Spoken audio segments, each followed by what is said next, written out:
I finished work a bit early today, and I have some energy, so I figured let's do a Friday stream. And also, at your recommendation, Afro, I've been trying out Triforce Hunt offline. I did a couple of seeds, and they were both like relatively straightforward. I think the settings I have, only needing 20 out of 40, is like kind of easy. The default is 20 out of 30, but the whole point of me using these settings is to try and make it a little bit quicker.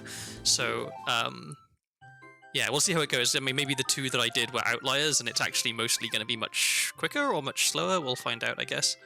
But I did enjoy it. It is a bit different in that I don't need to get really deep into dungeons. Like, I don't need to necessarily beat any dungeons. So I can kind of like, if I only have like 2 keys for a dungeon, I can go in and do some stuff and then come out. And it's like incentivizes like going in and checking places a little bit more than only going in when I full clear, which is kind of fun. Any suggestions for a name for our hero of today's stream? We did My Dude last time. Something original doesn't fit, obviously. I'm trying to think. So it's the last day of January. How about...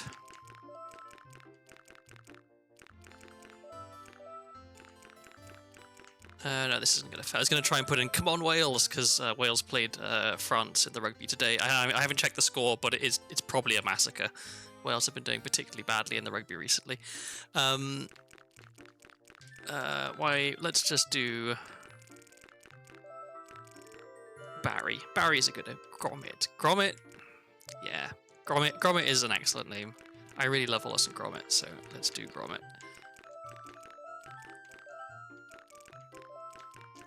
There we go. There was a guy I went to school with who, oh, that is an excellent point. Although it would be Wallace who was looking for the cheese. I think Gromit, maybe is ambivalent towards cheese, whereas Wallace is the one who's really a fiend for the old Wensleydale. But I do like, it's Gromit with 2 M's or 1? We'll go with 1. But yeah, there was a guy I went to school with, his name was Rupert, and for some reason, when he started secondary school, within like a week, he had gained the nickname Bob, and that stuck with him his whole time in school. But also one time someone just said, "Bob looks like Gromit," and it was like suddenly everyone realized, wait, yeah, Bob does look like Gromit, and so that became a kind of a thing that people said quite often. Okay, so we can write this down.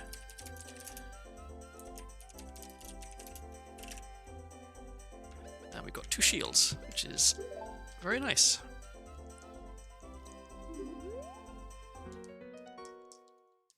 I watched the new Wallace and Gromit special that they had over Christmas when I was back home in the UK, and it was I was very pleased not to be disappointed, because it's very easy, I feel like, to take some beloved thing like that and try and do a new one and just kind of drop the ball a bit, and it doesn't really measure up to the old ones. But I was very pleasantly surprised that it was very good. It had all the right kind of elements for Wallace and Gromit, I think, which is very good.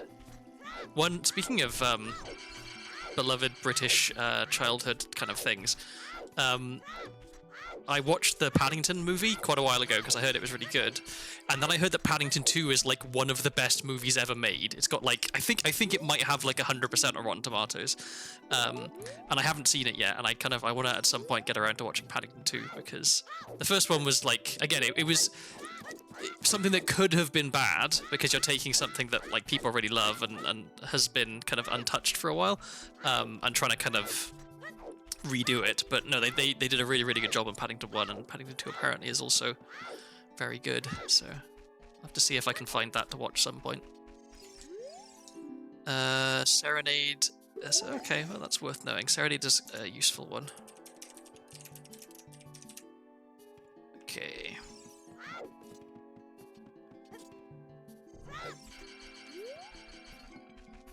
I've been relatively lucky. The last 2 seeds I played, I found explosives and or hookshot fairly early in both of them, which just makes life so much easier. So I'm hoping that continues, because I've definitely had a few seeds recently where explosives and hookshot were nowhere to be found, and it makes everything so hard. For me, at least.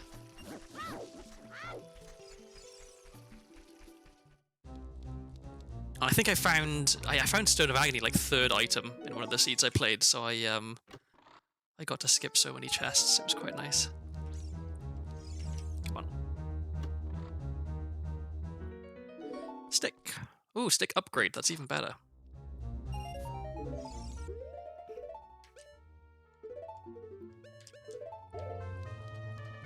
Oops. So I've got sticks and shield, which means that technically I can beat Deku Tree. But I think I've learned I don't want to go into Deku Tree until I have some way of killing that one sculpture right at the back in the basement, because it's such a pain in the ass to go in there, do everything, and then have to go in and do it again just for that one sculpture. If I can at least kill it and see what the item it has is, then I'll know if I need to come back.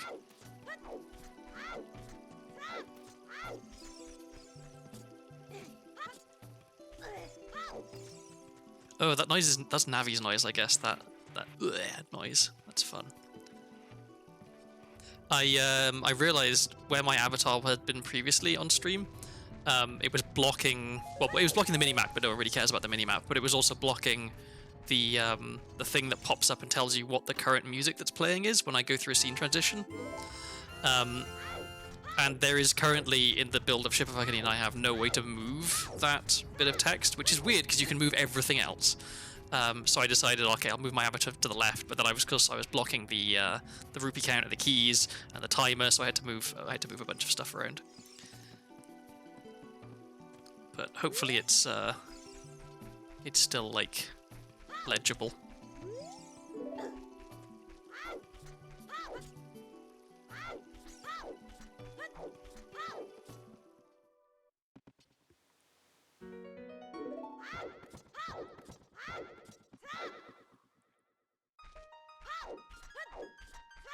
The text is also kind of small, I'm realizing.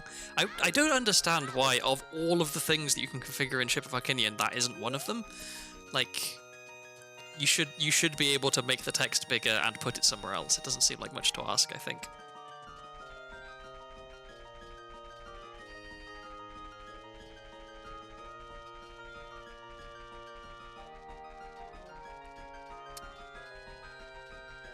One day I'll figure out the way to get the correct angle to be able to backwalk directly onto the bridge, but as it is, I eyeball it, and this time I missed quite badly.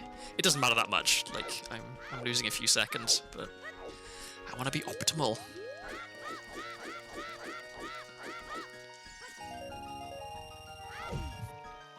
And I won't bother getting the other bridge rupee because I can just smash all the pots in here.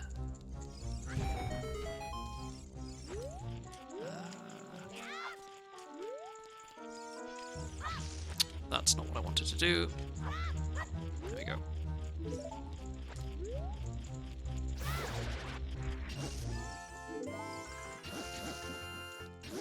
Because I just want to get... There we go, 99.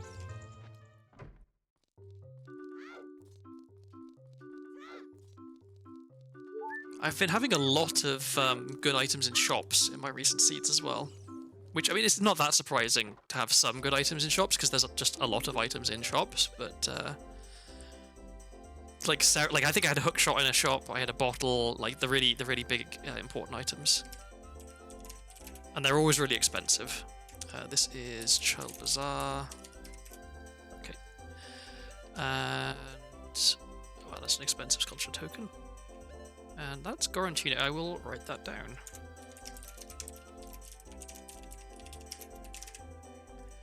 Okay. Nothing to buy there right now. Ooh, a wallet. Will it be cheap? No. Okay, so that wallet is effectively useless, because in order to be able to buy it, I have to already have the adult wallet, and there's nothing that's more expensive than the adult wallet. But I will write it down, because if I can get it, it's free money if I can buy it. So, child potion shop. 235. Okay, and I think I saw some cheap skulls, and I may as well buy these because, one, I have nothing else to really spend my money on right now, and two, you never know if the sculpture rewards are going to be good until you check. And I will get 2 nuts. Well, two sets of nuts, which is 10 nuts. Okay. And still have plenty of money, so let's go do slingshot game. And then, as long as I don't get a bunch of rupees for this, I'll go out, get some more rupees from the bridge, and then into castle.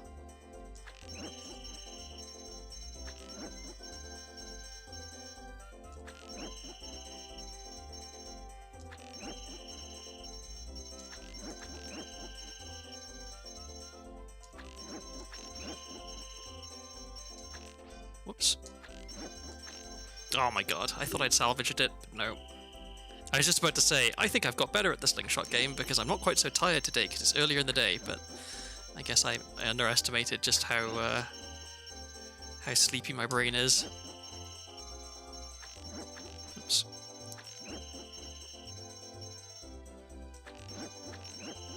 Okay, this time don't screw it up.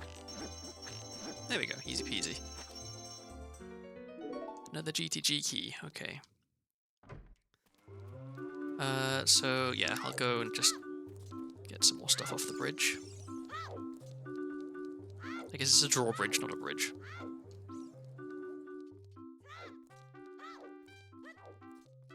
Is a drawbridge a subset of bridge? Like, is it truly a bridge, or does it just have the word bridge in the name? I don't know. I don't even know who you'd ask about that. Someone who worked for the dictionary, I guess.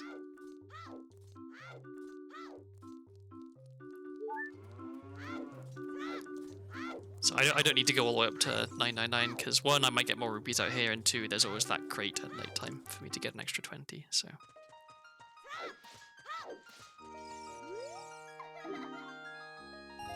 And there we go, rupees.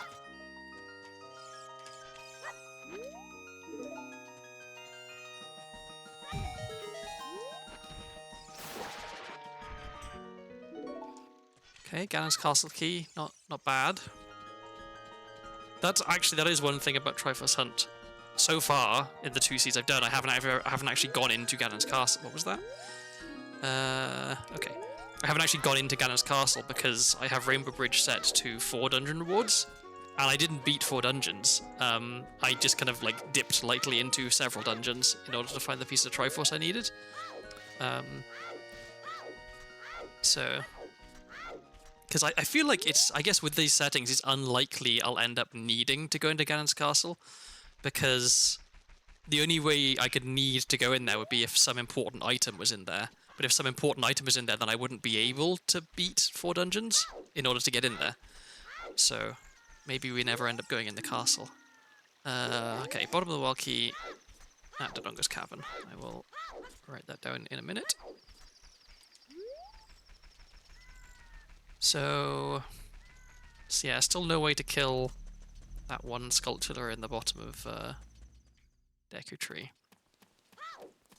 So I don't think I'm going back and doing Deku Tree right now, unless I find something particularly good. I think I'm going to Adult, checking the shops in CAC, and then maybe going back to Child to do Night CAC, because I feel like those are the easiest, like, check-rich environments early on.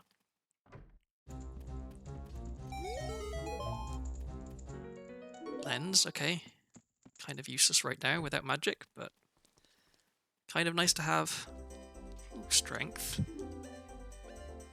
Wow, a lot of expensive items. See, this is what I'm saying. Like, this is what I've been finding in a lot of seeds recently. So this is strength at the Chew Shop for 240. So this is kind of bad news that there's... hello there, Sunex the Demon Lord. Welcome to the stream. Yeah, it's kind of bad news that there's a lot of expensive items, because I know where one of my wallets is and I can't get it because it's too expensive. So it kind of takes one out of the pool.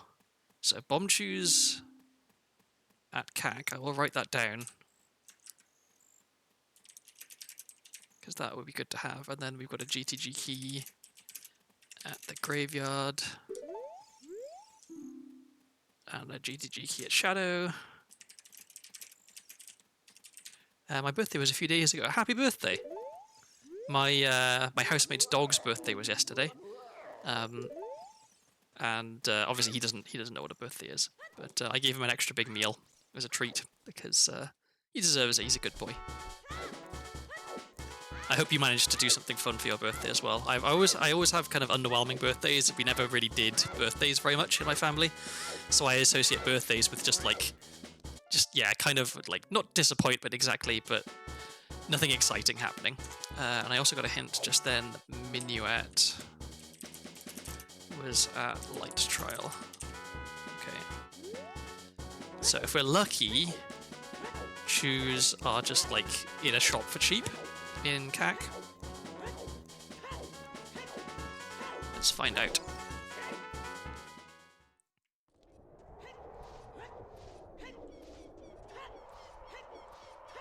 I feel like my my time of day routing in the early parts of Seeds is a bit awkward because I always end up getting to CAC that they're still at night time as adult, which means I'm limited in what I can do.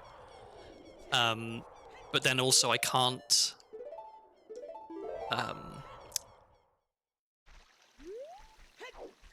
do much elsewhere with it being night. Like I have to just kind of wait for it to be day, which is not ideal. I mean, I can do a fair bit of stuff. Like I can check graveyard, I can check potion shop at least, a few other things. But ideally, I'd be coming here at daytime. Because the only thing that I can only do here at night is get the sculpture on the roof, and I can't do that right now anyway. I would need hookshot. So maybe I need to try and figure out a different route. So let's see what the sculptures have for me. 20 is junk, or rather an ice trap. 40 is double defense. Okay, I'll write it down, but I don't really need it. 30 is money. 50 is a Triforce piece, great. And 10 is a slingshot. Okay, that is actually good. So we had slingshot at 10 skulls. We had Triforce at 50.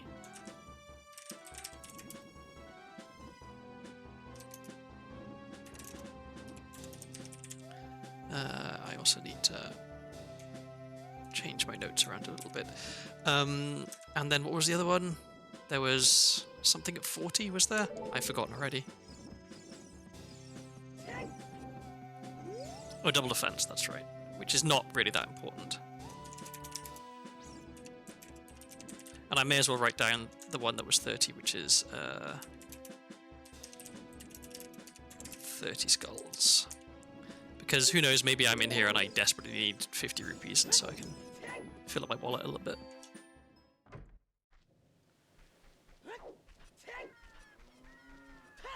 So knowing the slingshot is only 10 skulls means that I want to try, like, I guess by the time I've done all the stuff I want to do right now as adult, and then gone to child, and then done Kakariko at night as child, I probably should have 10 skulls. Which means that I can pick up the slingshot as child, and then I can go do Deco Tree, and I can do a few other things. So, where is our hookshot?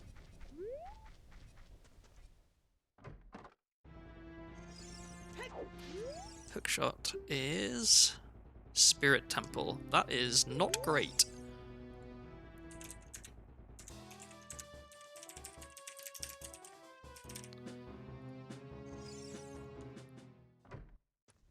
Because if it's on adult side of Spirit, then that means I need 2 strength upgrades to get it, and potentially keys, and also to be even able to get to Spirit. To get to Spirit, I'm going to need Requiem and some way to play it, which is a bottle or an ocarina, or I'm going to need Epona's Song and some way to play it, which is again a bottle or an ocarina, or I'm going to need to find the other hookshot so I can get across the bridge, or I'm going to need Bomb Shoes and Hover Boots, or Bombs and Hover Boots, I guess, or Hammer and Hover Boots. I'm going to need Hover Boots. Ooh, what's that? That is Furrow's Wind. Okay, well, I'll write that down. It could be useful for a Quip Swap, I guess.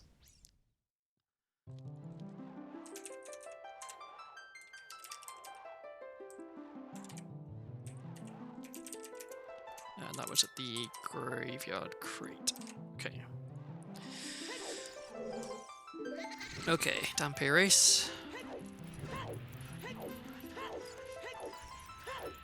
One of these days, I'm going to do a flawless Dampe Race where I don't bonk into any walls, I don't get hit by any fire. It's not going to be today, obviously, but my dearest ambition to one day do a really fast Dampe without Bunnyhood, because with Bunnyhood it's quite easy to do a fast one.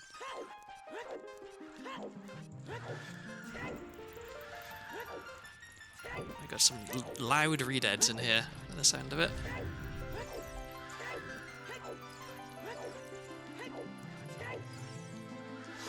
Nope.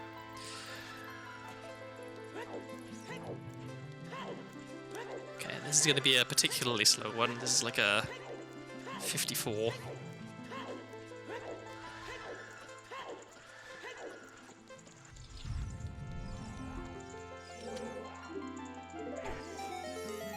And we get a blue rupee, which I don't care about, and something good, maybe? Nope. Okay. Oh, I forgot to write down there was a bottom of the Valkyrie. Dononga's Cavern. Just remembered that. Okay. Bottom of the Valkyries are actually kind of important. Come on. Here we go.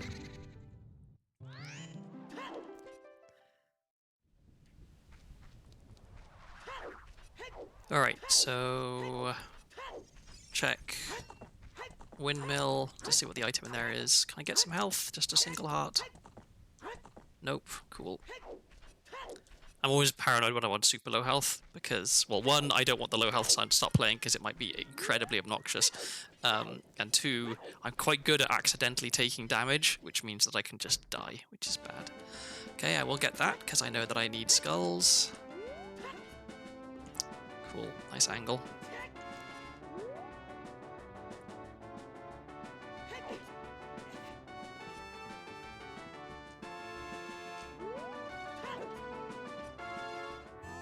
Alright, that's 5, so we're halfway to Slingshot.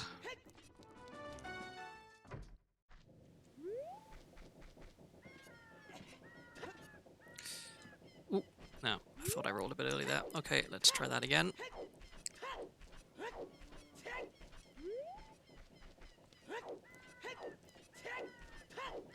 I need to make sure I get onto the fence near the edge, and then I... Whoops, not that there. And then I can't screw up and fall off as easily. There we go.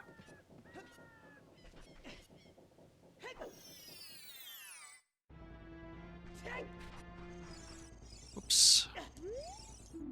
Okay, I already know that. So storms, that's good to have. Let me save. I need to get into the habit of saving more often because crashes happen. Alright, so we've got storms, which is very nice. Now, if we can find a bottle or an ocarina, we can check a bunch of things from storms.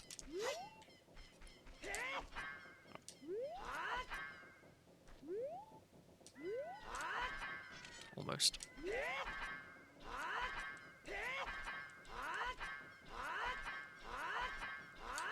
I'm very, very close to having the right angle there, but not quite.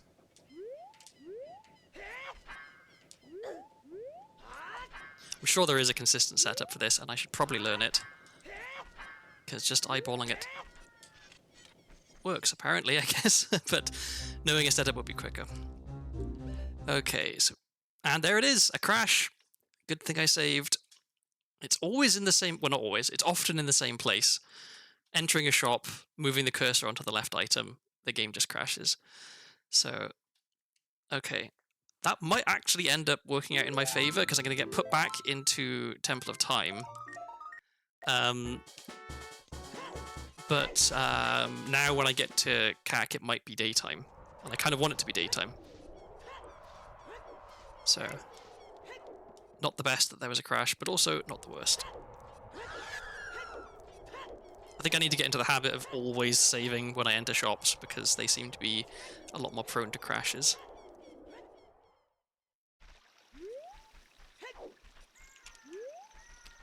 Can I see where the moon is? I'm not sure that I can.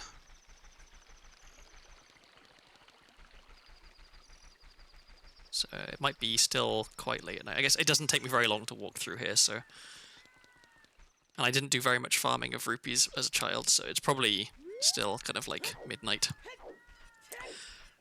Okay, I'm not gonna bother going all the way back around and clipping into the back of the shop again. I'll just go back. I'll go up Death Mountain Trail see if I can find anything there, and then it'll be daytime, and I'll come back and do daytime CAC stuff.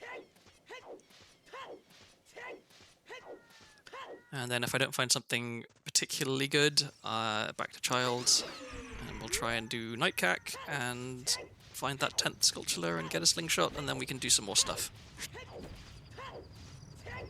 Okay, what do we have up here? That's a piece of Triforce. We should pick that up. And I don't have enough time to check the skulls here. I think I'm just gonna... It feels like kind of... It's very suboptimal, but I might just get that Triforce piece and then go right back down to CAC. Because if I can find bomb chews in CAC, because I know they're in there, if I can find them, then that makes doing stuff up here a lot easier, like stuff in Goron City. Okay, it's our first Triforce piece. 1 down, 19 more to go. Whoops, turn around, thank you. So it took me 23 minutes to find my first piece. Hopefully it doesn't take 23 minutes for every single one of the others, because we'll be here for a while if that's the case.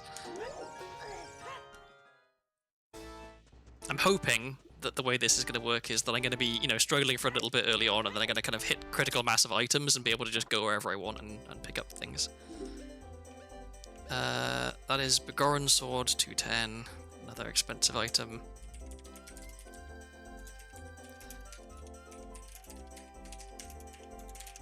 And this was Triforce piece 115, okay.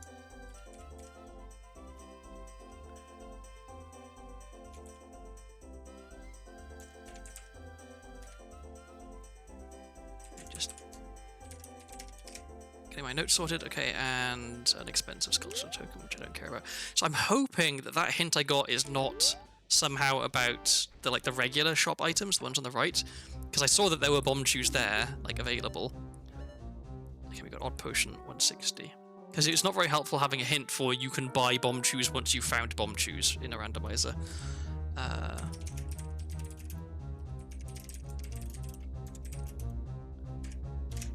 Somewhat fitting that the Odd Potion is in the potion shop.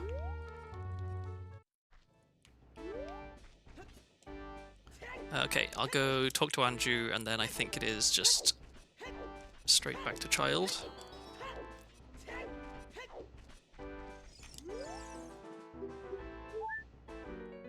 Greg, okay, not the worst. Makes it a bit easier for me to get to Ganon's castle. In fact, it makes it significantly easier because it means that I only have to beat Deku and DC, and then I'll be able to get into Ganon's castle. And so I don't need very much at all to beat them. I just need explosives to beat DC, and then wait, let me save up. I don't want to waste time of day. Yeah, explosives to beat DC, and then technically I can already beat Deku. I would just have to miss out on a sculpture.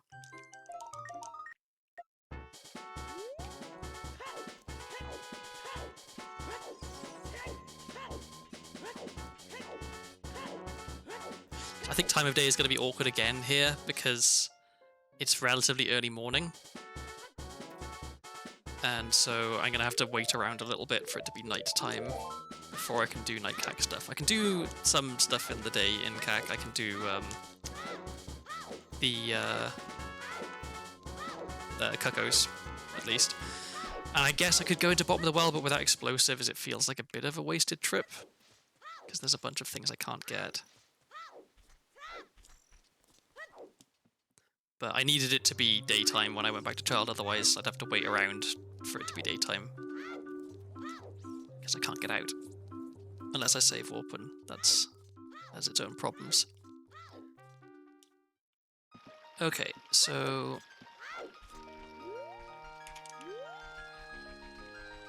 let's go back to CAC.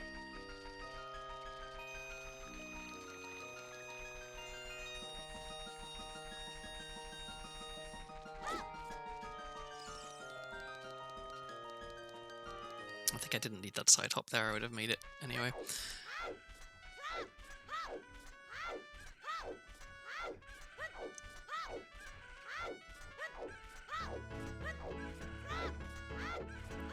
What a jaunty tune.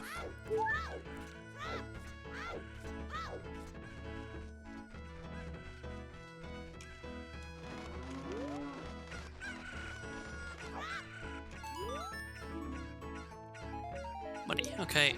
Not very helpful.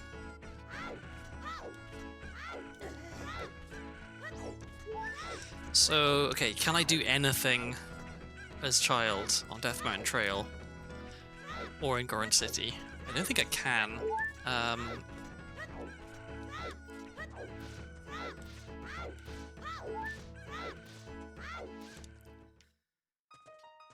Let's see. Well, actually, no. Technically, I can get into the shop. Okay, let's get into the shop in Goron City. That might be worth it.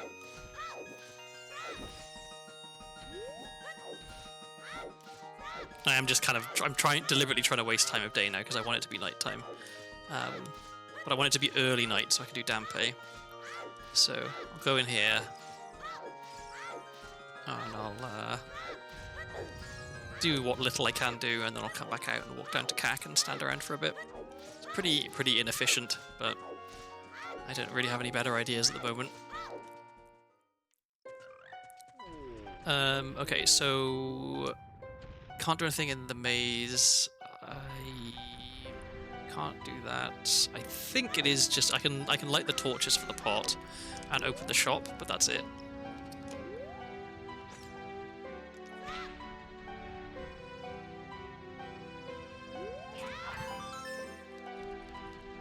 Do I want to even bother lighting? I may as well light them while I'm here.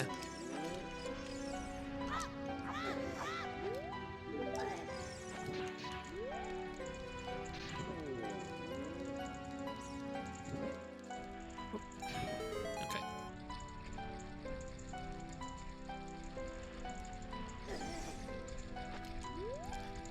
And do we have anything good in the shop? Let's find out. Ooh, potentially. Pocket egg, not weird egg, that's a shame. Okay, well, we write it down. I've got 2 pieces of Triforce, one which I can buy right now, and another which I can buy right now. Okay, well, we'll get the cheaper one first. And it was 90 for the other one, so let's go get some rupees. Is this gonna be really slow? This might be really slow. So there's 10 up here.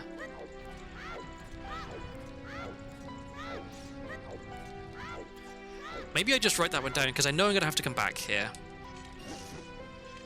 and it's gonna be it's gonna be super slow to farm up a whole bunch of rupees in here. So I will leave, but I will write that down. So it was Goron shop for 90 rupees. Okay.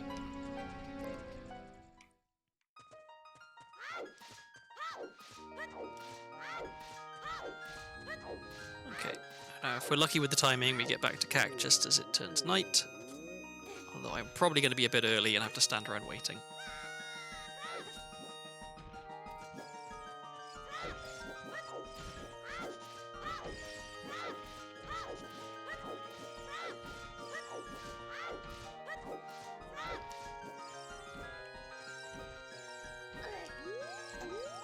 Okay. Fantastic. We love standing around doing nothing in randomizers when we're trying to go fast. At least it is turning night relatively quickly.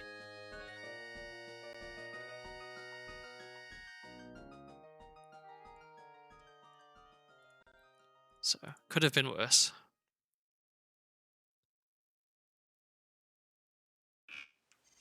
Okay, that's our turning night sound, I guess.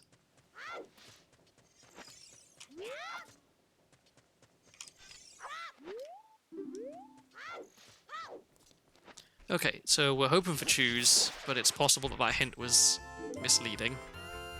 I guess skull tokens are also good. If we can get to 10 before we have to leave CAC, that would be really nice.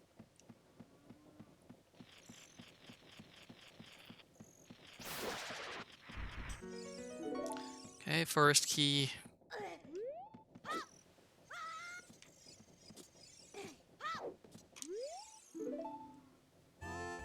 Another skull, that's 7. I'm going to be annoyed if we get to 9, and then that's all for here, because I don't want to have to go out and hunt around for other stuff and then have to come back, but I guess if if what was I going to say? If I have to go back to like save walk back to Kakiri Forest and try and pick up. How? Sculpture is unhelpful. If I have to go back to Kakiri Forest to pick up like one extra skull token, it's not the end of the world. It's just it's a bit slow. Actually, if I'm at 9, I guess even if I'm at 8, it probably makes sense to try and go in bottom of the well and find another one. Yeah. Okay. So I'll do Dampe in the graveyard, and then I think it probably does make sense to go into bottom of the well because I have Navi text, so I can Navi dive down there.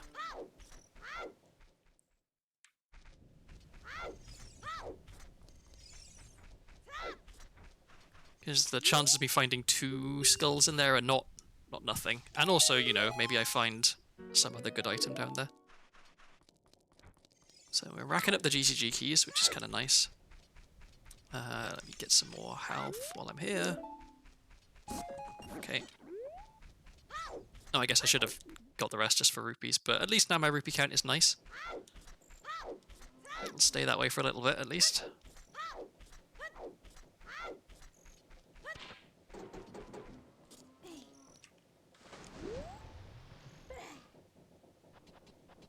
Okay, so I can check a fair few things here. Not a lot, not all of it, but a fair few things. And who knows, maybe there's bombs or a hookshot or a boomerang down here.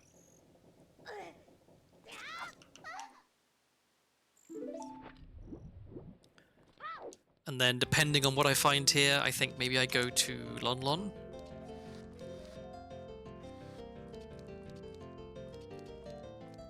Wait, let's do this first.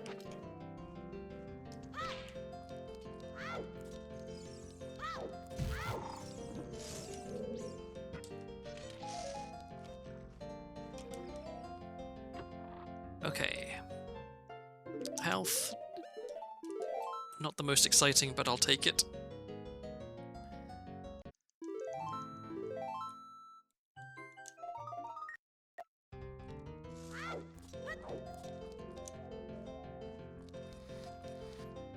So I'll do blank A one more time to get the other underwater chests, and then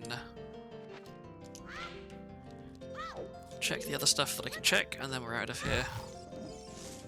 Yes, this has the nice benefit of me getting some extra sticks.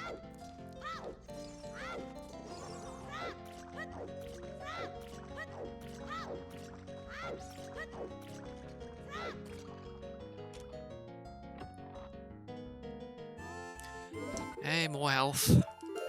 Well, on the way to more health. It doesn't actually give me more health, but... Okay, so that's all of our weird underwater shenanigans taken care of. Let's just open the chests that we can open now. So we've got... Let's think. We've got... The freestanding key one, which is behind the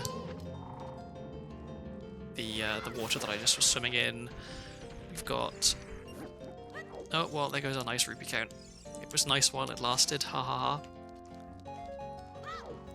We've got this chest over here, we've got the one on the other side, we've got the one just around the corner from here. Okay, that's 9, one more.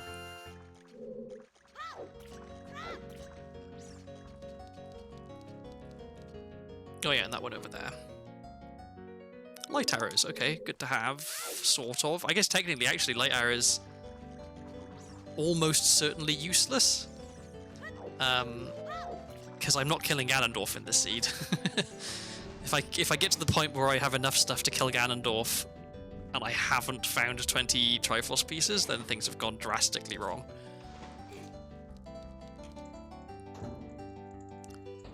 Okay. Let's have a peek in here. Stick, don't care.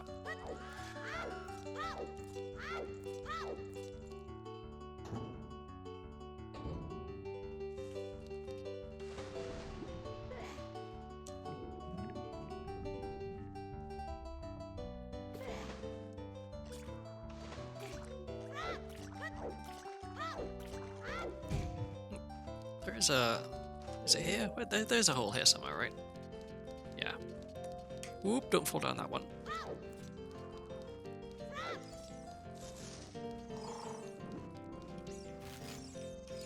Okay, so after this we've got one more chest. I really hope... Ooh, bottom wall key, it's... Okay, so I can check 2 chests with that key. I kind of feel like maybe I should right now.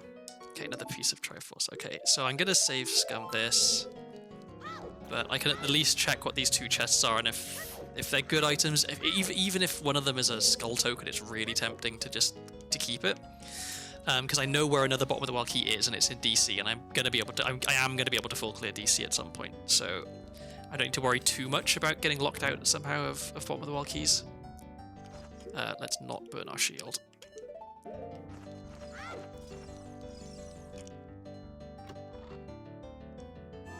Okay, there we go. That gets us a slingshot.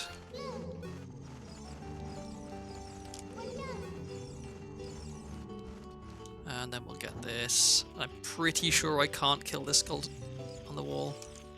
Actually, maybe if I stand on the chest, I can.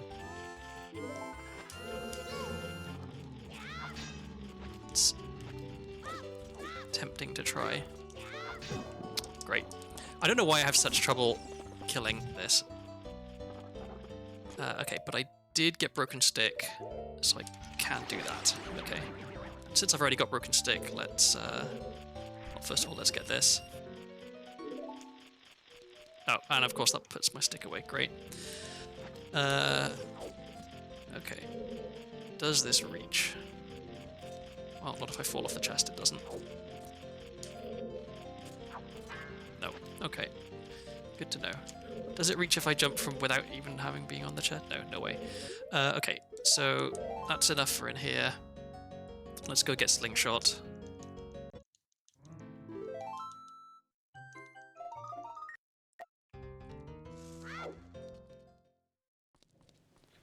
And now I save warp and go back to Kikiri because I can do slingshot gain, then I can full clear, or full check at the very least, Deku Tree.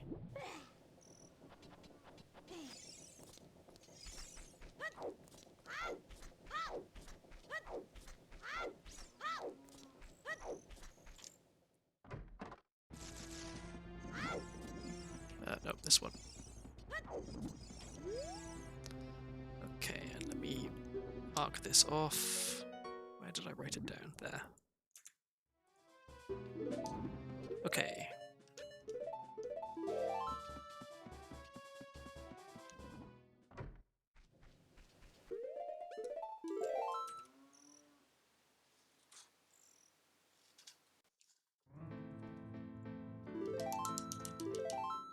So I'm wondering, the hint I got about bomb chews in CAC, I'm wondering if, because it said 20 bomb chews, I don't know if that means that it's a shop item, right? That like I can buy 20 bomb chews there, or if it means that I can unlock bomb chews there. I guess at some point we will find out, even if it's when I'm checking the spoiler log at the end.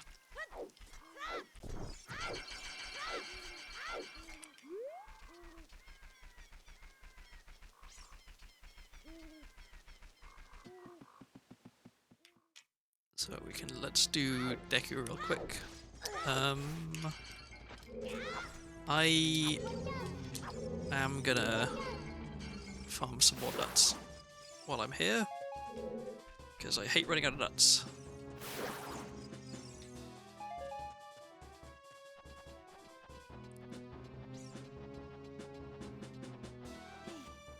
Hi Nemo. The seed is going... It's a little bit too early to say, but if I don't find a decent item soon, like hookshot or explosives or boomerang maybe, or hammer would be good, or hover boots would be good. There's a lot of stuff I could find that would make it better. Right now it's feeling a little bit worrying.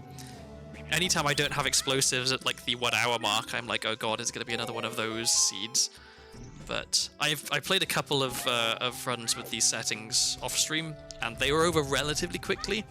So I'm still holding out hope that this is going to be around about a 3 hour stream. And if it goes a little bit over, it's not the end of the world. I'll just have my my supper a little bit later.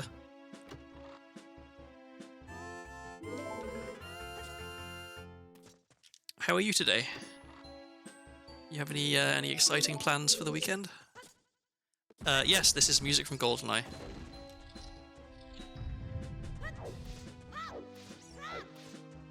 I played so much GoldenEye when I was younger. I got an N64 for Christmas one year when I would have been 11 or 12, and no, I can have more nuts than this. The maximum nut is 40 nuts, but 30 nuts is a good amount of nuts. But yeah, I got GoldenEye for Christmas when I was a kid, and then played it too much, I think. I got pretty good at it. Although mostly what I was good at was screen cheating, which I still maintain is not cheating, because anyone can do it.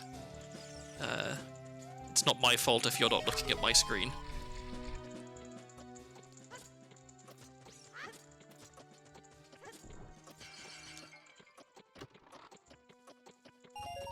Tomorrow I've got to book a trip to Vivi to help Vivi move lately. Yes. Oh, that's. So I know it's almost a cliche of like, oh god, never help anyone move. But I feel like going to Australia to help someone move is probably like, it falls more into the category of like an actual fun trip rather than just having to help someone haul a couch into a van, you know?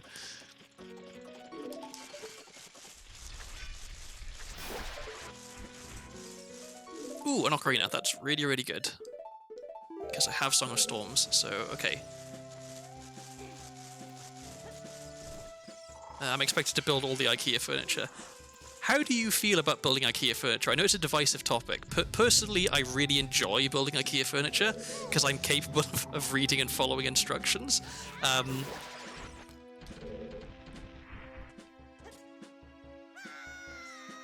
I do kind of feel, I mean, I wouldn't say this to people's faces, but I do feel like the people who have difficulty with IKEA, it's kind of a skill issue.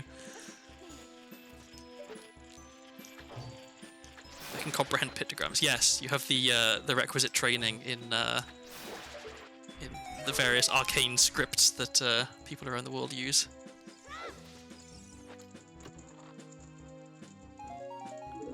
What was this? More money. Okay. Alright. Have I learned how to do this trick consistently now? I did a little bit of practice. Well, it helps if I do the right inputs. Okay.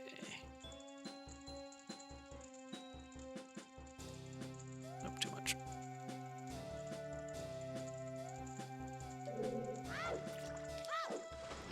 Okay, well that wasn't right. It's a real shame that I don't have a consistent angle setup for this with like with an easy visual cue, because the one that I'm using is temperamental. It's also not it.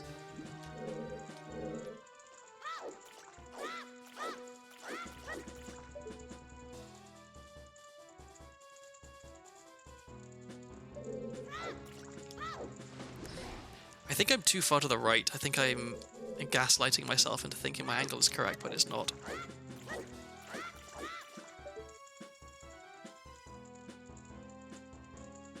So let's try that. Nope. Oh, dear me. So I don't even technically need to do this skip right now because I have Slingshot, which means I can do the vanilla way. But no, I'm going to be proud and stubborn and say this is an easy trick that I've done first try many times. I just need to get back into the practice of doing it.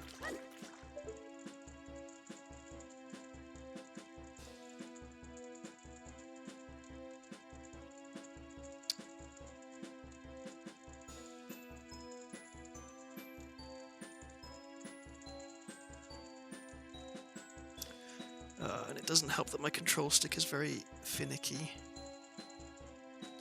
Okay, let's try that. Nope. Good grief. At least the setup is relatively quick.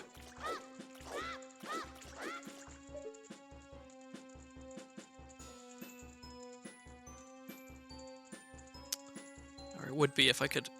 let's try that. I think that's too far to the left.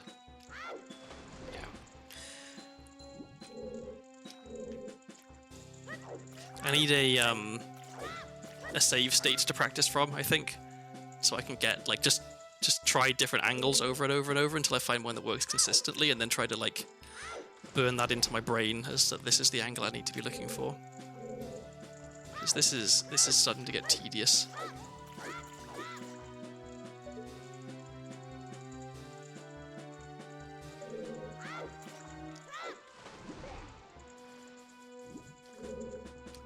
Got to do daily angle kata, exactly. It's funny, like, so when I first started learning tricks for Ocarina of Time and started doing no logic randomizers like off stream, there was a bunch of stuff I just couldn't do. I didn't know how to do it, and I found really, really difficult. Like, even just getting the infinite sword glitch was one that I would fail repeatedly. And now it's become muscle memory because I do it enough. So like super sliding is another one, and mega flips and things. Like I'm pretty consistent with them now. But this is something that I'll do correctly once per seed at most. And so it's not something I do enough. I don't do it right enough times to build up the muscle memory for it, or the like have the correct angle memorized.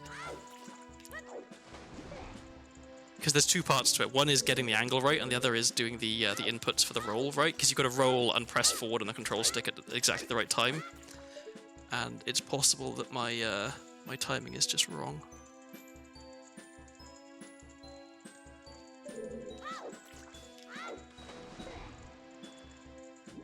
I'm starting to get quite annoyed with this trick. I think I might actually have to, on the weekend, set aside like 2 hours to do nothing but this until I'm better at it, because this is starting to get both extremely frustrating and somewhat embarrassing, because it really isn't difficult, except it is. Okay, I am giving up and I'm going the long way around.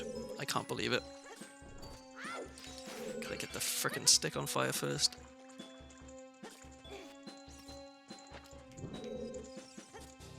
Like I can go back and look at my old VODs, I guess.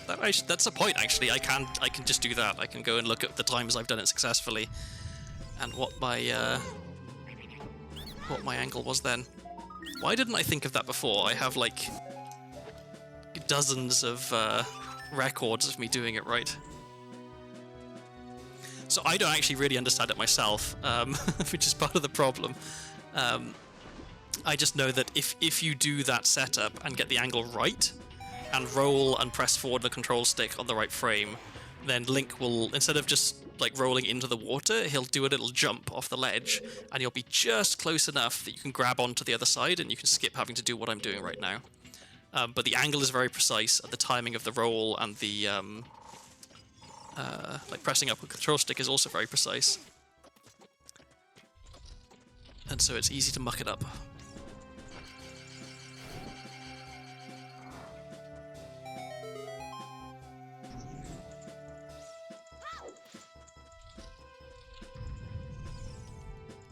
Oh, I probably didn't actually want to put that away, never mind. So... okay, well, the plus side, now that I'm here, I do get to... okay, first of all, I'm going to shoot this guy, just to get him out of the way. But then I get to do this trick, which I like doing because it's fun.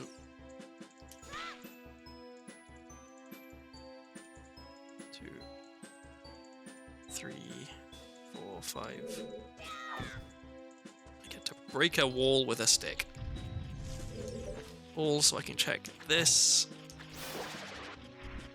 And it's nothing. Wow. Time well spent. I guess I still needed to come around this way, otherwise I wouldn't be able to actually get to Goma, so... even if I didn't check that skull, or even if the skull was good, I'd still would have had to do that. Okay. Oh, I really need to cough. Do 1 second.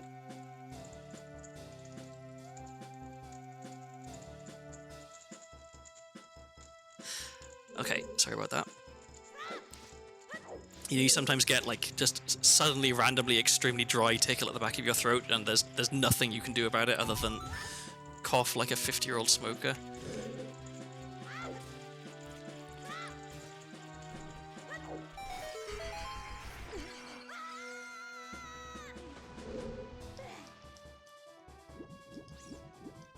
I had a fun experience at work the other day, which, and obviously by fun I mean extremely annoying, which is the only kind of fun I can have at work.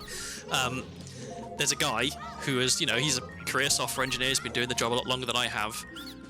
He was actually someone who sort of mentored me a little bit when I first started my current job, because he'd been there longer than I had.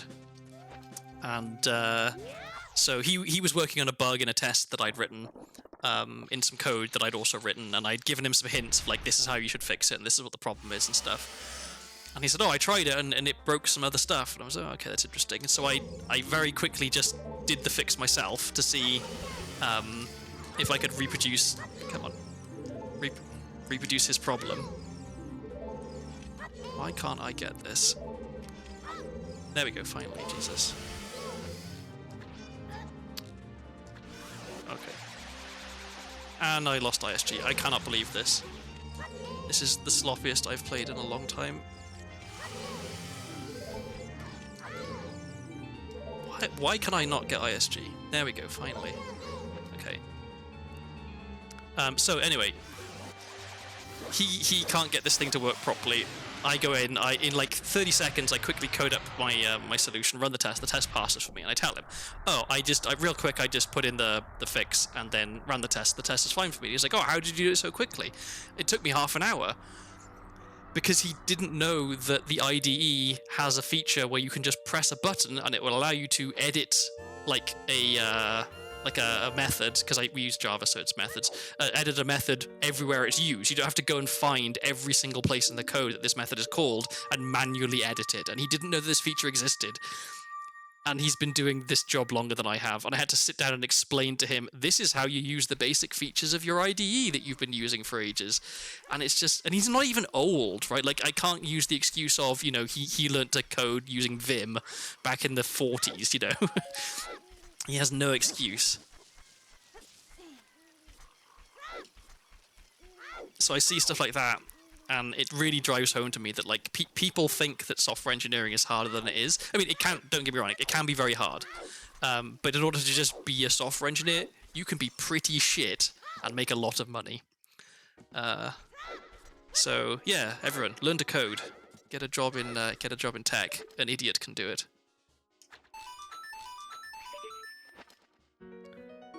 Bolero. Oh, I just remembered I have an Ocarina of Song of Storms, so I should play that, because otherwise I will definitely forget.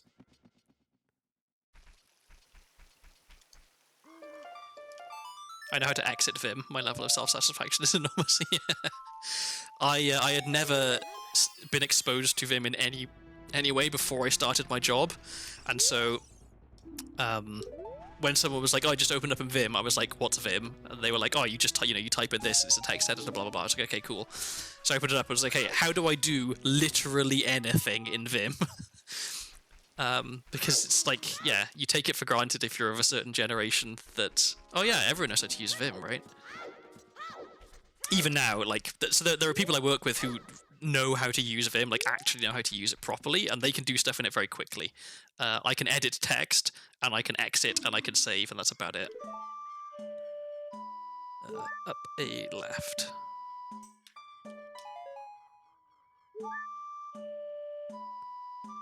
Up A left A, okay.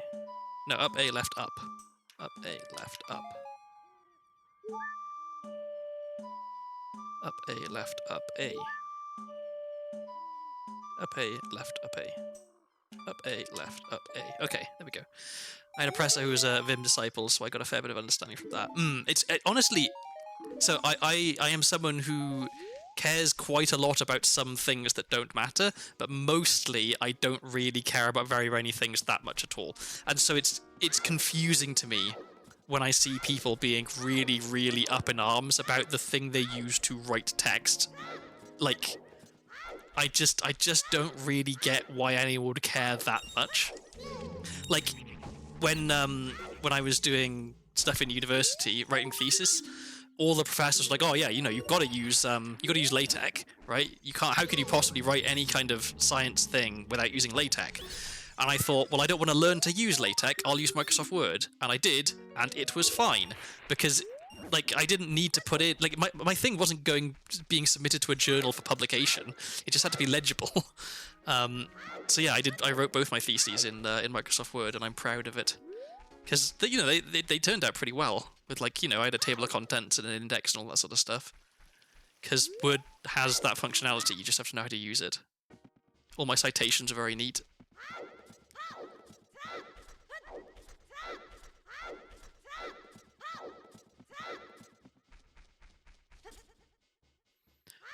Oh, did I just screw up? Did I want to go into Sacred Forest Meadow? Maybe? Because I know that Serenade is there. Okay, Impetige is an ice trap. That's good to know and also annoying. Latex, to be fair, is really cool and Markdown compatible. Yeah, I'm not knocking it. Like, it is really cool and it is really good. I'm sure that when you know how to use it and you use it frequently, it is much better than the alternatives. But if I have to write one thing, I'm not learning a whole new program to write it. It just seems like a waste of my time when I can get the same basic effect from something that I'm familiar with. I should go up Sacred Forest Meadow.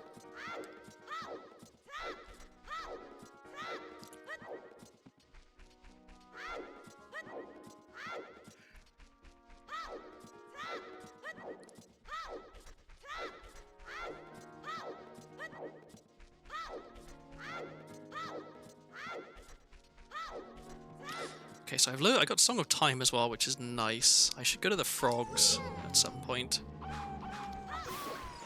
I can only advocate for its orthodox use if you're 1, crazy, or 2, writing papers about weird math.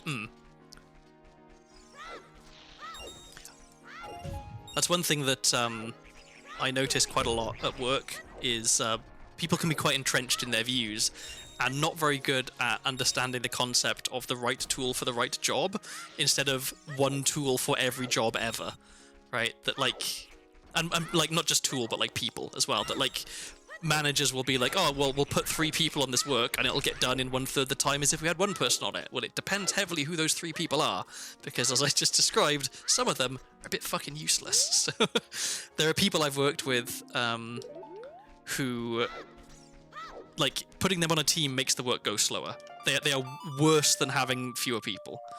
And yet they continue to work. I don't know, it's a mystery.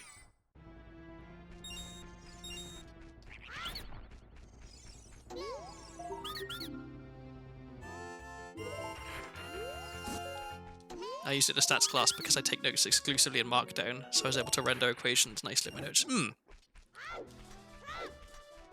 I have very bad handwriting, and actually I have a very good excuse for why I have bad handwriting. I have officially, at least when I was a teenager, I was diagnosed with dysgraphia, which is basically bad handwriting disease. It's like dyslexia but for handwriting. And so I got to use a laptop to do all my exams and stuff, which was fantastic because it's a lot easier to write an essay in English class, or an English exam rather, if you're able to just easily go back and edit all the stuff you've written already and move things around and stuff. But it doesn't work for maths, right? There's no way I was going to be doing a maths exam on a computer, so I had to learn how to write numbers legibly. So my Greek letters are actually neater than my English letters, because I took all of my notes when I was doing physics in like on paper as well.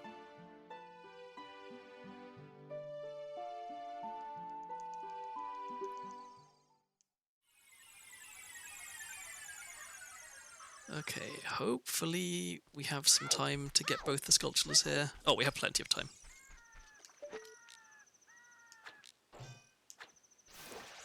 That is... okay, I don't care about that. Let's go get the other one. Oh, you also have the bad handwriting disease. Wow, cool. I'm a little bit salty about it for myself, because when I was in primary school, the head teacher... so I went to a very, very small school. So there were two teachers in the whole school, the whole primary school.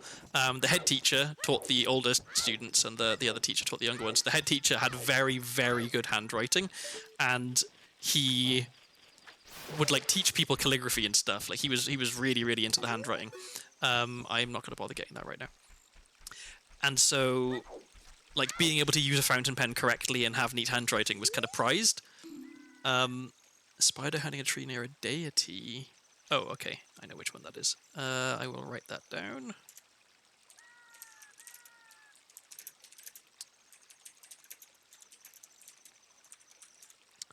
So yeah, if you had bad handwriting, that it was viewed as like a character flaw, practically. And so I would be kept in at break time when everyone else was outside playing to practice my handwriting, because it was clearly my own fault that I had bad handwriting. And then, you know, years later, no, it just turns out I have bad brain at handwriting. What's that? Oh, another ocarina, which I do not care about. I'm not even going to write that down.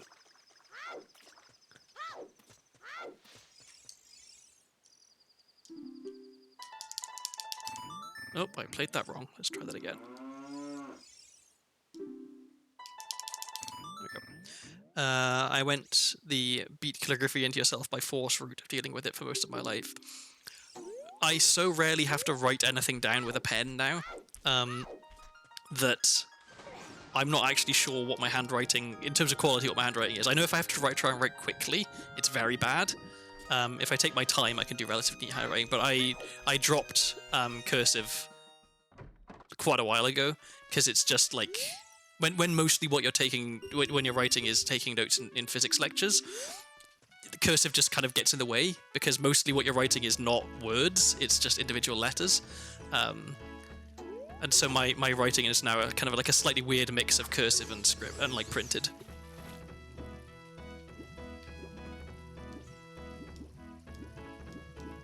Come on, there we go. I have a few little idiosyncrasies in my handwriting as well, that I will write X's differently if they're being used in a mathematical context versus in the context of just like a word. Similarly for Z's.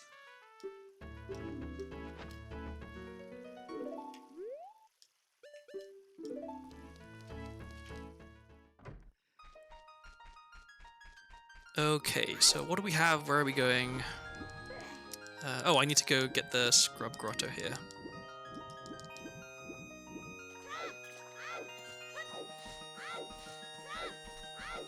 And then I think I take the owl back to the castle. I think that makes sense.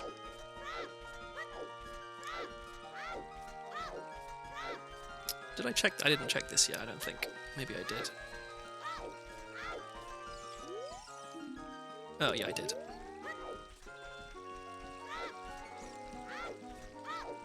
My brother and sister both have immaculate handwriting, but my dad has really bad handwriting, and he's a doctor, so it's like, you know, stereotypically expected of him. But my mum was a GP, and she had very nice handwriting, so I don't know. Not all stereotypes are true, I guess. Funny enough, my handwriting is apparently much better in Chinese. I had been sort of on and off learning a little bit of Japanese, as weebs are wont to do, but I never even attempted to learn to write Japanese, because I just know that I'll have such trouble with it. I know it would make learning Japanese easier, especially like kanji. If you know how to write a kanji, it's much easier to differentiate similar looking kanji, but yeah, it feels like I would be opening myself up to just a world of pain if I tried to learn to write even just the katakana hiragana. Yeah, let's take the owl. Yeah, all three of them were bloopies. That was kind of unusual. So I think I'm gonna go do Lon Lon.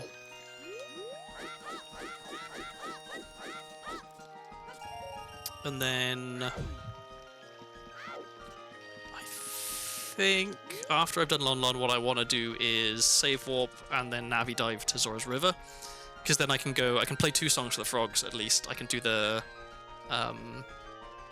Storm's Grotto in Zora's River, and I can go to Zora's Domain and do stuff there. Just really, really hoping for explosives, as always.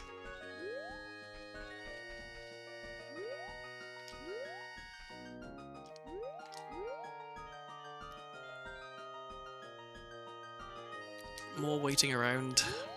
One day I will do a randomizer seed where I don't spend 20 minutes just standing still waiting for something to happen.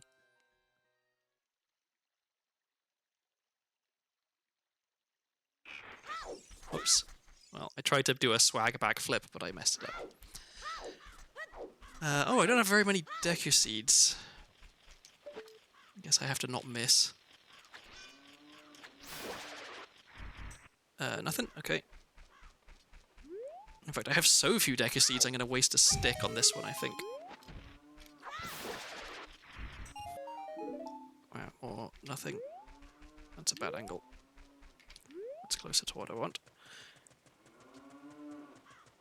Oh, that's fun. The Gwei's sound is cows.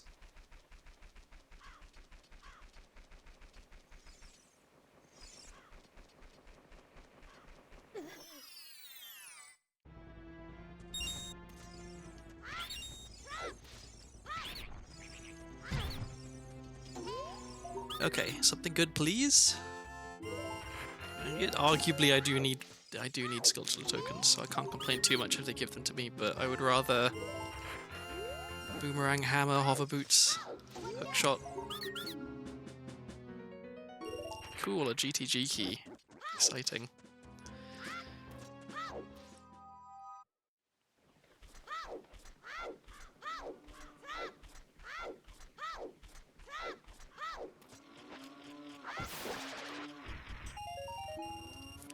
Okay.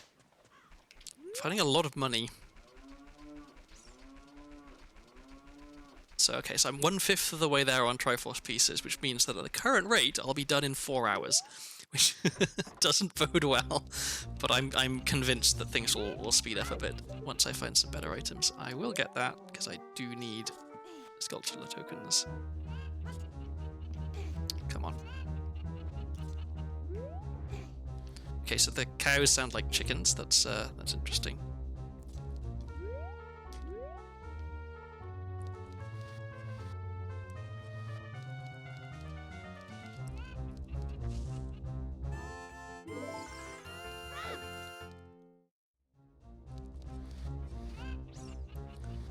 Surprisingly ominous music for a cowshed.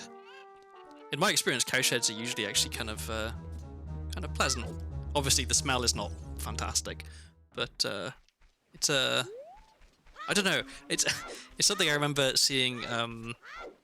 There's a stream that Guru was in, and someone said something about like manure or something, and she just kind of just came out with, "But don't you think the smell of cow poop is kind of nice though?" And it was one of those moments where it's like, tell me you're from the country without telling me you're from the country, because that's what people from the countryside say. Like, maybe it's cope, I don't know, because if you're surrounded by the smell of cow shit, what are you going to do? You just have to pretend that you like it, I guess. But I think that she's not wrong. There is something kind of wholesome about it in some way.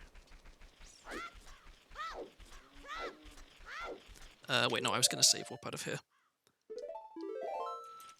Let me write down that there was a key there, otherwise I'll forget. It was a fire key.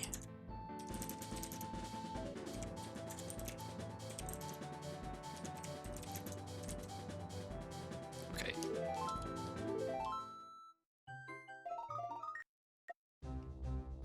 Okay, so I can get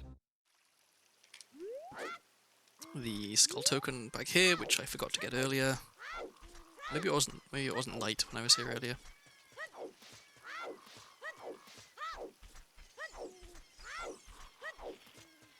I'll use a stick on this as well, because I don't want to have no slingshot bullets left. Decadue compass. Fantastic. And then we're going Zora's River.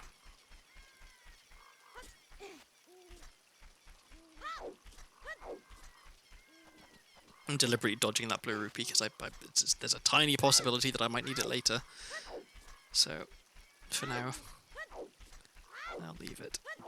Because I had a hint. Oh yeah, no, yeah. There's a spirit key in Kakiri shop. So, if I need to buy that, then maybe I'll need the extra rupees.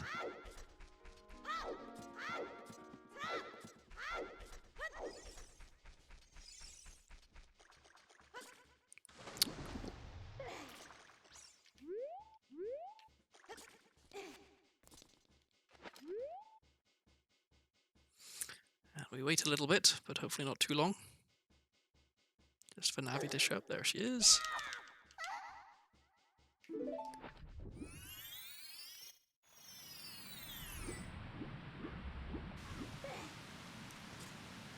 Okay, so there's a Triforce piece there, which I can get at my leisure. I will use bullets for this. More health, okay. And this is... Oh, Jabu's foolish. Okay, that's actually really good to know. I do not have to go into Jabu, which means I do not necessarily need Boomerang.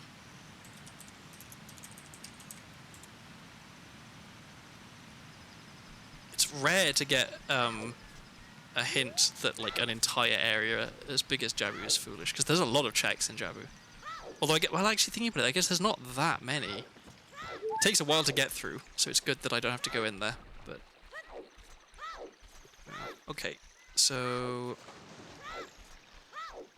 let me take a peek at this first. That is bomb bag. Okay, well we definitely want that.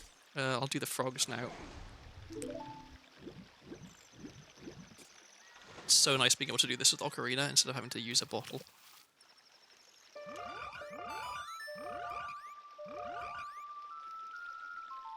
Okay, so I know where bomb bag is, and I'm about to go and get it, so things are looking up.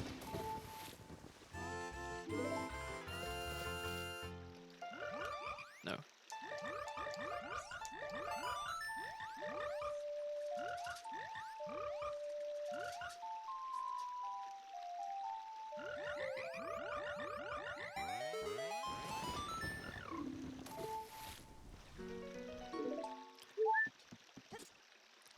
Alright, so... It actually works out really well that bombs are here, because I'm going to want... Having bombs makes it easier for me to get through there and check the skull by the tree. First things first, bean guy. Then I can do the Song of Storms grotto over there by the chicken. No, I want to talk to him, not play music for him. I sure do love spending 60 rupees to get 5 rupees. What a deal. Link's investing in crypto. He's losing all of his money.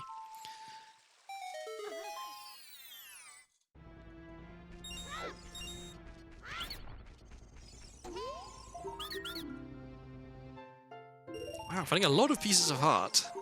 Link is a healthy boy. I guess he's not Link, is he? He's Gromit, this seed. Alright, come here, you.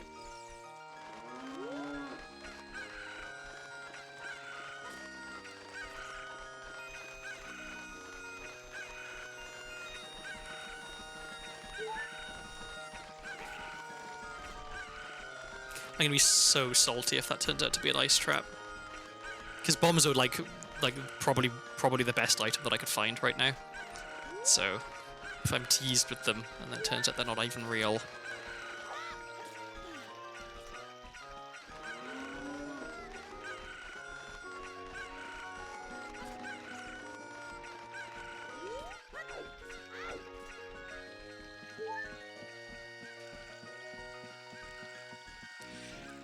So I need to check this grotto first, and I want to check the gossip stone over there as well.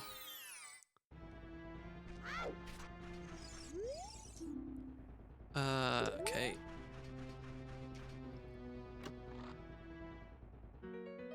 Okay, another Triforce case. So we're a quarter of the way there. So still on track for a 5-hour seed, the way things are going. But I have to assume that that's gonna come down rapidly once I get bombs. Bombs means I can beat DC. Okay, so Ocarina of Time is junk. That is the item, not the game. No!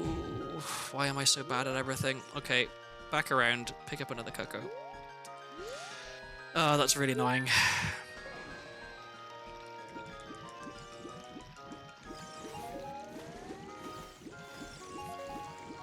it's extra annoying because if I had bombs, I wouldn't have to go all the way around. I could just mega flip down there. But no, I need to do this to get to bombs in the first place.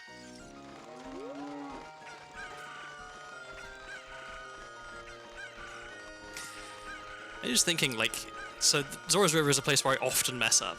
Like, I'll miss the jump behind the waterfall, I'll do what I just did and stuff, so this is a place I end up wasting a lot of time. I'll often also have to just stand around behind the waterfall waiting for it to be night. I also waste a lot of time in the Deku Tree basement in the room with all the water there. Maybe I have bad luck with water. I should avoid water areas in Ocarina of Time.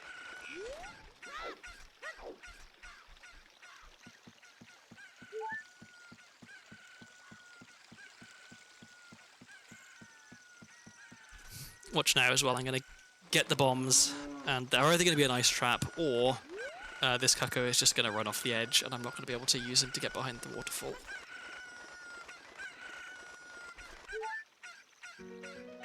Okay, it is real, and he didn't run off. Okay, I was wrong on both counts. Let's equip those. Let's save, because it's been a while. Alright, now I've just got to hope that I can get there before it's daytime. Well, this rate, probably not. I might be... No, I was going to say I might be able to catch up to him, but he's gone. Oh, but the good news is, now I have bombs. So, I can...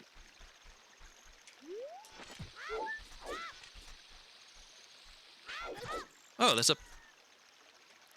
Cucko over there. Okay, I guess I didn't need to do that.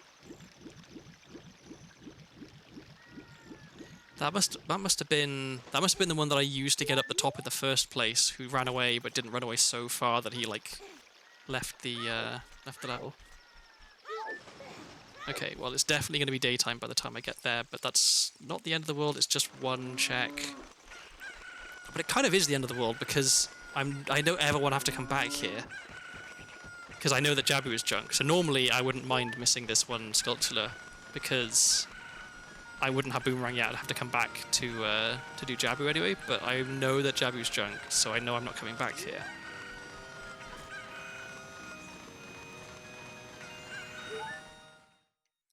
Oh well. Okay, can we find something good in the shop at least?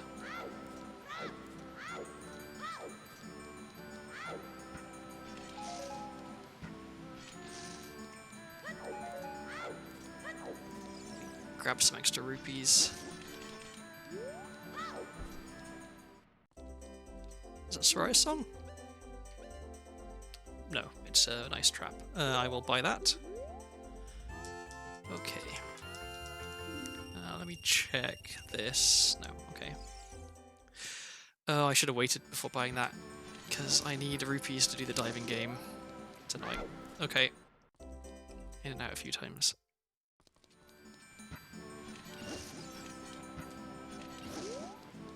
If I can find a wallet, if I can find 2 wallets, I'm really flying, but if I can find at least 1 wallet, then things do start speeding up a bit. Okay, so we've got some rupees. I could equip swap prescription and hand that in right now, but I don't think I want to because I can use prescription to unfreeze King Zora if I come here as adult. I can't get in here as adult right now because I don't have hover boots or Zelda's Lullaby, but I don't think I want to get rid of prescription just yet.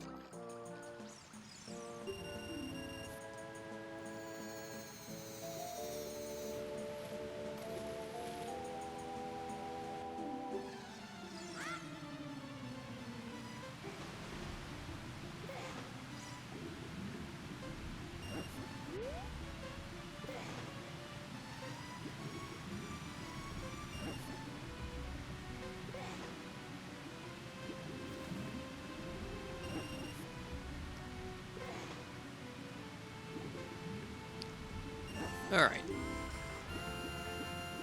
So, is there any... Okay, there is... I still do need to go through Zora's Fountain because I can check the Gossip Stone there and I can also check the sculpture of the tree. And then... Then what? Then it'll be like the torches here. Then I'm... just leaving, yeah, leaving Zora's River.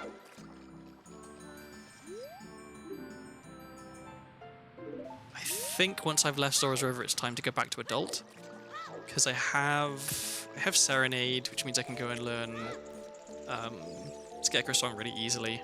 I don't have Hookshot, which means I can't actually do anything with it, but I can do that. And then on my way out of Lake Hylia, I can get the grottos that I missed. I can get the other grottos that are in Hyrule Field. And then I can go and do DC. And then I can go to Ganon's Castle. So, yeah, I think that's the plan.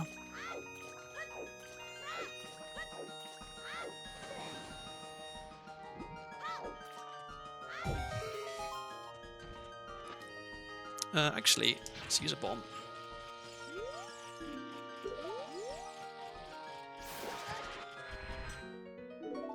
There's Gruda membership card. Okay, I had a hint for that, didn't I?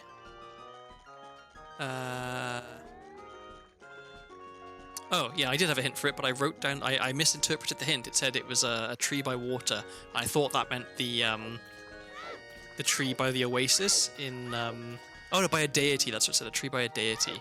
I thought it meant the statue of the Colossus, but no, it meant Jabu, because Jabu is actually a god. I forgot about that. Is that Dodongo's Cavern has magic? Oh, magic beans. Okay. Extra reason to go to DC. Is that enough of a reason to go to DC as a child, though? I think probably not, because it's way quicker as adult. Alright, I'll just have to do a bit of back and forth, I guess.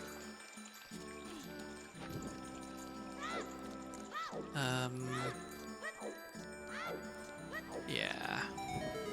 Because what I could do also, I could go up Death Mountain Trail and do the child stuff in Death Mountain Crater, but I kind of want to go back to adult, I think, because I think I can do more right now, and I want to beat DC and go into Ganon's Castle. Although that bomb choose, I can't do Light Trial, so it's slightly less good to go in there this early. But I also know that there's a bottom of the well key in DC, so yeah. So I was going to leave. I can get the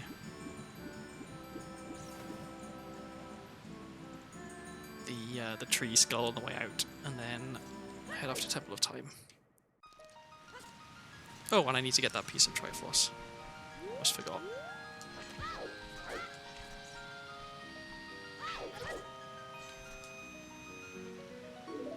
Nice.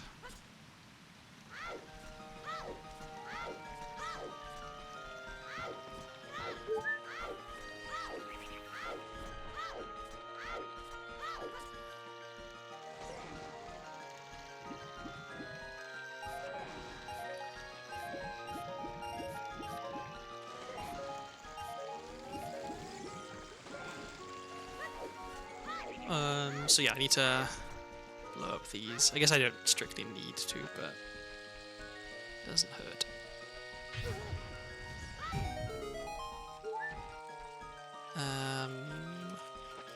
Let's use a stick. I'm gonna risk a bomb here, because even if all I get is Deku Seeds, it's probably worth it. Okay, well I got some bombs back. Okay.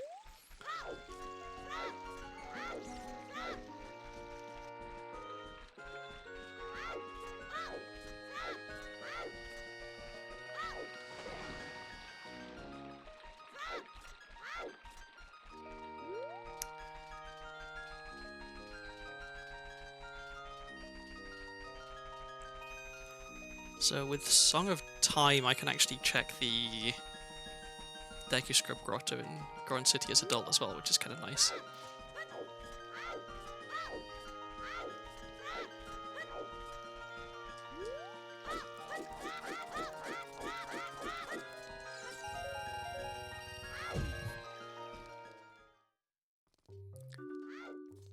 Is it worth going up to see Storm's Grotto outside the castle? I feel like probably not, because I can't actually get whatever's in there. I'll wait until I have weird egg to wake up Talon, I guess. I could also risk...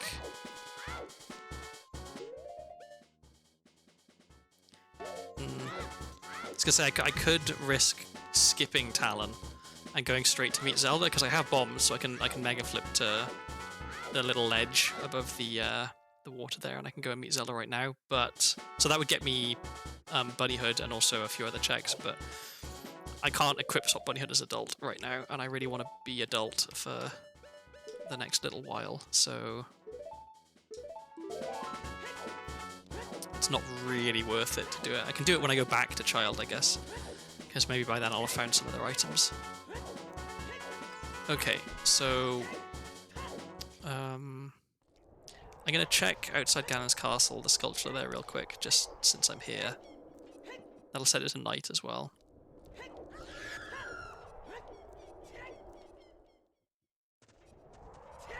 And then I'll play Bolero just to get the Bolero check, and then I'll play Serenade to go to Lake Hylia.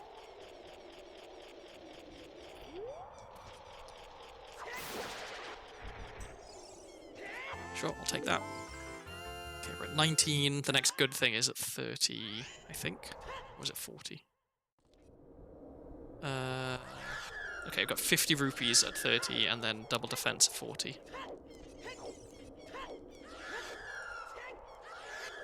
Oh, and I gotta remember there's a Triforce piece in the Goran shop, which I want to make sure I pick up. Wait, what am I doing?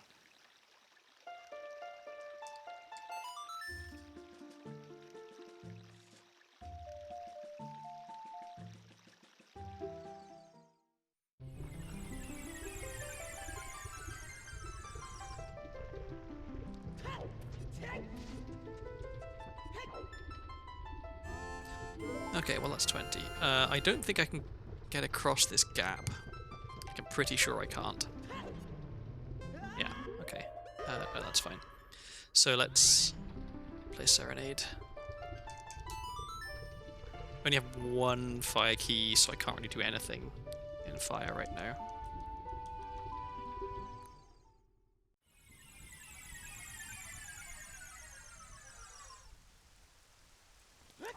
And I'm basically just here to learn Scarecrow's song, so that if I do happen to find a random hookshot, I have it ready.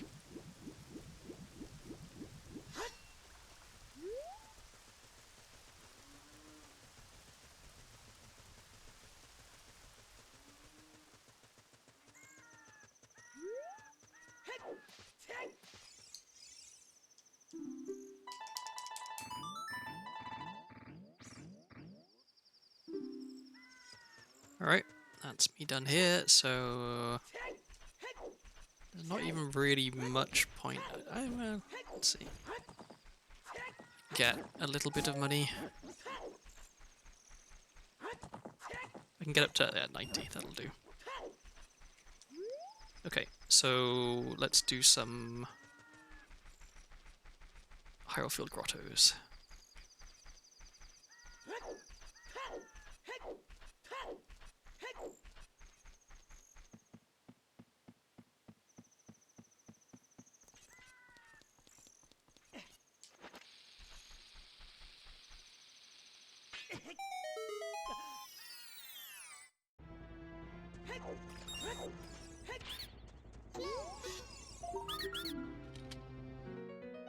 Okay, second forest key. If I can find hover boots and hookshot, I can go and clear forest.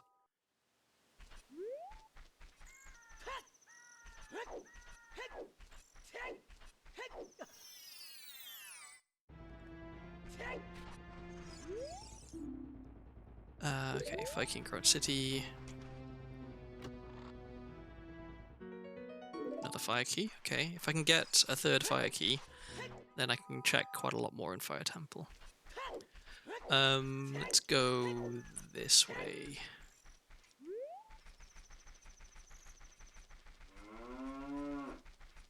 Okay, so it sounds like the "It Becoming Daytime" sound is a cow, which is fun.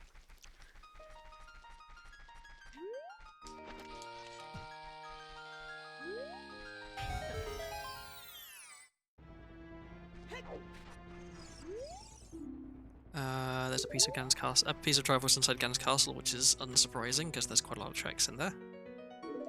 Nothing.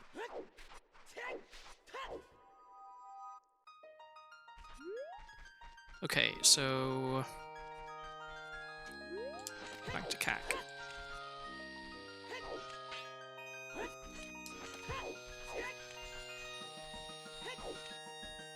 is this a good angle? It might not be. I get stuck on a fence. Nope. Okay, well I get stuck on a wall. Looks like I'll just manage to get past. Okay, and now we are on our way to CAC. I'm gonna fall in the river, I think. Maybe. Almost. Okay.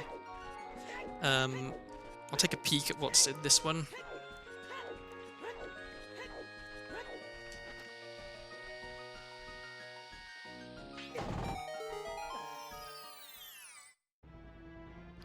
No, I can't, because I don't have any way to kill it. Wow.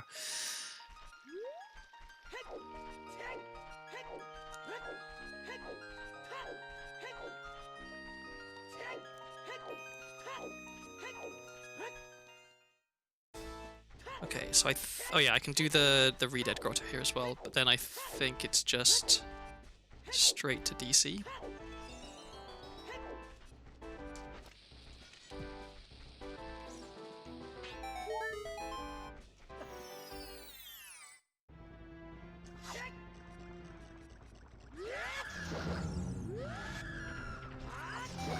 So an interesting little tidbit about this game. If there's more than one Redead in a room, that's those like zombie enemies. If you kill one of them, the other Redead will like gather round and mourn them. Like they stop trying to attack you, they just walk over to the one that died and stand there looking sad. Which is a nice little touch.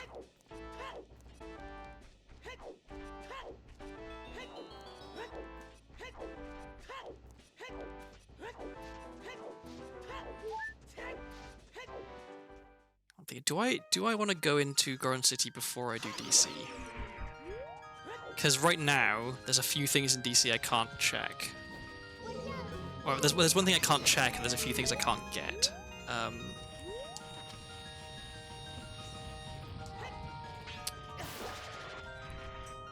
If I had some kind of ranged weapon, then I would be able to get them. So maybe I do pop into Goron City first.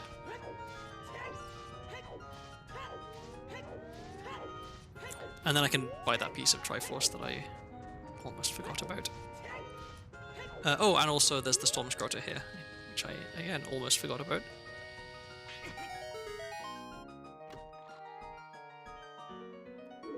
A lot of nothing.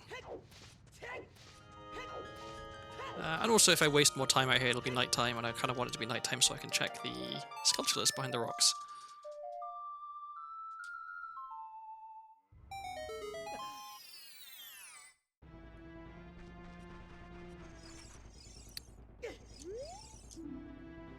Okay, piece of Traverse in Lost Woods. I don't really need to write that down because I'm going to be checking everywhere there eventually.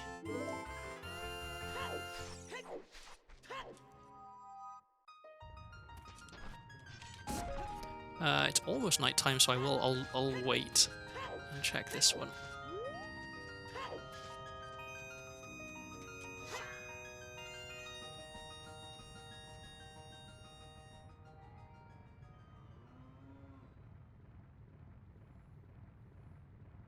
Any second now. Okay, there is a way to get this with the jump slash, but I don't know what it is. Okay, so I should write that down for sure. So I'm going to need hammer or hookshot to get that. I really need to learn the setup for the jump slash one for that, because it's faster than doing with the hookshot anyway. Okay, so that was...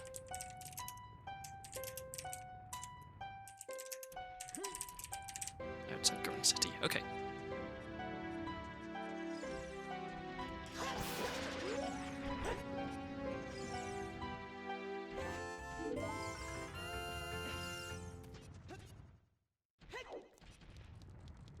I don't have strength, so I can't pick up the bonfires. I may as well, just while I'm waiting for the Rolling Goron to come back around, to try and get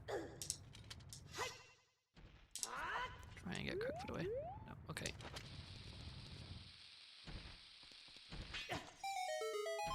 Cool, got him.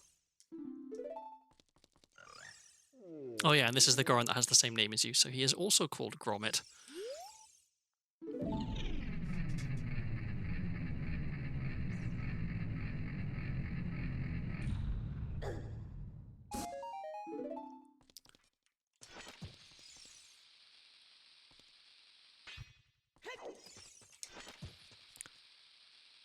Oh, and I can do...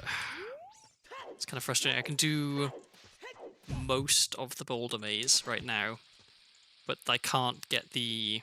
There's a gold sculpture in a crate that's only there as child, and so I can't get that, which means I'll have to come back here as child. But I don't want to skip all of the checks in there. Eyeball for 200 rupees, no, but I will write that down.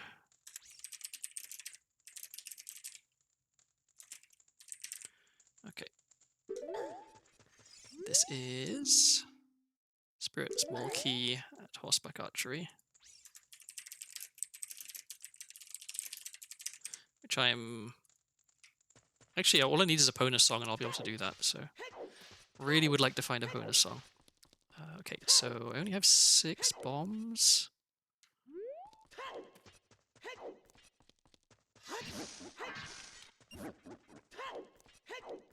Is 6 bombs enough? No, it isn't enough for what I want to do right now. Okay, I'll come back to that. Let me do the Decuscript Grotto here first. Because that's 3 checks, I think.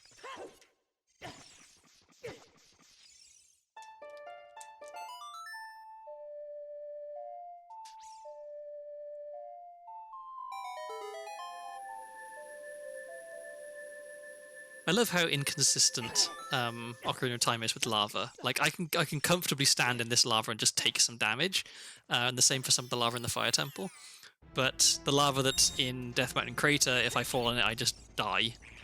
But I don't die. You know, I like respawn. I void out. Iron boots, that's good. I only have 1 water key though. I don't have hookshot, so somewhat limited in what I can do in Water Temple. Okay, and we came out of that with more or less the same amount of money we went in, I think. We spent 1 rupee there, maybe.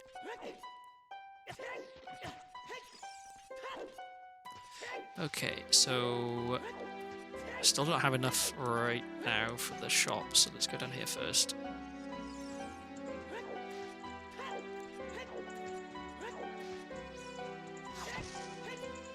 I don't know why sometimes there's nothing in that pot. I think maybe it depends on where you loaded this room from, because if I go out and then back in, there will be something in there.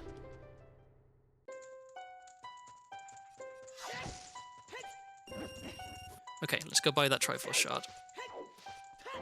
That'll put us up to 7, which is 1/3 of the way there.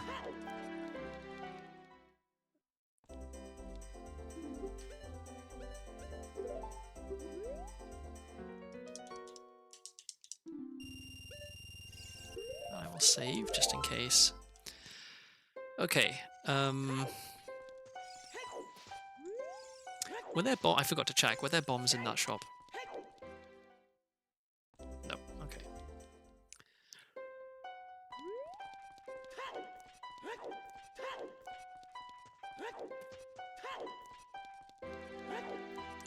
Where can I get bombs from? Maybe. Actually, yeah. I think what I want to do is go up Death Mountain Crater. Go at the top. I can give Broken Goron Sword to Big Goron. Let me farm some rupees while I'm here. And this way I can get the sculpture that's behind the rock on Death Mountain Trail. Come back down, go back into Goron City from the top, after farming bombs in Death Mountain Crater. And then I can use the bombs to do the stuff that I've skipped in here. Very convoluted.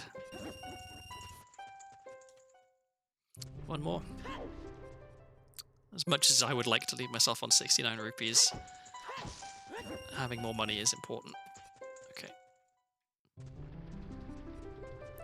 What's this? This is Giant's Knife, because I know where Bogoron's Sword is.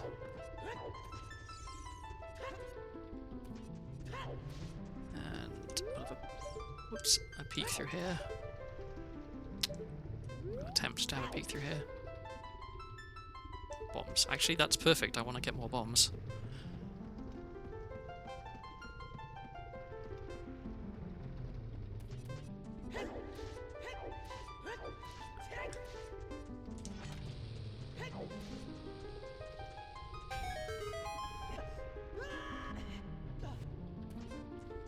I should have enough time to. Okay, only 5 to go down and back up.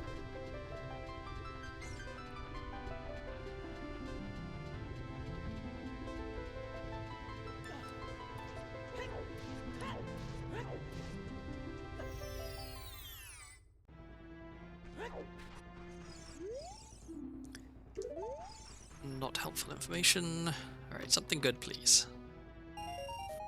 It's not really very good. I'll try and get more bombs here. Okay. I'll check all the stones and then I'll go and check the gossip stone in the corner and then I'll be done in here for now. Okay.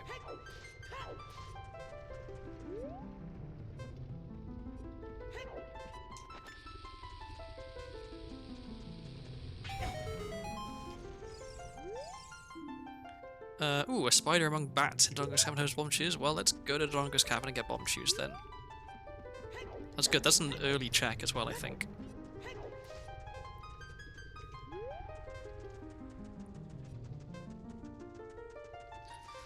So having bomb shoes is very good. I like bomb shoes.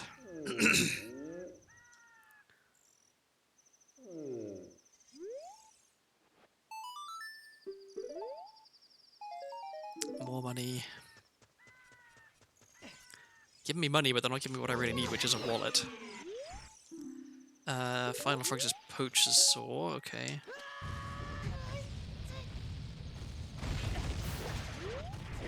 Oops. That's not what I wanted to do. That's what I wanted to do. Another fire key, okay. Final Frogs was Poacher's Saw. Let me write that down.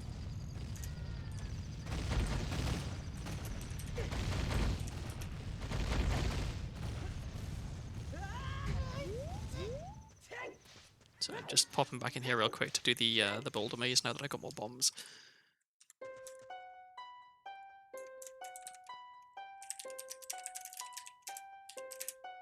Okay.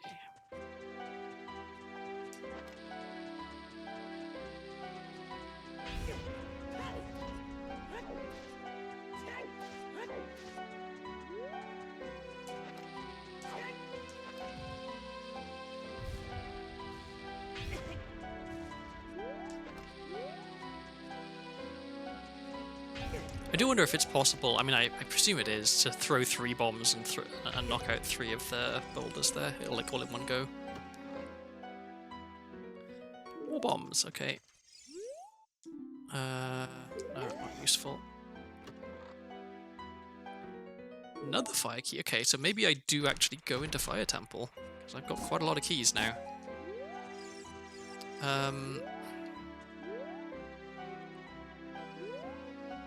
Yeah, okay. So what I don't want to do is get stuck back there. So I'm going to super slide through the gap between the rocks here. So I can get this chest. But now I have no way out. But I do, because I can warp out. Oh, wait, but this doesn't really help me, does it? Because I can't... No, okay, screw it. We're going into Fire Temple. I probably shouldn't be, but if I can find anything basically useful in Fire Temple, then it's probably worth it. Because with 4 keys, I can actually check quite a lot in here. I know I should be going into Dodongo's Cavern because I know bomb chews are in there. But right now, bomb chews don't actually let me do anything that I couldn't do otherwise. So let's go check this first. Leave me alone, bat. Oh, fucking! I thought I dodged the bat, but no.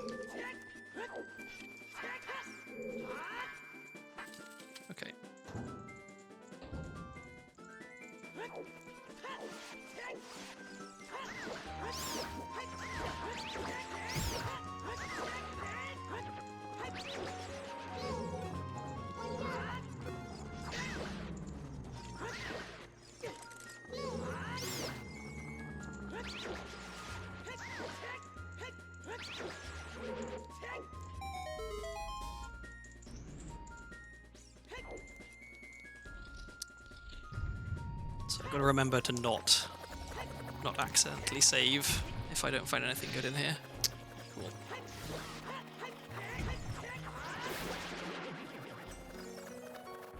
Bigger bomb bag, okay.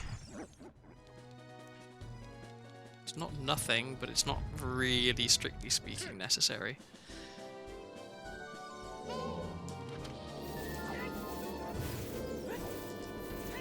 Get your sword out, Link.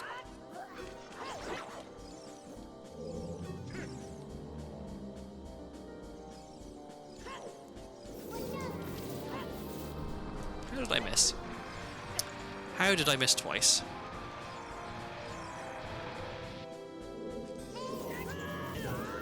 This is the worst flare dancer fight I've ever done.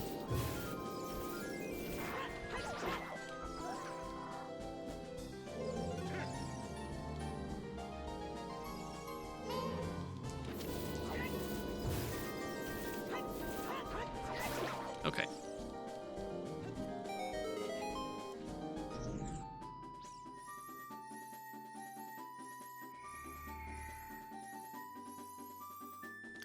This is a fun little mini boss. There's two of him. There's both of them in Fire Temple. Okay, so that's nothing, and I can't get the last one. So yeah, nothing on that. There is a lot of stuff in this game, and the way that I play it when I do randomizers, I skip quite a lot of things. So it's easy to miss things. I'm kind of tempted to maybe at some point do a fully vanilla playthrough, but I genuinely on the one hand, there's a reason I play randomizers is because I like doing glitches. I think it's fun. But also, like, I might not actually remember how to do parts of this game correctly anymore. I only know how to do it with cheating. Not cheating, you know, but like with glitches and stuff, so. Okay, that's worth. So we're at 8 pieces of Triforce now. Couple more and we're halfway. The time is... This is gonna... the way things are going, this is gonna take a lot longer than I anticipated, which is unfortunate, but... Well, we'll see.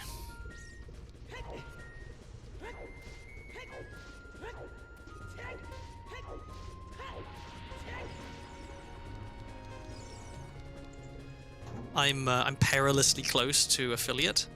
I think I need to stream one more stream after this one, and then I'll have my all of my things met for affiliate.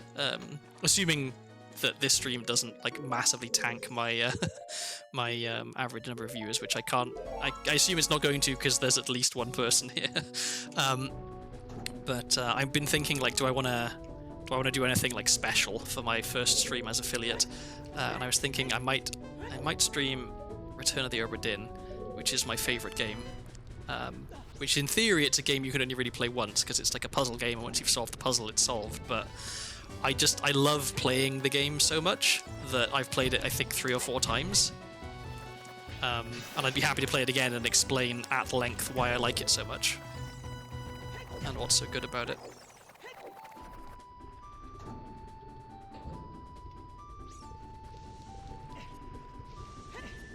Okay, so I think I might need to try and get some more health before I do the last bit of this in the next room, because the time is going to be a bit low otherwise, but especially if I... yeah. Okay, so if I can get some hearts from this guy, yeah, that'll help. Also, I found Mirror Shield, which is good. Means I can do more in Spirit Temple if I need to.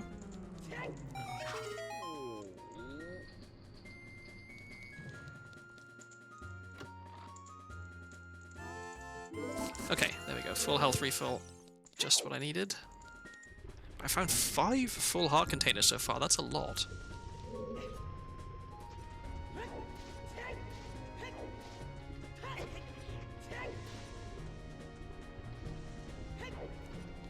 So I should have plenty of time to do this room, and then I can do the little skip in the room afterwards. And then I can't go up to where the Scarecrow wood stuff would be because I don't have hookshot, unfortunately. But it's not the end of the world. Okay, don't get knocked off the block by bats. That's all I ask, Link.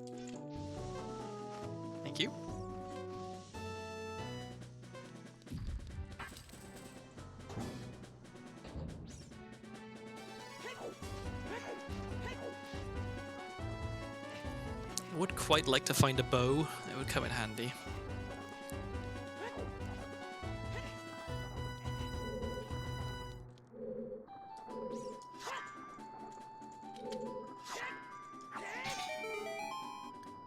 There's a quicker setup for this, I think. There might even be one that uses bomb chews, but I don't know what it is. I should pick a new thing to learn, I think, because it's been a while since I learned a new trick. Right, what do we have in here? Fantastic. Nice trap.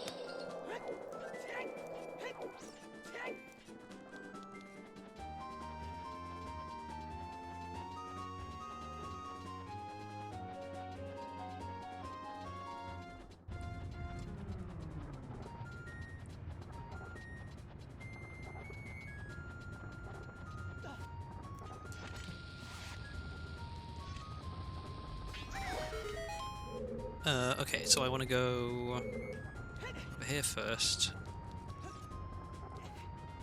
I've learned my lesson, and I will be killing this torch slug because it's knocked me off a few times. It's extremely annoying.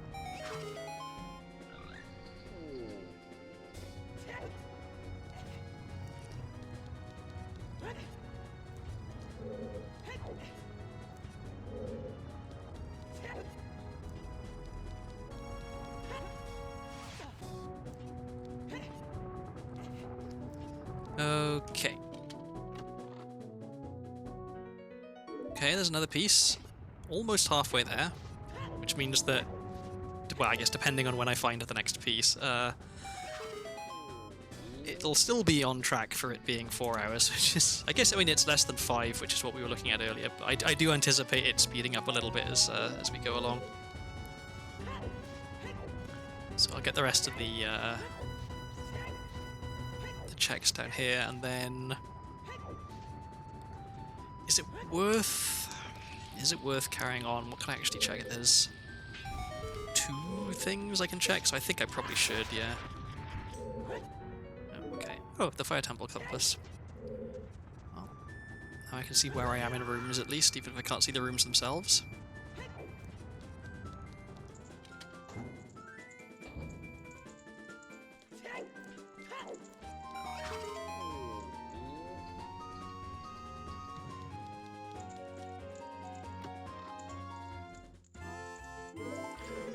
Alright, 23 sculptures. I'm almost halfway to the piece of Triforce.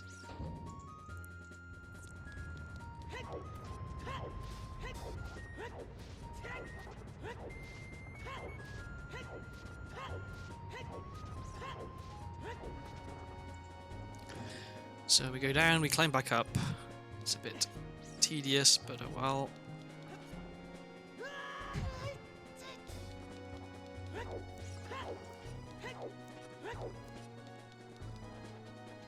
I should save.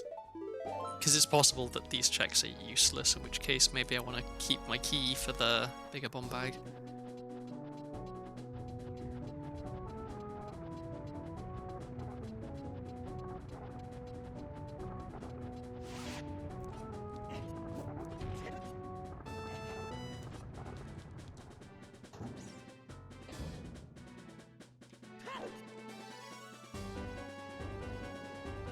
Oh yeah, there's that chest. I guess I could get that. I'd have to save warp though, which would be really slow. Do I wanna... what can I do? Maybe I can get that last?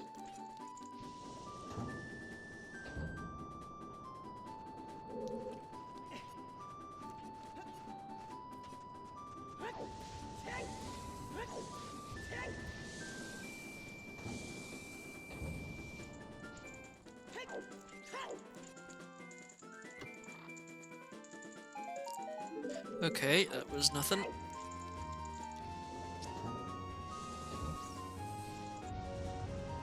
Okay, so we wanna...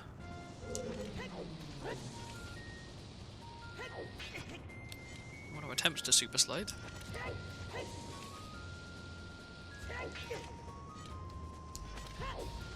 think I'm late. Yeah.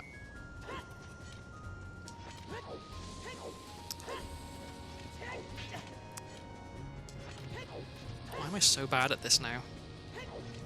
There we go, finally. Okay.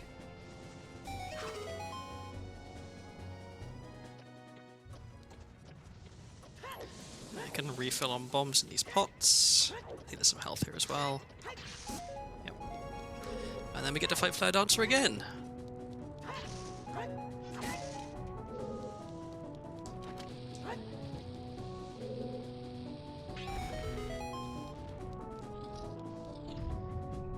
I'm gonna be really annoyed if when I do go into Dodongo's Cavern, like the first item I find is Hookshot and the next item I find is Hover Boots, and you know, there's a bunch of good stuff in there. Because I could have gone in there first.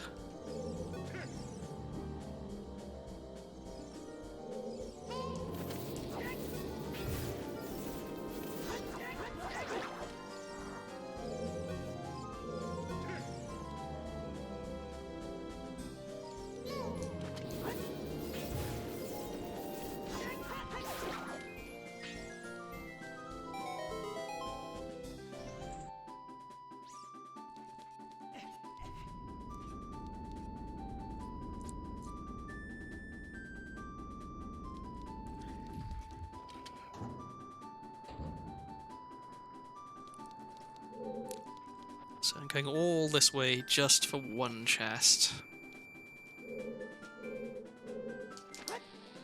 No, that's nowhere near. That's more like it.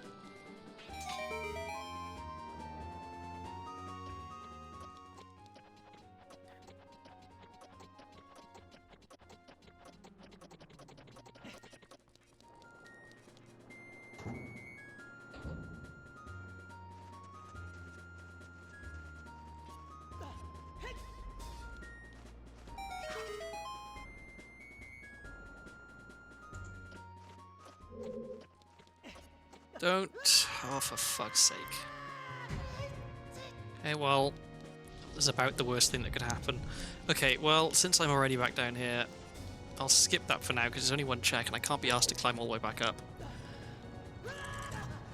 Let's go get this chest instead. And then my only option is save warping, because I can't get out of where I am right now, which is pretty annoying. Unless this is Hover Boots or Hookshot, in which case we're saved. Or I guess it could be a different warp song, like Nocturne would be really good. Requiem would be best. It's a map, cool.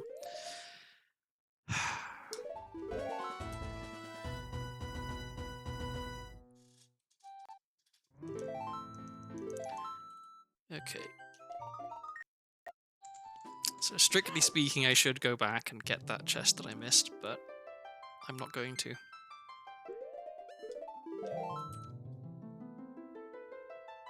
Okay, so finally now we are actually going to Dodongo's Cavern.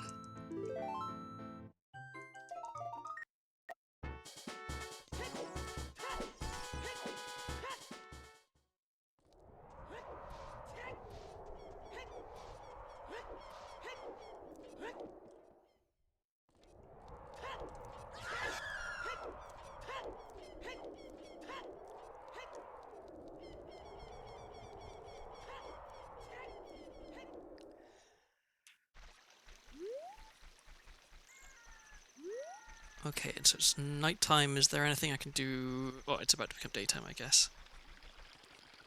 Wow, the moon went very quick and then stopped. It's interesting. Will I get there while it's still nighttime? Do I want it to be nighttime? I guess too late it is.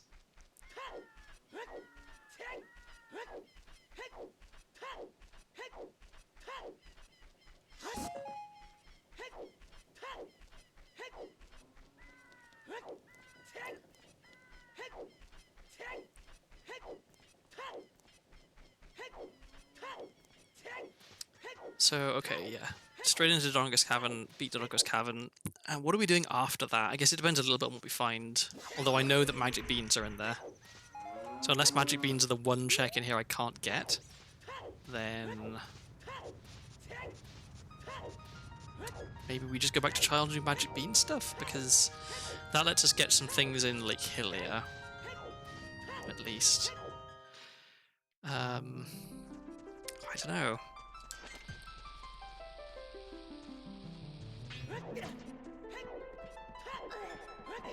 Actually, no, we go to Ganon's castle because we can get in there now once we've beaten this place. And there's bomb juice in here, I think, right? That was the hint I got. Or am I gaslighting myself?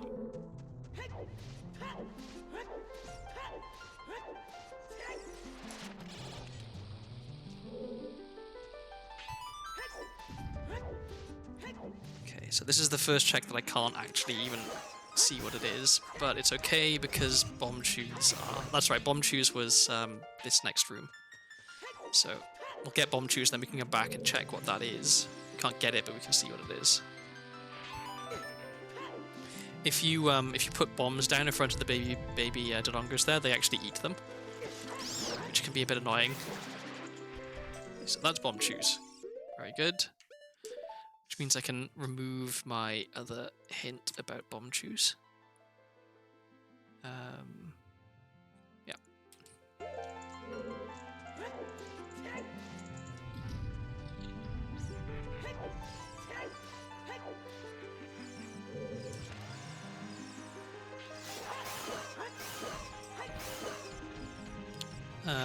Fire arrows, that's actually like a good item. Well, let's write it down. Arrows, and this is the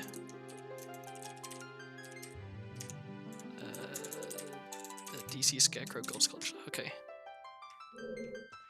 Alright, well, having bomb chews does make me feel a bit better.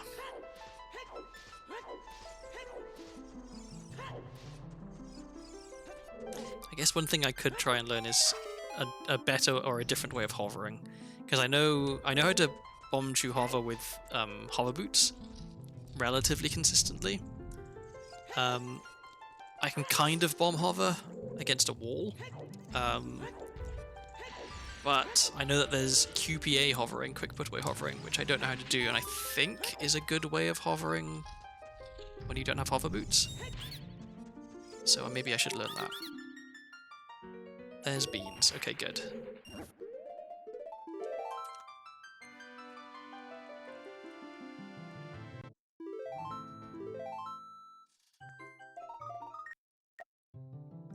So this seed is actually going significantly slower than both of the ones I played as trial runs. Like, I wanted to see what these settings were like in terms of time, because the whole point is I wanted to do a stream that didn't take 4.5 hours.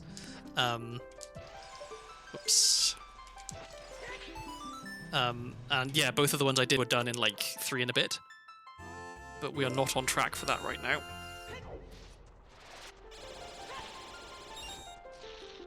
What is that?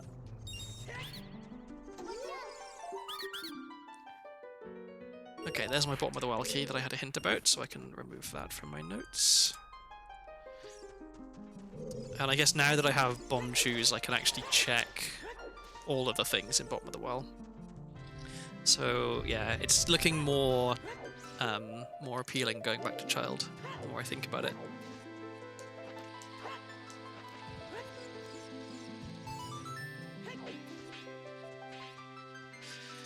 Because, like, yeah, I can get all the stuff in bottom of the well that I missed, including Dead Hand. I can plant beans in various places.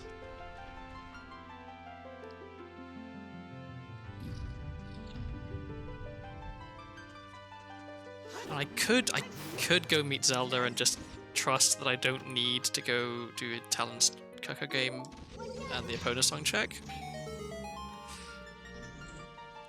But I guess I probably want to wait a little bit longer before I commit to that, because it could backfire. Because there could be a very important item, like hover boots, for example, there, that I would end up missing.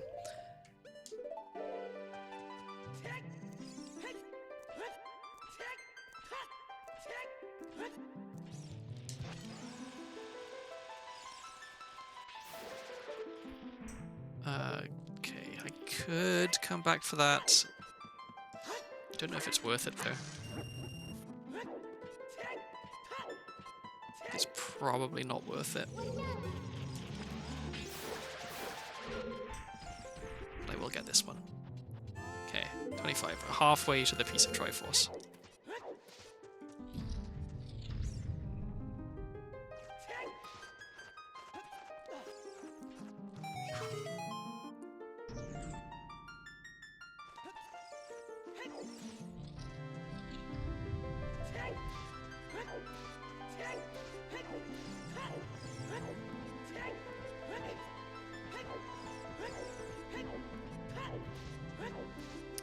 What bombs for this next bit?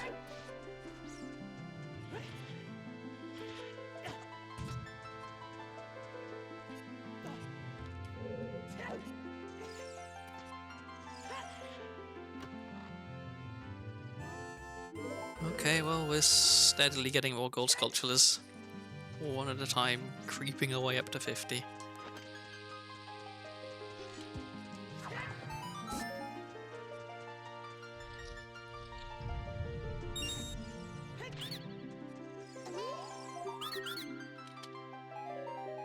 More useless checks. Ugh.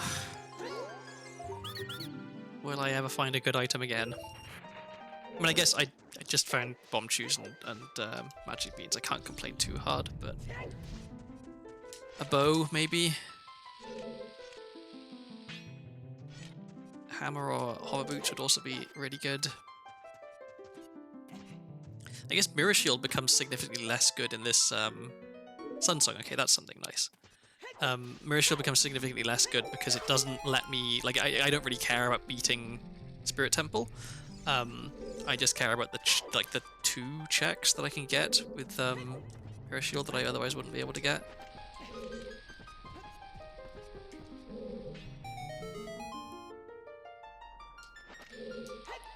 Is that right? I think that is right.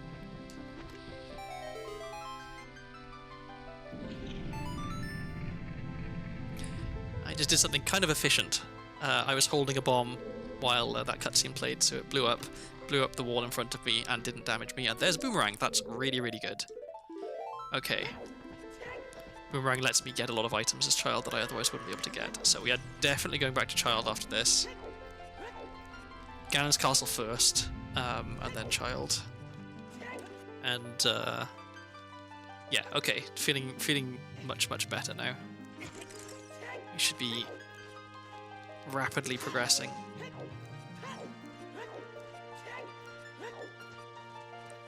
Can I can even equip swap Boomerang as adult, actually, which is a rare situation to be in without any magic. Magic items, I mean.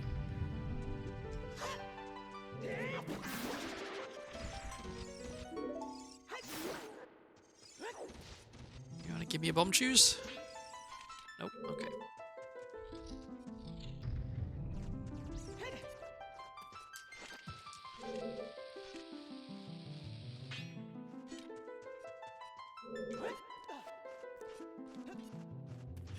Okay, so we beat King Dodonga real quick, and then is there anything I can now do that I couldn't do before? I can do Sun's Grave and Graveyard, but I want to go back there as Child anyway, because I can use Boomerang to get other stuff in that area.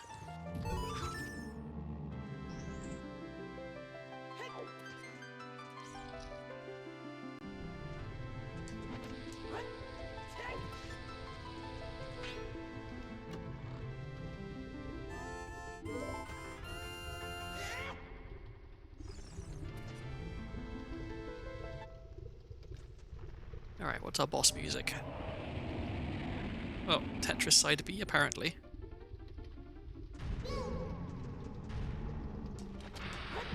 It's quite quiet.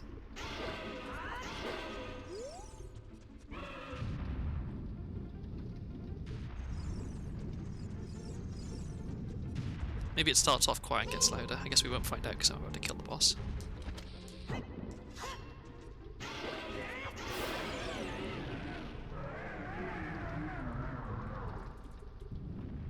Let me have a quick look at my notes and see if there's anything I can cross off.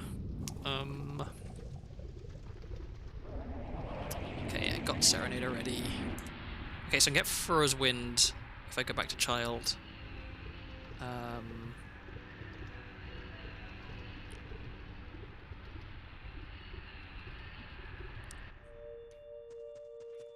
I don't need that.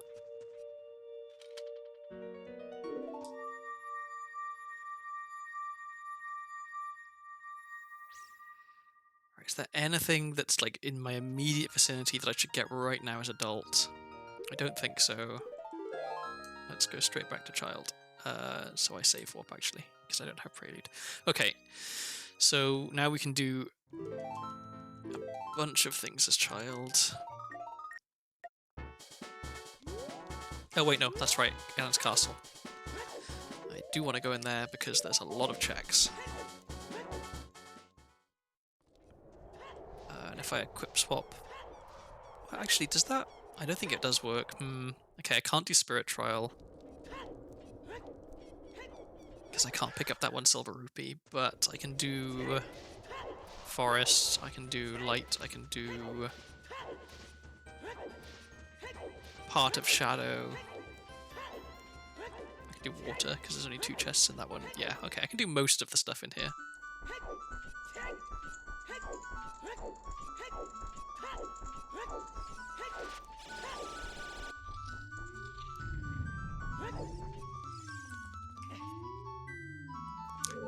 And I guess I can just check the boss key chest as well. Nice, got all 4 of them. Nothing.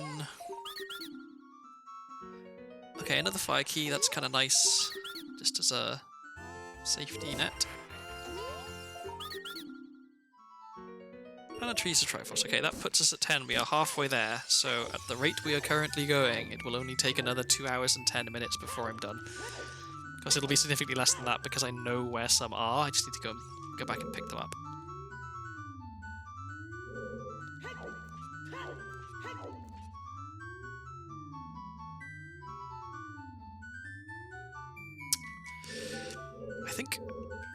I think I must have set my controller sensitivity slightly too high.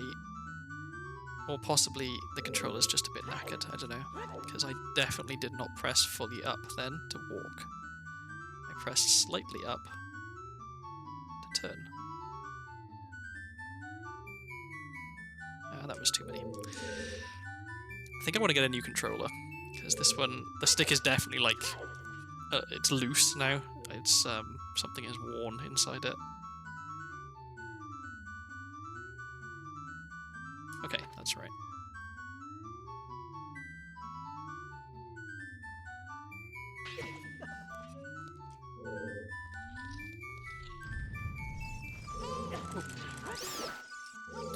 It's rare for me to not have any kind of ranged weapon when I'm in here. To do this all blind.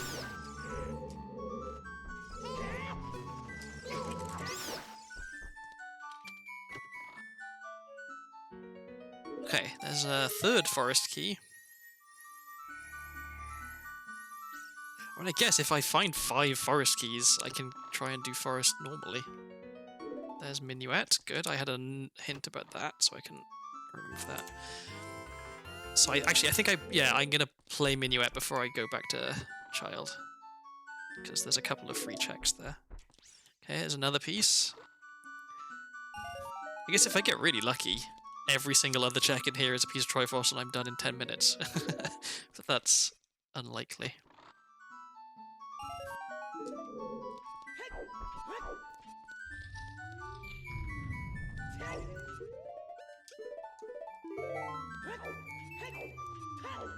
It's a shame you can't pick up silver rupees with the boomerang, because otherwise I would be able to do Spirit Trial.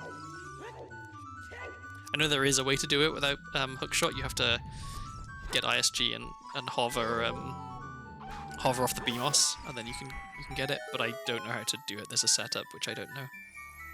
It involves standing on top of an Armos, which I don't know how to do that. Okay, there's another piece. So we're actually making quicker progress in here than I thought. It's kind of tempting to skip the boss key chest, but I know I should do it. I only have 10 bombs is the problem, and it's very easy for me to screw up the staircase hover to get in there, so we'll see.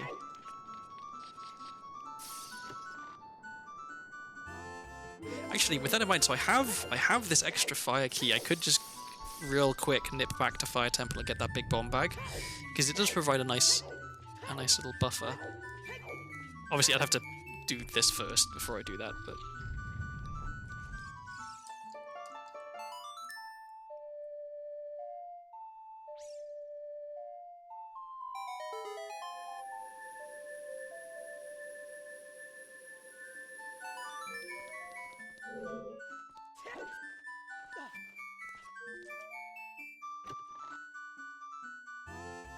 Nothing. Okay. Well, I guess, I mean, 30, that gives me 50 rupees, so strictly speaking, not exactly nothing, but basically nothing.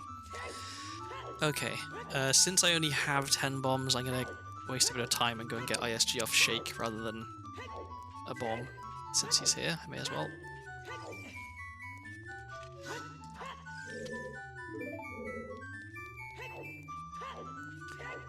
Okay.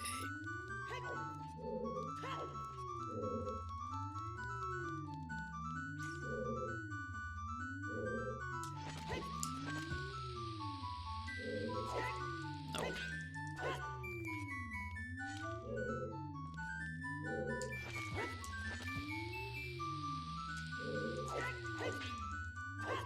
Yay. Oh, we get some very quiet Tetris side A now. I guess that's what Ganondorf's playing on his organ.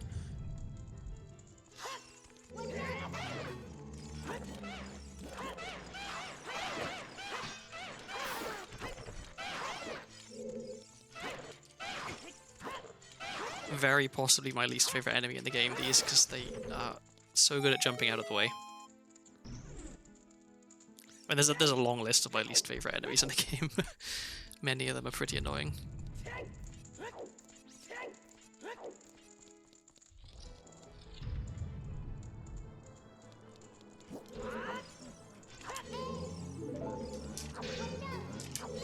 Come on.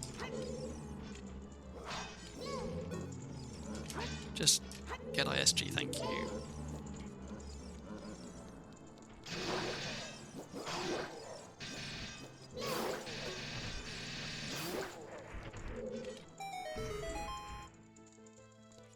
I think I will. I've only got 6 bombs left, so I will go and pick up that bigger bomb bag just because it's nice to have. No.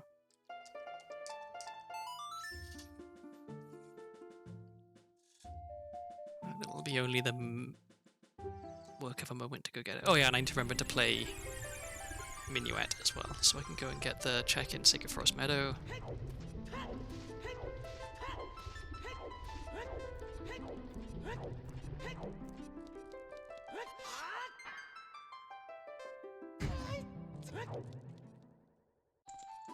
Okay, can I avoid getting hassled by bats again?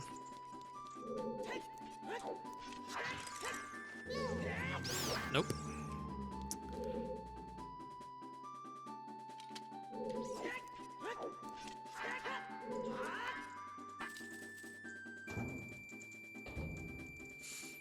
It's a bit annoying having to do this again, but at least I don't have to fight Flare Dancer.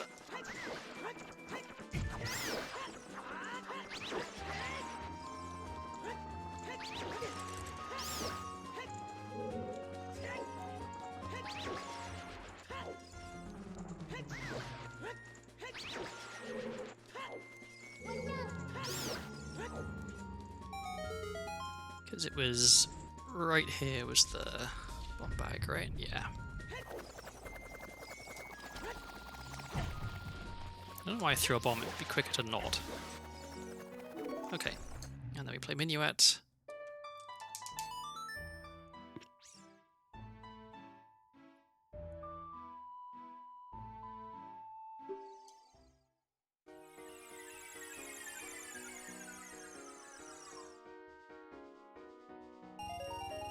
Okay, and then we're actually going back to Child. Okay.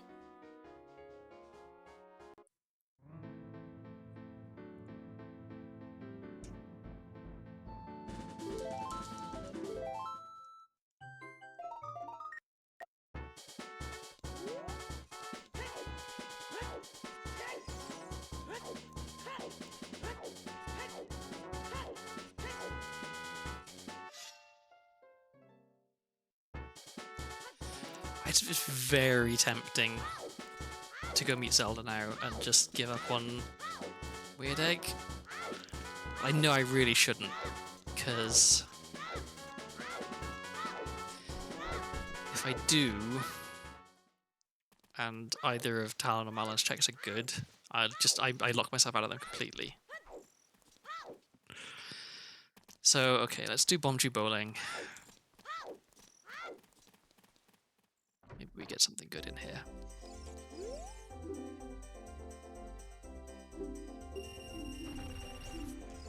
Not worth.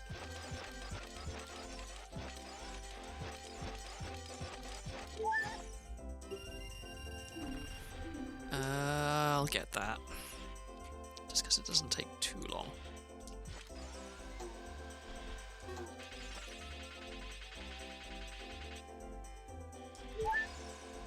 Great.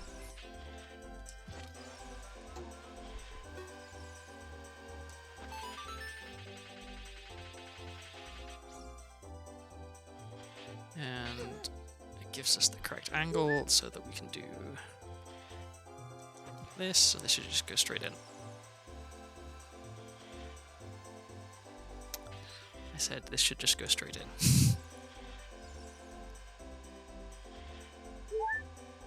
What on earth? Am I just not in the right place? Oh, I think I'm too far forward rather than too far back. Yeah. Okay. Really making a hash of this. There we go. All that for a Sculptural token. But that puts us at 31. Oh, I did not mean to press. Okay, well, let's get more Bombchus. Since we accidentally wasted our money anyway.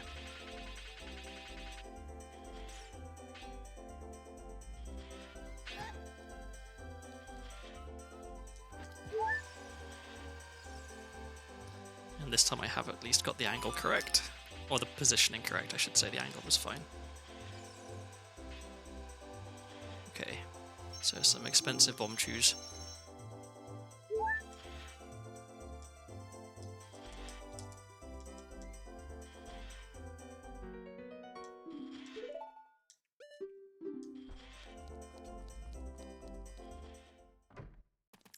Okay, so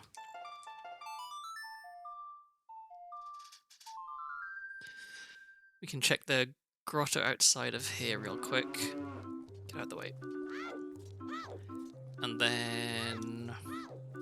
oh yeah, the grotto outside of Cac, which I couldn't check before when I was adult because I didn't have any sort of ranged weapon. Grab some money real quick just in case.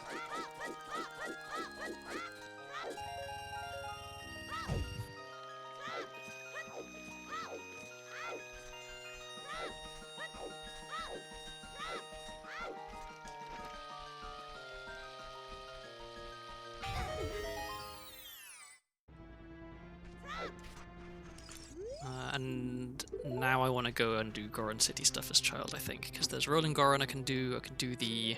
oh, this magic, that's really good. In fact, do I... no, I'll do chest game when I go back to being adult at some point. For now... yeah, we'll get this grotto, I will go and do... oh yeah, more Bottom of the Well stuff, because I can full clear Bottom of the Well now. So we'll do that, then I'll go up Death Mountain Trail, Death Mountain Crater stuff as child as well, Goron City stuff as child, yeah. I guess I've got another song to play for the frogs if I really want to.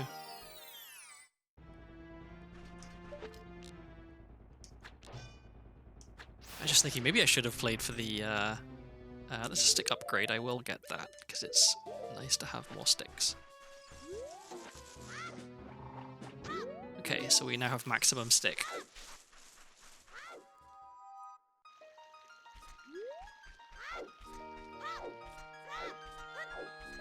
Oh, I had a hint about, what was it? Oh yeah, there was a fire key on the fence in London, but I don't think I care about fire keys anymore.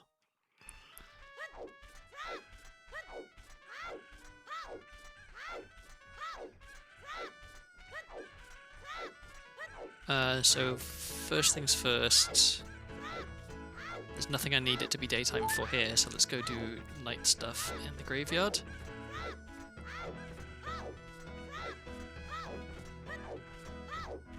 Because I can get I can get Fur's Wind out of this crate here first. Actually, let's just make it night. And while I'm here, never pass up an opportunity to farm more bomb chews.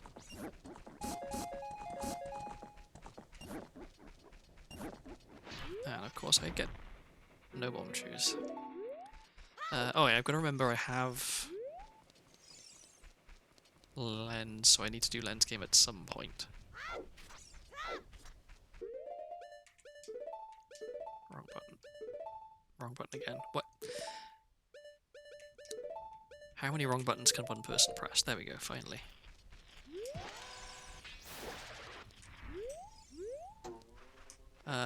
Sure, why not?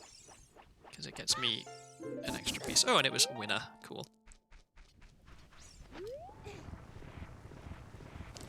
So if I knew how to do the super slide teleport trick, I could get into Shadow Temple right now, but I don't, so I can't. Get a lovely view of some Redead cheeks.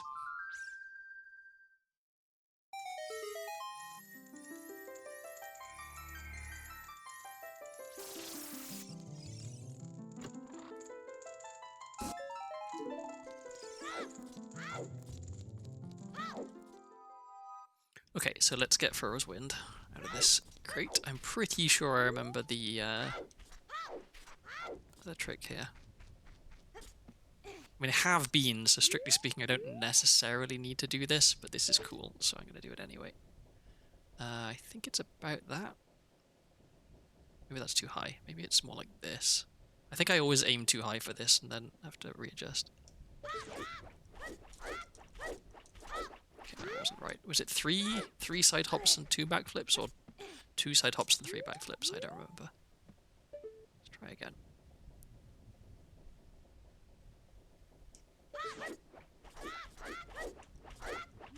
I guess it was 3 and 2. There we go, Furrow's Wind. Comes in handy, and also that lets me... If I did have Bunny Hood, that would allow me to equip swap as adult, so maybe now I do want to get Bunny Hood. It's fairly unlikely that missing 2 items is going to make it so I can't beat the seed at all. So it's probably worth... I'll do Bottom of the Well first.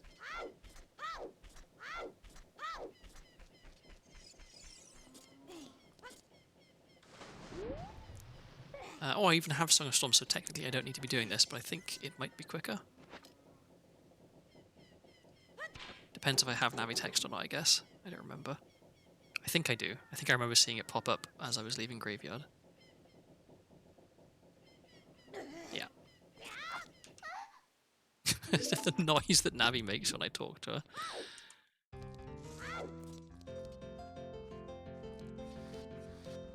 So I want to save as many chews as possible, so I'll check all of the stuff that requires explosives first, then I'll do Dead Hand last.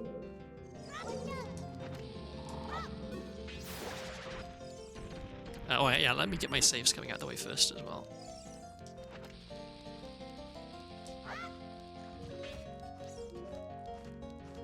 Actually, just in case this... No, yeah, just in case this is Lullaby.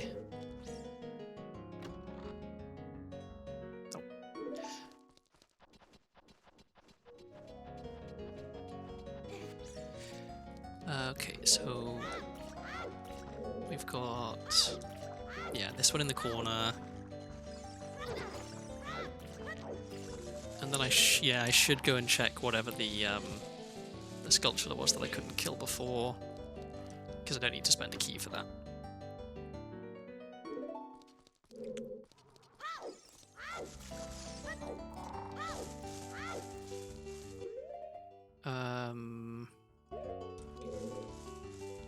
But actually,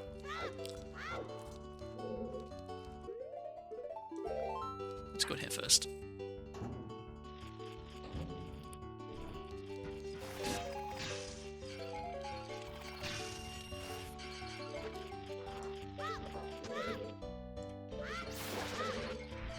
is nothing. Okay, good. So we don't need to worry about that room.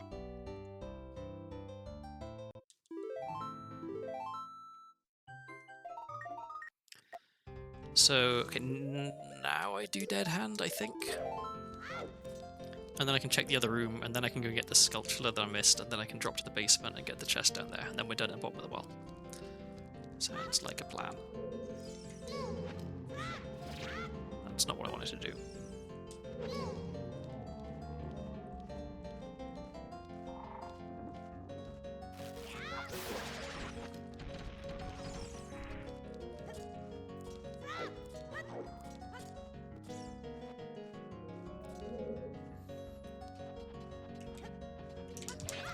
Oh, first try. It was pretty quick as well.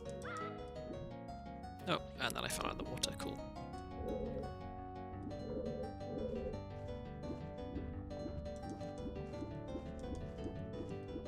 Come on. Oh, and I want to put this here. Nice. That's the smoothest I've done that in a long time. First try on the bomb chew, and then, well, a little bit of messiness with the water, but otherwise pretty good.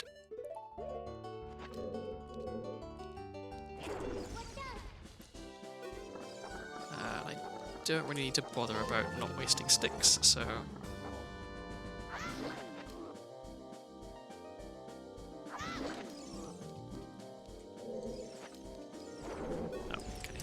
maybe I could get in there quick enough to get an extra jump slash, but no. Would you get off me?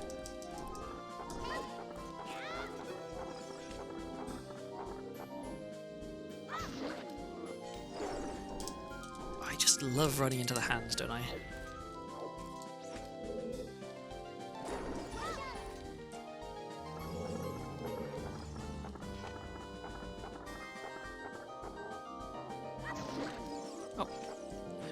Hits it was. Okay.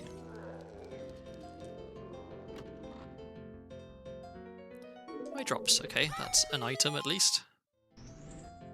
I'd really, really like to find strength or requiem or opponent song would be really good actually.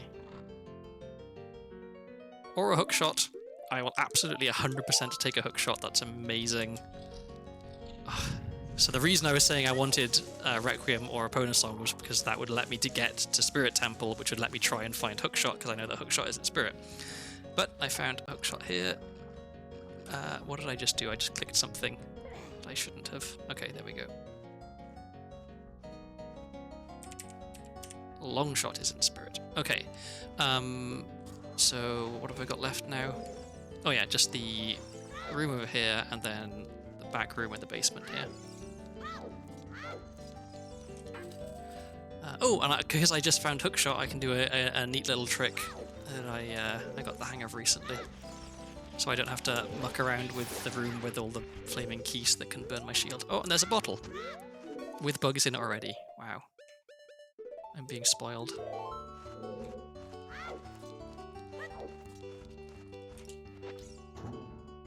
Okay, we are in business now. So let's get Hookshot. First try equip swap as well. Wow. Okay, so what I can do is just clip through by hookshotting onto that guy. And then if I go in here, I can fall down a hole and get the last bit that I need.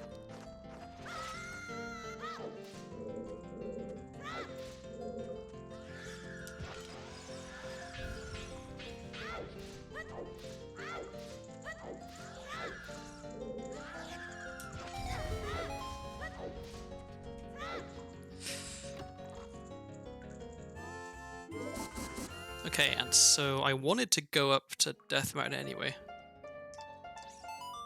So let's go there and hookshot across, and we can do stuff there.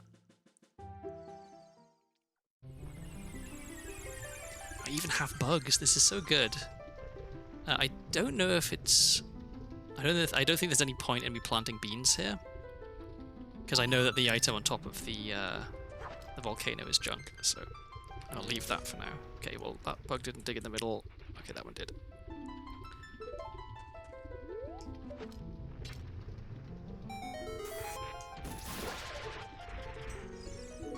There's another piece of Triforce. Cool, we're on 13.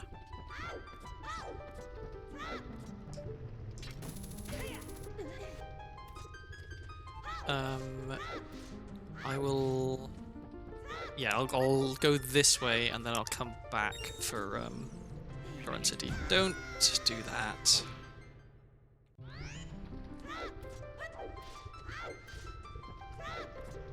It's not the first time that scrub has bodied me into the lava there. I wonder, is it possible to throw a nut across to get him before he gets me? Yes, okay.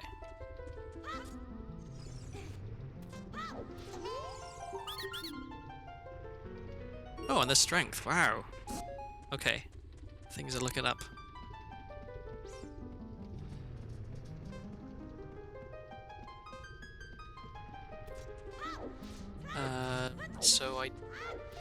So yeah, just this crate, and then I go back down to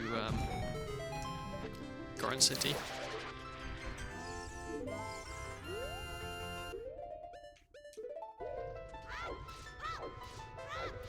Let me reset the timer.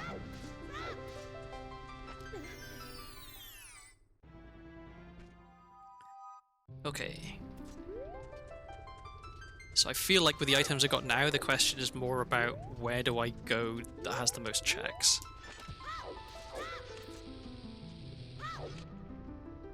Cool. Oh, I should have gone outside first. Actually, no, I should have realized I could avoid it and I didn't need a mega flip, okay. Or I could have just played Bolero again. Really not thinking very much today. I think if I had more keys, Water Temple I think would be the place to go. With only one, there's less I can do. So I can get the pot here, I can go and do the boulder maze and get that sculpture that I missed earlier. Oh yeah, and Rolling Goron.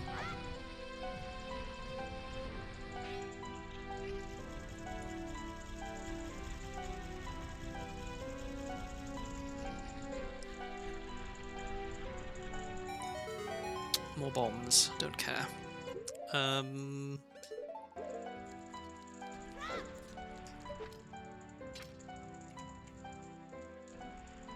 Does this not reach? I guess it doesn't.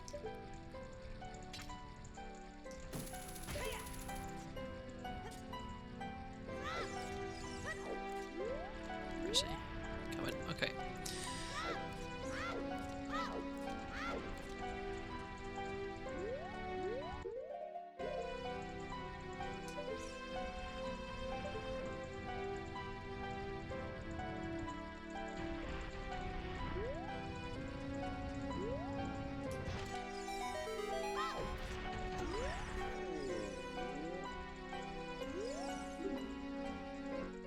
There's hover boots. Excellent. Wow. After a real drought of good items, it's all coming together now. So the one thing that I don't have that I would like at this point is a wallet or two. 2 wallets would be amazing. Because then there would be really like nothing I couldn't get, I think. Also, this makes me feel like I really should go meet Zelda now, because the only possible item that might be good that I don't have at this point is hammer, and even then I don't really need hammer. Like, there's hardly any checks that are locked behind hammer. So where am I going? I think I'm just running straight back to Castle.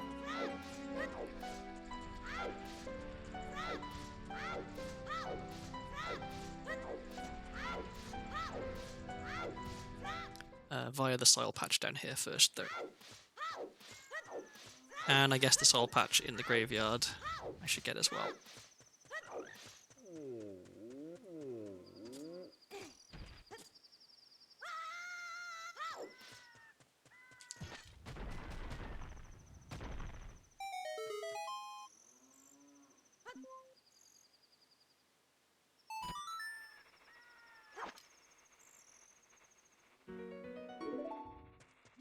So, okay, and how many...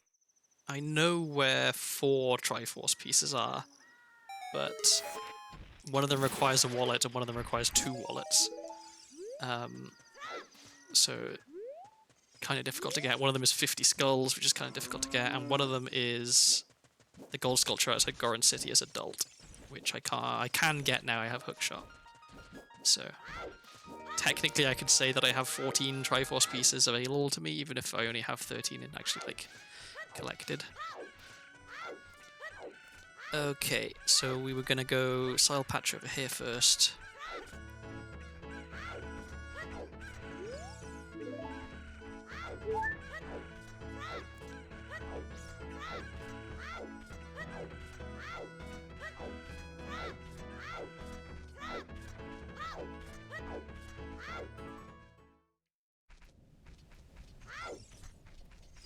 I'm trying to remember, did I have bomb shoes the last time I went to Bottom of the World? No, I didn't, because I didn't get any of the explosive checks. Okay. I was just trying to think, like, oh, did I just not feel like doing Dead Hand and miss out on getting Hookshot earlier? No, I couldn't have done Dead Hand.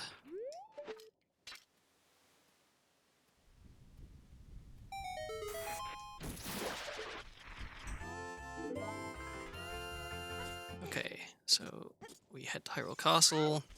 Oh, I can do chest game.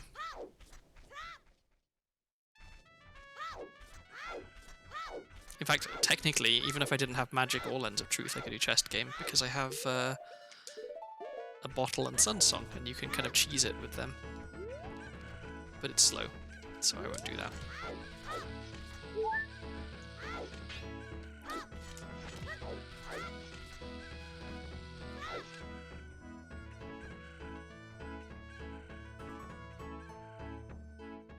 So how exactly does the Triforce hunt work? Do you just need to find all the pieces? Yeah, so there are 40 pieces of Triforce hidden in the world. I need to find 20 of them for me to win. And those settings are like ones I set myself. Like the default, if you turn Triforce hunt on, is that there are 30 pieces and you need to find 20 of them. But I wanted to, like, the whole point of me changing these settings was to try and make it a bit faster, so I made it easier by having there be 40 pieces. And so that, like, there is a limit to how many pieces you can set, I think, because they can only replace, like, junk items, which are, you know, items that it's instant win. As soon as I get the 20th piece, the credits roll. Then if you reload the save, it just gives you the Ganondorf boss key in case you wanted to also beat Ganondorf and Ganon. But I don't want to add, like, I mean, what would it be? 10 maximum minutes to the run just so I can beat the boss. So I'll just, once I get the last piece, that'll be it. I noticed that it gets surprisingly tense when you're on 19 out of 20, because every single chest you open could be the one that ends the game. Whereas normally, right, I'm looking for a particular item, like I'll be looking for light arrows or I'll be looking for magic or something, right, in order to be able to go and beat the final boss. And so there's a little bit of tension of, like, will I find the item I want? But it's not like once I find the item, the game instantly ends. So it is a little bit different, and I did enjoy that. But we're still a little way off yet. Okay. So now I'm going to go meet Zelda.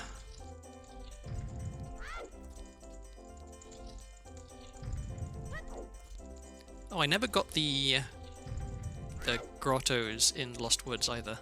I should go do that. It has. I got a lot of health. Part of that is, I think I've deliberately skipped, I think, like 1 or 2 heart pieces, but mostly I haven't had the option to skip them because I didn't know that they were heart pieces. But yeah, finding 6 full heart containers is yeah. I wish I'd been finding pieces of Triforce instead, I guess. Okay, can I avoid getting caught here, please? Nope. Let's try that again. Although it'll probably be daytime by the time I get there, so maybe let's just go around the normal way. I should learn the setup for the seam walk to skip the guards here, because it does save time and it's not that difficult. Like, I think it's as simple as like you target a wall and then side roll and then just hold Z and you can just run straight up, I think. Because it's a difficult seam walk to do if you don't have the setup. Oops. So somewhat unfortunately, I know that the item Impa gives me is an ice trap, but I have to talk to Impa, otherwise I can't. Like I don't. Yeah, I think I can't leave unless I talk to Impa. So I have to allow Impa to ice trap me. But the main reason I'm coming here is just to get the masks, because there's 2 checks from the masks, and then I get another check from Soraya for having met Zelda. And I mustn't forget this.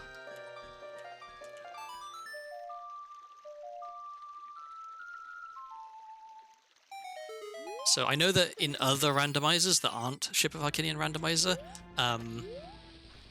if you skip waking up Talon and then later get the weird egg, you can still go and wake up Talon.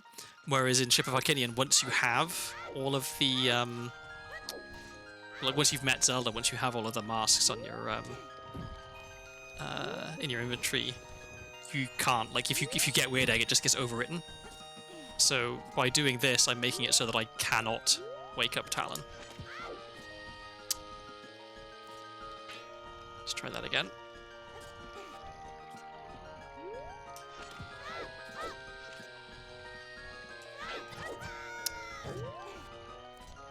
Let's try that again.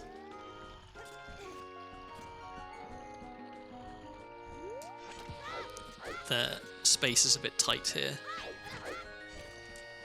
But there we go. Okay, so finally we get Bunnyhood and can start running around a bit quicker.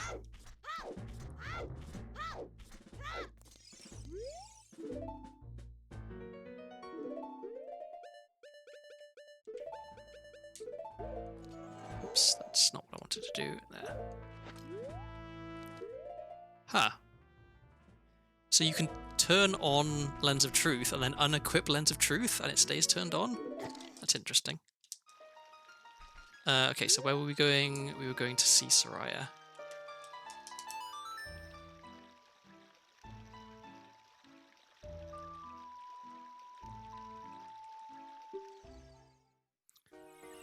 We could plant some beans and do the soil patches in Lost Woods as well.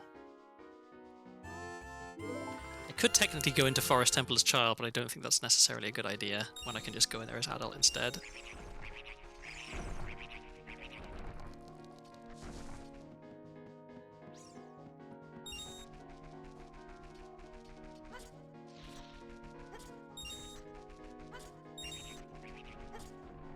And I didn't get this grotto yet.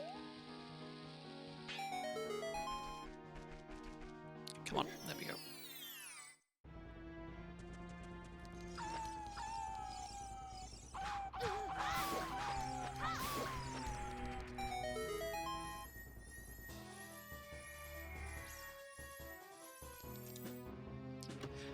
So what do we have? Another piece of Triforce. Okay, we're slowly getting there. 6 more. I know where one of them is, so actually kind of 5 more.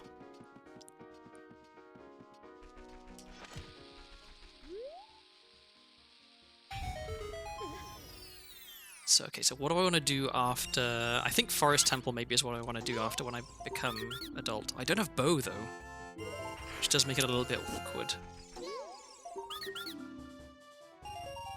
In fact, how much of Forest Temple can I even do without bow? My 4-hour estimate looks dead on so far. I was kind of secretly hoping for it to be a 3.5 or 3 hour one, because I dragged my feet a little bit when I was playing off stream, because I was getting up and taking breaks and getting distracted by stuff. But yeah, obviously there's going to be some variance, but if it can be 4 hours like fairly consistently, then I'd like that, because it's a lot easier for me to find energy for a 4-hour stream than a 5-hour stream, or to tell myself, oh, I'll stream for 3 hours probably, and then it to take a little bit longer. Like, I don't mind that, but the idea of sitting down knowing it's going to be like 5 hours of being there it's a lot more of a mental sort of commitment. Ugh, I got excited there. I thought that was really Epona's song, because Epona's song would be one of the best items I could find at this point.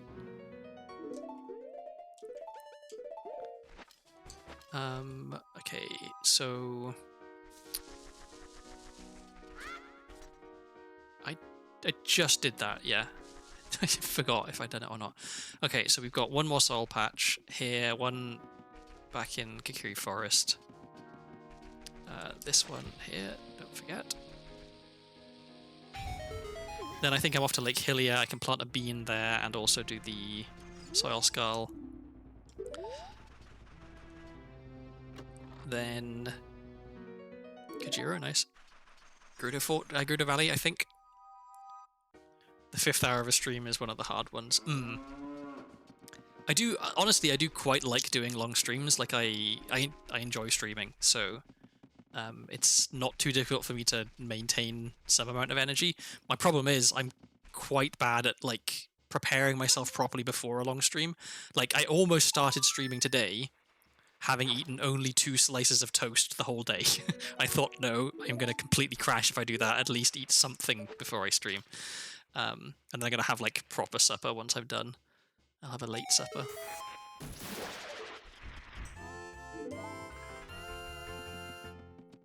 Because honestly, spending 6 hours sat on my desk on my computer, that's what I would be doing anyway. And so just the additional thing of having to talk, it's not a huge amount of extra burden for me to do.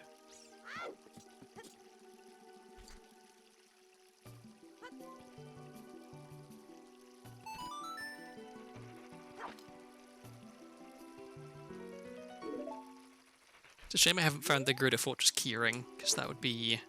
I guess it's only 1 extra check, really, so maybe it doesn't matter that much. But... more health? Cool. Oh yeah, Serenade.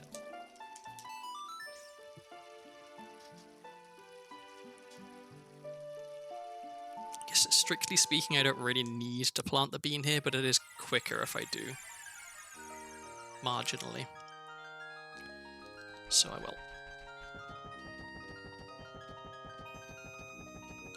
If I had a second water temple key, I think I would probably go to water temple next, but I think with how things stand, forest is my next target when I go back to adult.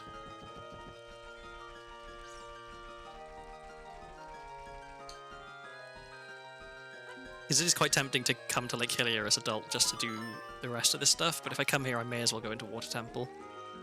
I guess there's no reason I can't. Because I don't anticipate fully beating water temple in either case, so... maybe I've talked myself into going to water temple.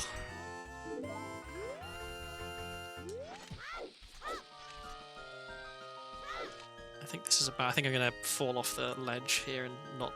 yeah. What am I doing?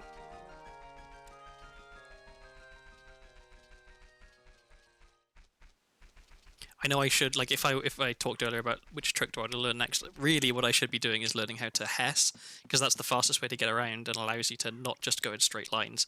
But it also requires you to be good at holding ESS position on the control stick, which my controller is a bit buggered, so I'm not convinced that that would be a good idea. And, you know, this is fine. Going in a straight line is fine.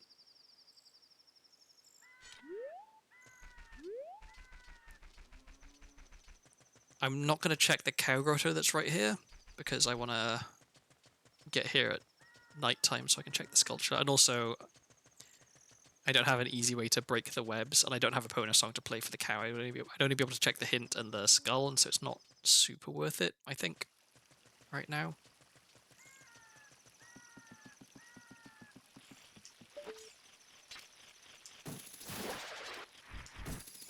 And there's another piece. Okay, 5 to go. But kind of 4, because I know where 1 is. Come here.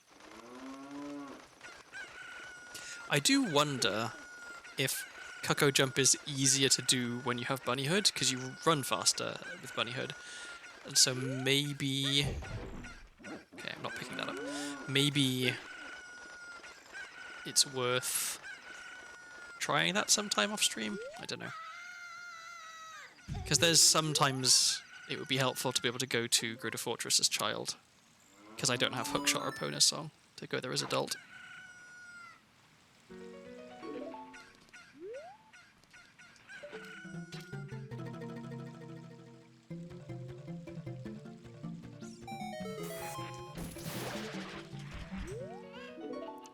Another GTG key, okay. Actually, thinking about it, I got 5 GTG keys, I've got membership card. Maybe I go to Gerudo Valley, Gerudo Fortress when I go back to adult. Okay, Song of Time is also junk. Good to know.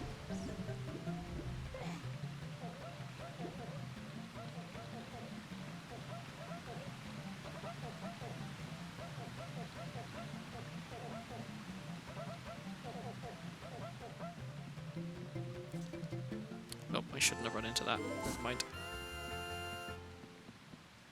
Okay, and I only relatively recently learned how to do this, but it's handy to get back up to the top if I do it right. So we side hop and we turn to the left twice, and then we side hop again, and we clip out of bounds and go right back up to the top.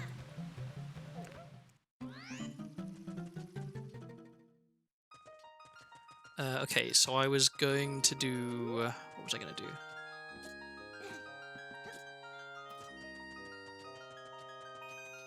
I think it was just going back to adult, right? Oh, I forgot to plant a bean.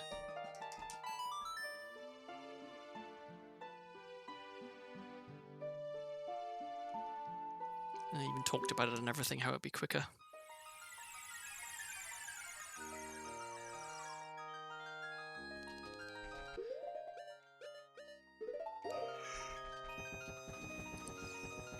Oh, and I guess at least this way I can take the owl back to the castle. I don't have to run.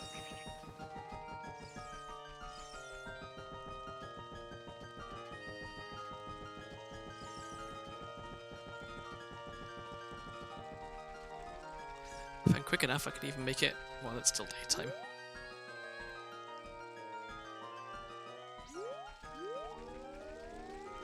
I still haven't found a scale. Or a bow. Well, yeah, I haven't found a bow yet, which is surprising. And I haven't found it. Well, I technically have found a wallet. I just can't afford it because it's too expensive.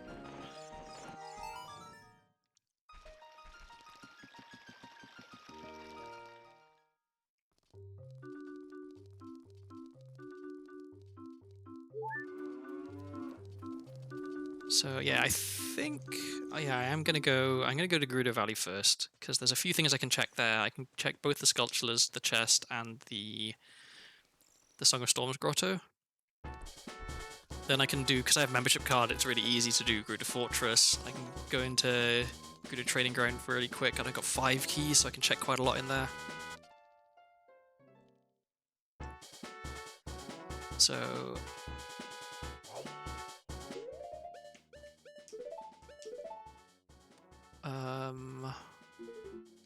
we want this there.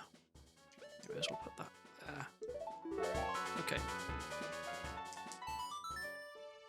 And I guess a side benefit of going to Gerudo Valley first is that I get to do the Lake Hylia stuff without having to be tempted to go into Water Temple. Because I'm just here, I'm not like staying here. Oh, and I need to equip Bunny Hood. I forgot about that.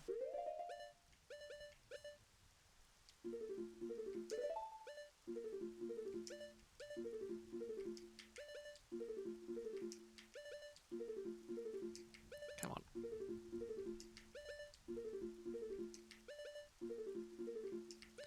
This is not difficult.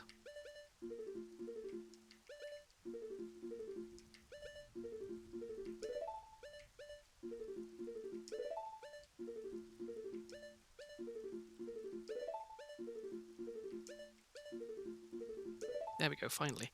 And let's have that there, and we'll have that there. Okay. Okay, now we can zoom.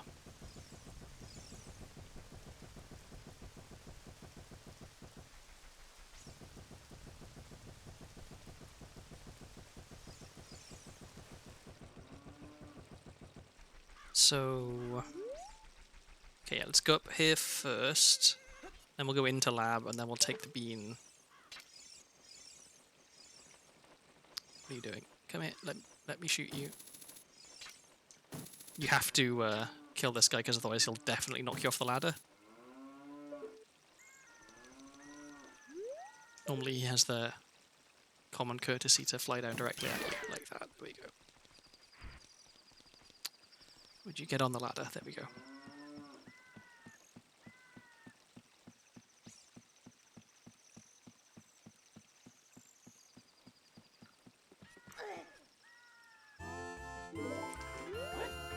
Okay, we're creeping closer to 50 skulls, which is another Triforce piece.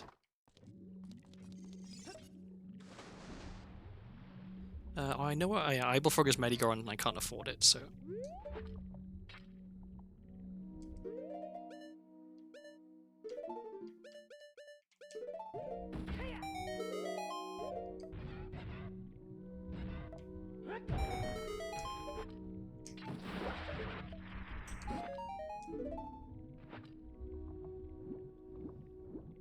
Okay, so we do fishing, and then we go off to Gerudo Valley.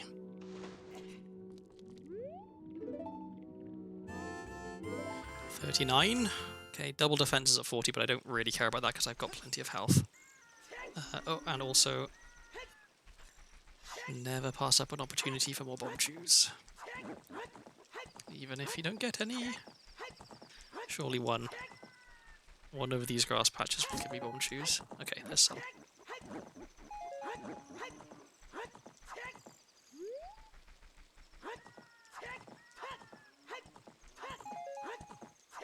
Interesting that the sound of breaking glass is opponent's hooves.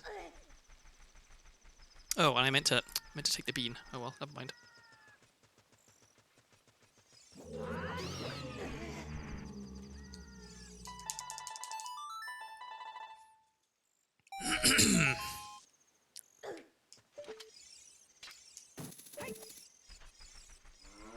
Alright, so hopefully fishing isn't too painful.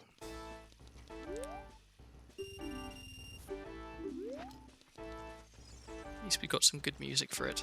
F-Zero X is another game I played a lot of. It was one of... I didn't actually have that many games on the N64, but F-Zero X is one of them.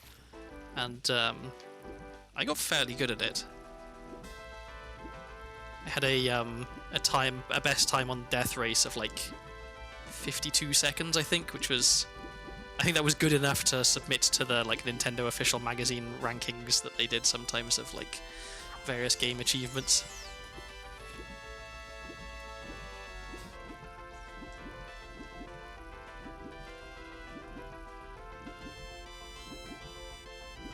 Come on, fish. Doesn't this bobble look delicious? There we go.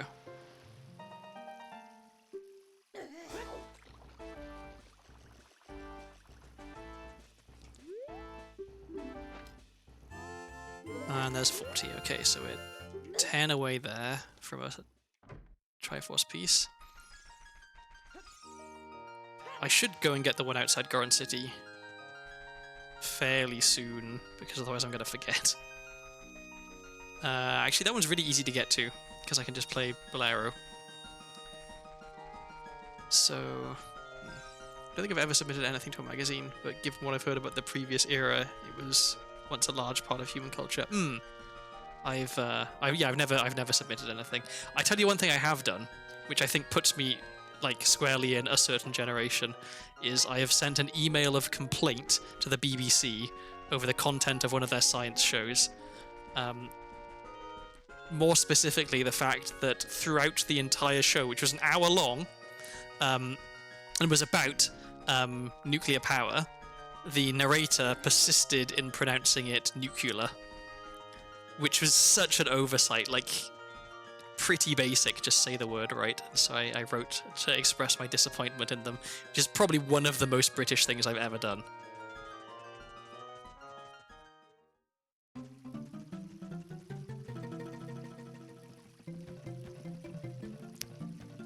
How do I want to get across here? Let's super slide because it's more fun.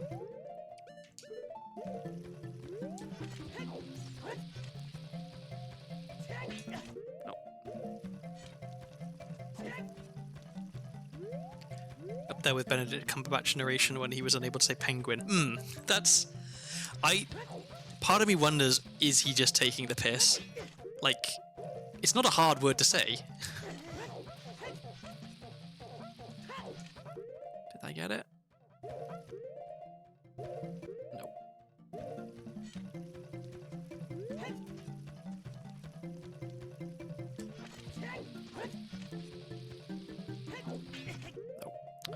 Why am I having so much trouble with this?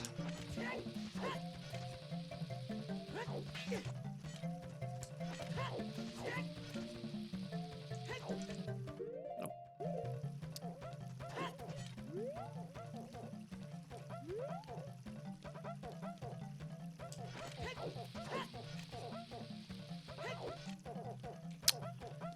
Okay, screw it. I'm doing it the other way.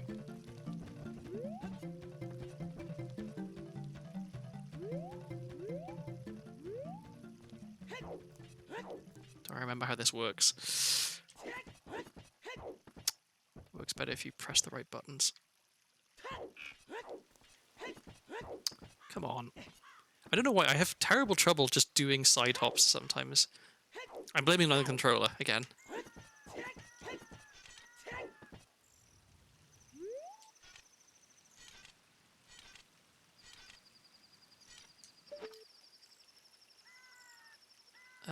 What do I want to do now? Oh yeah. Did I get it? Maybe I got it. I got it.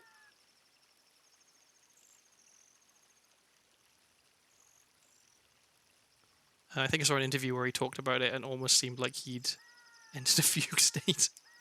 There we go. That was one of the first tricks I learned, the thing I just did there, to get across the bridge with just the hook shot, because it's not supposed to be able to reach. The setup is really precise.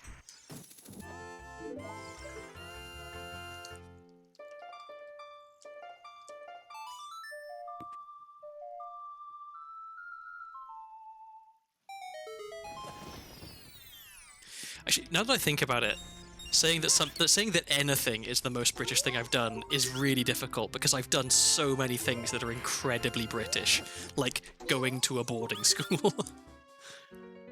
Bins fire, nice. I mean, I say nice, it's not... I can't really actually think of any reason why it would be helpful at this point, but it's usually nice to have.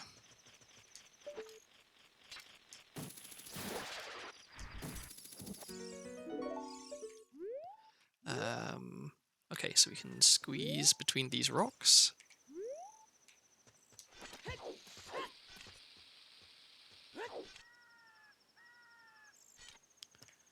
And put the chest. More magic. And now I'm kind of stuck a bit, except I think it's possible if I stand on the chest to get out. Yeah, okay. I've only known one American to do that, and he was from an upper-crust Boston family. That was the really weird thing about my school, is that it was a boarding school. You had to pay money to attend the school, but most of the people who attended it were like the children of farmers. Like Welsh farmers, right? Not mega rich farmers. So it was middle class, but it was kind of like middle class rather than upper middle class / like fully posh. So it was kind of a weird experience. Like the school itself didn't have very much money. I think the school went bankrupt not long after I left. Yeah, actual farmers.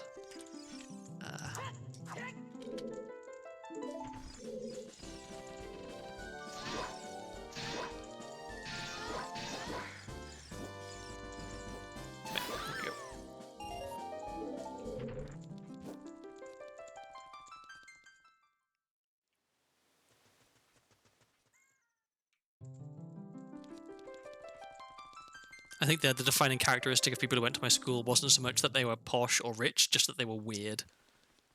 And probably the school contributed heavily to them becoming weird, because it was a really bizarre environment to be in. That you didn't realize how weird it was until you left and talked to normal people. But I think a lot of people were kind of weird to begin with.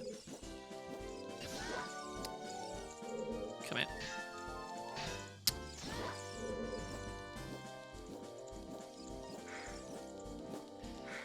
this is... I know that there is you can, like, squeeze them into the corner by the torch and then they can't really go anywhere and it's much easier to get them, but I don't know how to do that, so I just run around in circles. Combining the worst of homeschooling and high school. So, I've heard horror stories about high school in America. Honestly, it sounds like one of the worst places imaginable to be at that age. It reminds me how people describe the late Jimmy Carter as the peanut farmer president, despite the fact that he was actually the manager for an extensive peanut production empire. Yeah. But I mean, well, you know, it's better PR to be like, I'm just a humble old peanut farmer than I own a business conglomerate sort of thing. But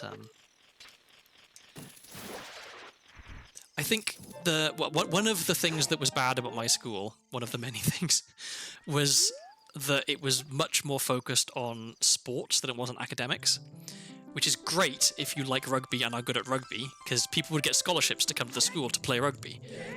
It was less great if you weren't good at rugby and didn't have any interest in playing it, like me, but were interested in academics, because it meant that I just got a subpar education.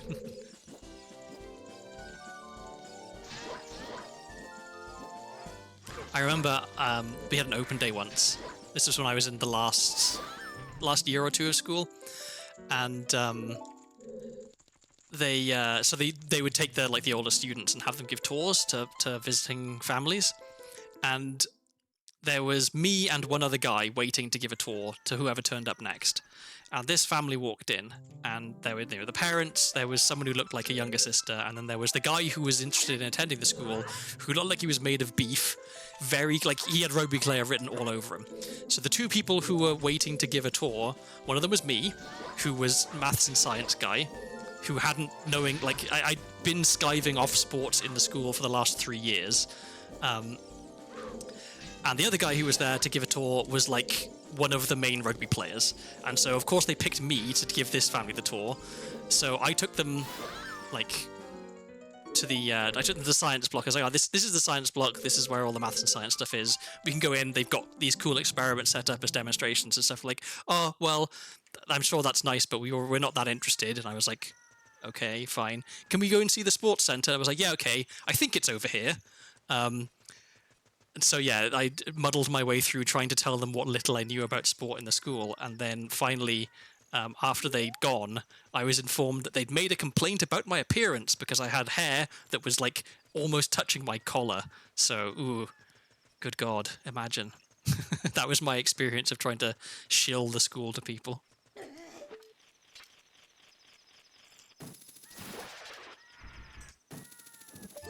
More health.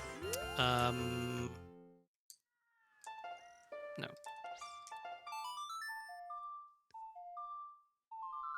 We're not that interested in our meat child learning, yeah.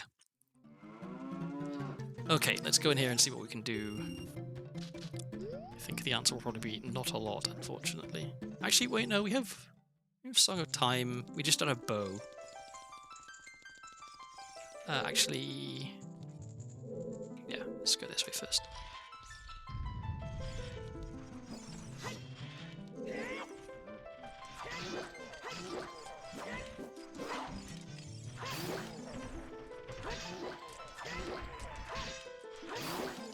That was pretty good.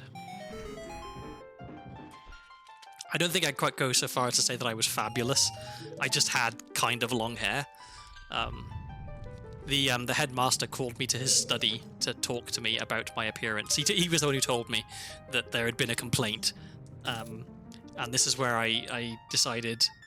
I think it was I was at that stage of being in school where I realized that you don't actually you don't have to play by the rules because the rules are just made up. No bad thing is going to happen. You don't have a permanent record for them to say something mean on, right? It doesn't matter. And so he was saying how oh, you've got to cut your hair because it's untidy, and I said, well, lots of the girls have long hair and that's not considered untidy. If you want me to put it in a ponytail, I could do that instead, keep it tied back. And after a little bit of back and forth, I think he realized that it wasn't worth the hassle of trying to have an argument with me about it. I wasn't just gonna do what he said. So I was then allowed to have long hair. It wasn't even that long, honestly. I got pictures of me from back then, and it's yeah, I wouldn't even describe it as long. But I guess for rugby school it was pretty long.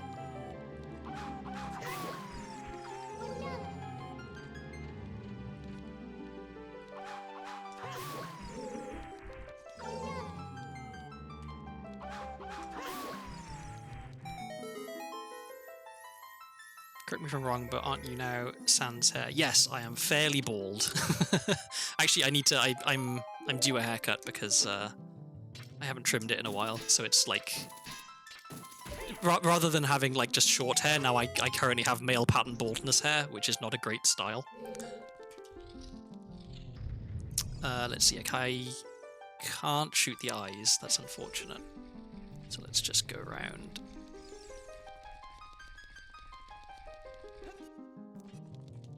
I find myself, I guess I consider myself fortunate that I'm not someone who's bothered by not having hair. I know that some men find it really, like, demoralizing and they get really sad about it and get hair implants and stuff, and like, when I first noticed, oh, I'm losing my hair, I was like, oh, well, that sucks. I didn't think that was going to happen for another 20 years. But I fairly rapidly got over it because to me, it just doesn't matter.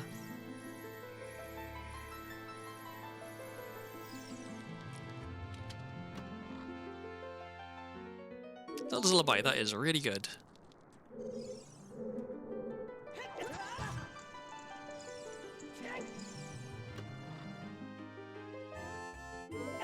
$42, so we're 8 away from getting that one, that Triforce piece, and then I know I can get the one outside of Current City as well, so we're technically kind of on 18 at the moment. And I want to go here and whoa, don't.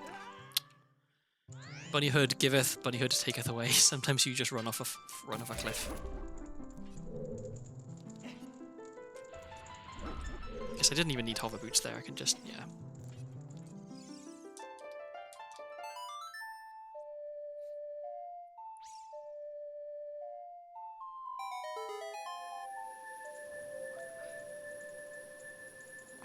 Oh, and I can actually do what isn't affectionate. Well, affectionately is the wrong way to put it, I guess. I can do what is known as toilet room, which I fucking hate the turning circle on bunny hood sometimes.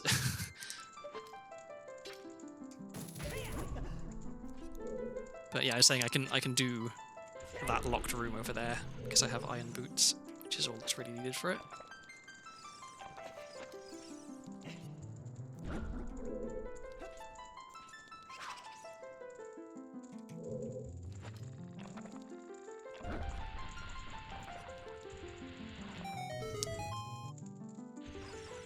It took me so long to realise that the hover boots were a thing and you weren't performing some kind of exploit. Yeah.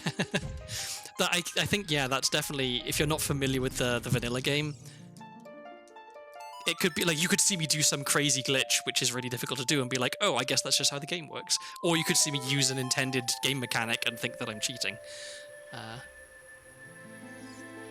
Okay, in we go. This room sucks.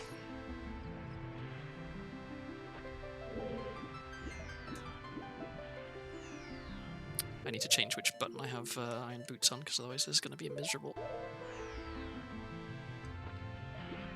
Oops.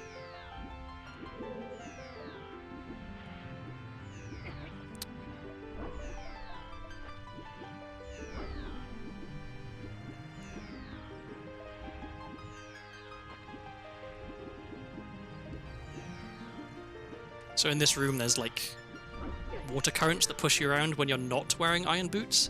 When you are wearing iron boots, you can't normally swim, so I'm having to do a little trick to allow me to swim with iron boots so I can not get pushed around by the water currents. Okay, was it worth it? It was! Cool.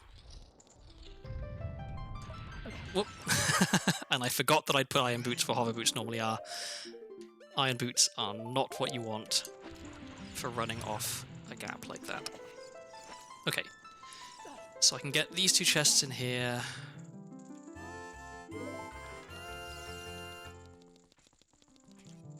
I really wish I had Stone of Agony right now, because then I would know which chests were worth opening. Okay. I am technically one away from being able to just finish, because I know where a piece of Triforce is.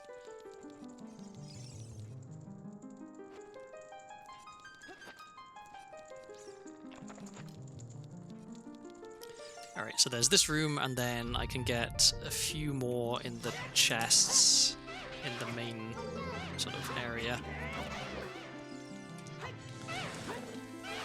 And so if I don't immediately get 2 pieces of Triforce from getting lucky now, I'm going straight to Goron City and getting the piece that's outside there.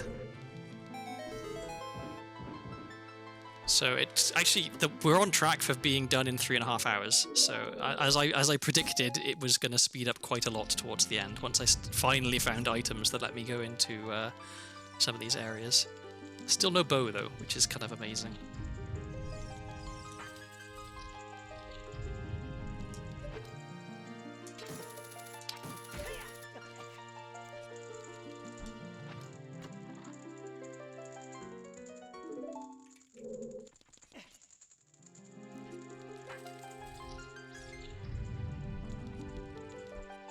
So it is entirely possible I get lucky and find 2 more pieces right now. I kind of don't want to find 1 piece of the Triforce now and then go and get the last piece from where I know that it is. I like the excitement of it just like showing up unexpectedly.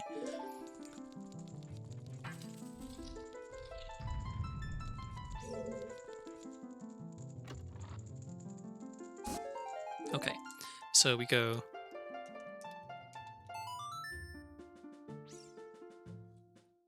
This is slightly suboptimal because I wanted to go into Haunted Wasteland from here, but I'm backtracking now a bit.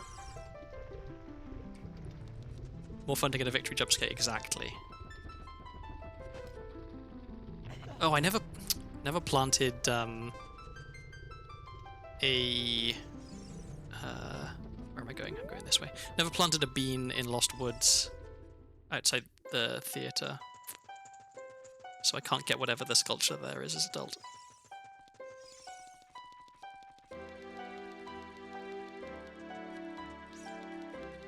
I can speed this up a bit. Come on.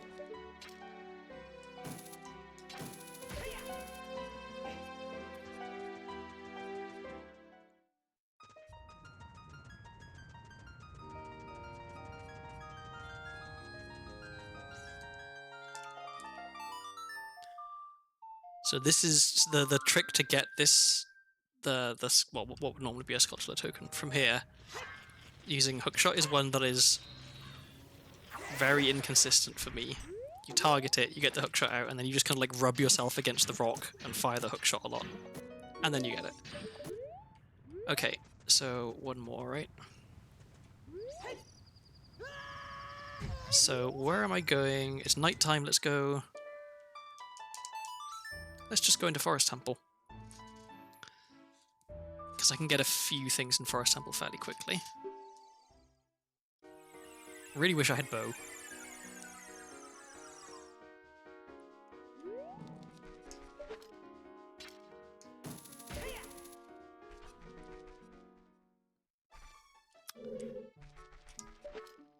So we're now at the point where literally every single item I get could be the thing that ends the game. I'm kind of curious, so that there's a mechanic in the game where if you receive an item when you're underwater, you don't actually like get it until you surface. And so I'm wondering what would happen if the last item I got that would have triggered the end of the game I got while I was underwater. Would it have waited until I surfaced before it did it? I don't know. So now I'm really also hoping that I don't get to 50 skulls before I find... Oh, it's strength. That's really good. So I can now move silver blocks. But yeah, I wonder, would the cutscene play immediately or would it wait for me to surface before it started playing? I don't know. Oh, I also learned a fun little Easter egg in Chip of Arcinian recently. So you have the equipment screen, right? Which just shows Link. If you pause while holding L, you get this instead, where Link now has the Triforce, which is kind of fun.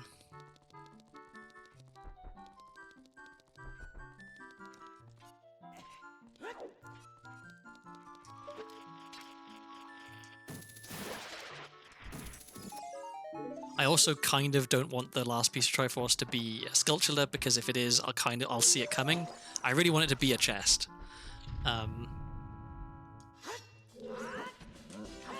Oops.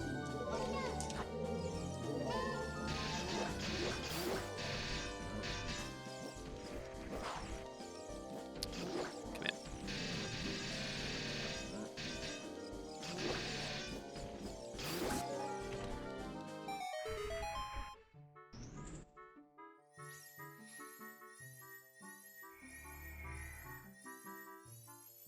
Will this be it? I'm going to be asking that for every single thing I get now. Nope. Okay. Also, the silver gauntlets look really cool. I'm liking this. Would you call that cobalt on my hands there? Is that the right kind of name for that blue? I don't know. I like it. Yeah, let's go this way.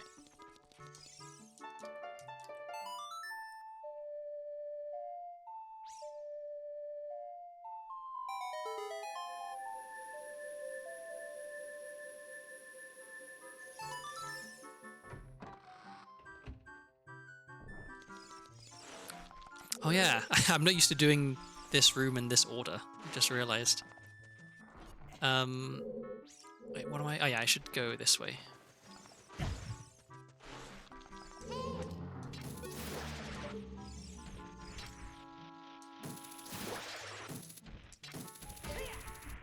So I know there's a sculpture on the wall back there, but I can't pick it up, so I'm not going to check it, because if it is a piece of Triforce, it doesn't matter. I'm not going to go and get it. Lapis is also possible. I have a soft spot for Lapis solely because of Steven Universe, because Lapis is one of my favourite characters in Steven Universe. Wow, more health, just what I needed.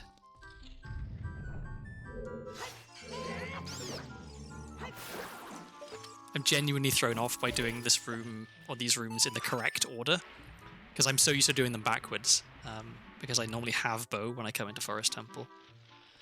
Yeah, I want to go down this way. Cool.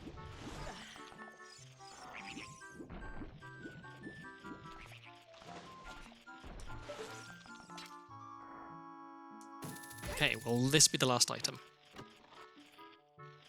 Nope. I saw gold for a second and I got excited, but it was just a skull token. Okay, will this be it? No, but I will pick it up. Okay, and then we go down here.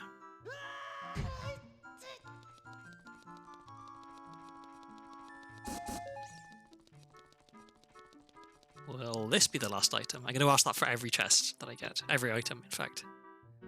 Hammer. Okay, cool. A really dark hammer. In fact, I'm gonna equip that real quick, because that looked kind of cool. To be fair, it'd be funny if you talked to a spider and rolled credits. That is, yeah. Wow. That is very dark. It's kind of cool. I like the red handle on it as well. I feel like I don't spend enough time appreciating the colours that the randomizer generates for this stuff. Up we get. Oh shit. It's not what I wanted to do. Half-Life Crowbar Hammer. I do love, like, I wonder how much thought they actually put into the crowbar being... With the camera, please, play ball.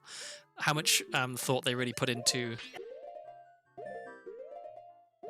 the hammer, not the hammer, the crowbar being Gordon Freeman's like initial primary weapon, because it could have been anything, right? They could have just given you a gun straight away, or it could have been some other thing, like why a crowbar specifically? Because now it's like ubiquitous, like that's just the item you get, it's the crowbar. Okay, this time the camera did not screw me around. Do a nice big jump.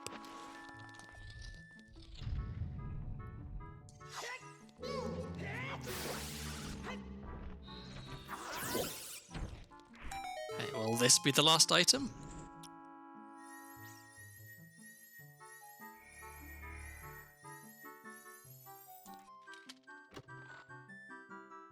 Nope. I'm getting a lot of yellow-coloured items, but that's not quite the same. I think it's pretty deliberate since it fits into the shape of the lambda, which was always a key. Kind of. That's true, yeah. I mean, obviously, Valve know what they're doing when it comes to designing video games. I don't think it was like an accidental choice, but I'm curious what the discussion was like around that.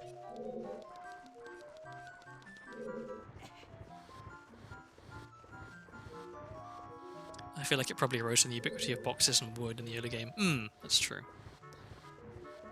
I'm trying to think, if some catastrophic accident had happened in the lab that I worked in, what would have been my weapon that I just had to hand and picked up? I don't know. Oh, I can't do this. I don't have a bow. I think in the later days of my my abortive attempt at getting a PhD, a mop probably, because I spent a not insignificant amount of time just like cleaning the lab rather than actually doing science, which is a bit soul destroying. But actually, a piece of vacuum equipment I think would be pretty good. They're pretty hefty. Although getting alien guts on it would absolutely ruin the fidelity of the vacuum. You'd have to really give it a good scrub on the old ultrasonic bath if you wanted to do that. Okay, I can't rotate this next room either because I don't have bow.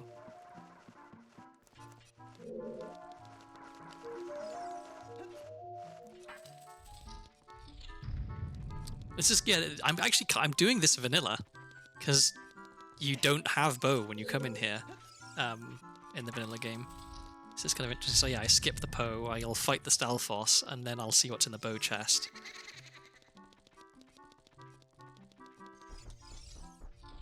So if this is a piece of Triforce, we just win. If it's bow, then we can do more stuff in here, and if it's neither, then I think we just leave. Because...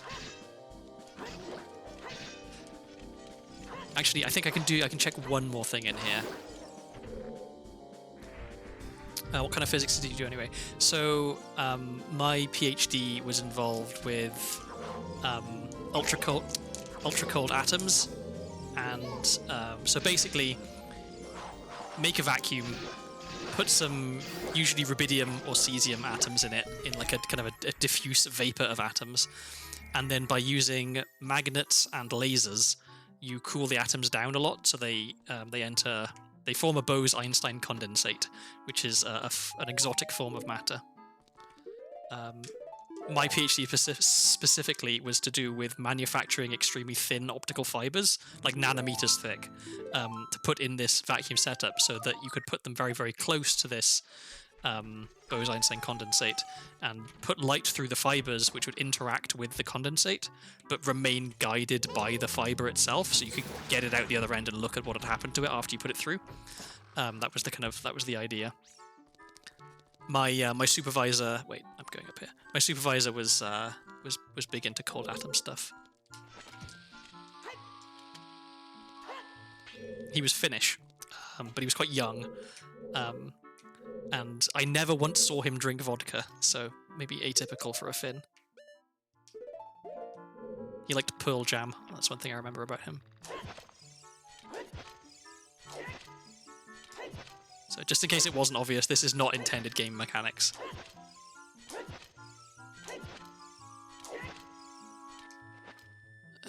Oh, I haven't made it very far.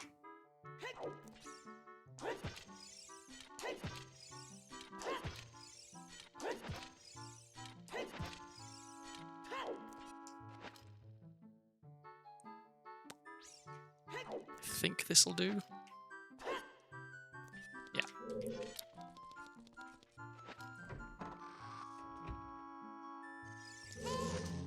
My final year project. So the science I was doing as part of my PhD was like it was good, interesting science because otherwise it wouldn't be part of a PhD. But I didn't engage with it very well. I feel partly because I was monumentally depressed at the time and so not really able to give it my best. But also, the lab setup I had was not... I didn't get the equipment I needed to really do the work that I was supposed to be doing. I think I'm a little bit salty about that. But the science I did for my undergraduate project was, I think, more interesting and more accessible. I made a wavefront sensor, which is like you take, it's what's called a lenslet array, which is a square grid of lots of very, very, very small optical lenses, and you put that in front of a light sensor, which in my case was just a webcam. I took the front off a webcam and like mounted this thing directly in front of the chip. And then when you shine light at it, if the light is kind of what's the word I'm looking for? If the wavefront of the light is flat, which means the light isn't being, it's not like unfocused, or there's no like aberration in the optics of it, then the focal points of the lenses are all in like known positions.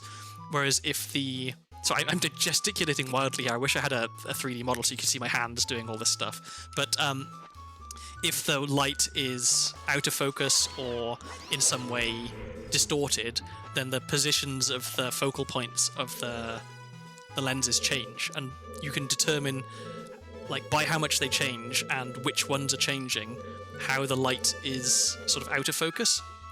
And so by knowing how the light is out of focus with a special type of mirror, you can in real time adjust the mirror to counteract the light being out of focus. So this kind of thing, the wavefront sensor and these adaptive optics, are used in astronomy a lot, because light coming in from space has to pass through the Earth's atmosphere. The Earth's atmosphere is, the Earth's atmosphere is constantly changing in density and wind and particles and all sort of stuff, making it so that the light is not sort of nicely, neatly behaving itself, and so you need some way to counteract that. And so that's what I made, and it qualitatively it worked. Quantitatively, it was kind of hot garbage. The numbers that my setup produced were wrong, but the shape of the wavefronts that it produced were correct. So the most fun part of that was writing the software to do the image analysis on the all of these little like spots of light on the camera. And I wish I'd realized when I was doing that, hey, I really enjoy this programming stuff, because then I maybe wouldn't have gone on to try and do a PhD and have a horrible time. I would have gone on to do computer science and started my career 10 years earlier. Maybe not 10 years. I don't know. That's an exaggeration. But I would have found my place a lot quicker, I think, because I really do think that computer science is much more what I should be doing. I have a much better aptitude for it. I was terrible in the lab, to be honest, because I'm quite clumsy. I think as a side effect of my dysgraphia, I think one of the things associated with dysgraphia is being a bit clumsy. And so I was constantly like bumping into things and knocking things over and stuff like that, which when you're dealing with optical fibers that are so thin that 250,000 of them can fit inside a human hair, you don't want to be clumsy. Where am I? Okay, I want to be over here.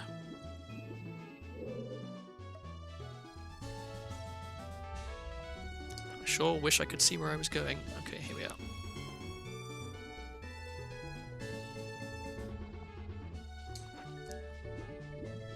So I have to sink down enough there to load the next room, otherwise the chest that I want to open isn't there.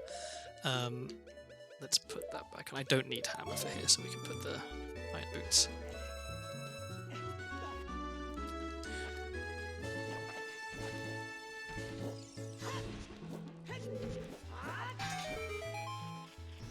Okay, will this be the last item? Nope, that's the boss key. It's kind of tempted to go and beat the boss just to see if the boss has the last item, but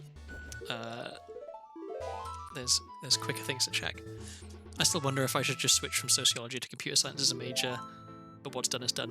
I think, yeah, it can be really easy to second guess yourself and be like, oh, if only such and such had happened differently. Like, a classic example for me is I had an offer to study physics at Imperial College London, which is one of the finest universities in the world for physics. and the requirements were that I got an A in maths, an A in physics, and a B in some other subject. And so I was doing maths, physics, and chemistry. Physics, an A in physics was like, it wasn't a done deal, but it was pretty certain because I was good at physics. A B in chemistry was definitely achievable, and an A in maths just required that I don't fuck up. And so I fucked up, and I missed my A in maths by 5 marks out of a total of 600, so less than 1%. And had I got that A, I would have gone to London to study physics at Imperial. Why can't I hit these guys? I would have gone to London to study physics at Imperial, and my life would have been, like, immeasurably different. But I don't regret where I ended up, you know? Like, certainly parts of my life would have been less rough, I think, if that had happened. But who knows? Maybe I'd have gone to London and become horribly depressed and got addicted to heroin and died, right? Like, you can never know what might have happened. So... I think that's the biggest, like, single thing, like the smallest thing with the biggest impact that I can point to in my life. But I don't... Yeah, I can't say I have regrets, exactly. Not related to that, at least. Regrets related to other stuff, certainly. Okay, so I don't have a bow, so I can't do that room. I only have 2 keys. Let's go this way.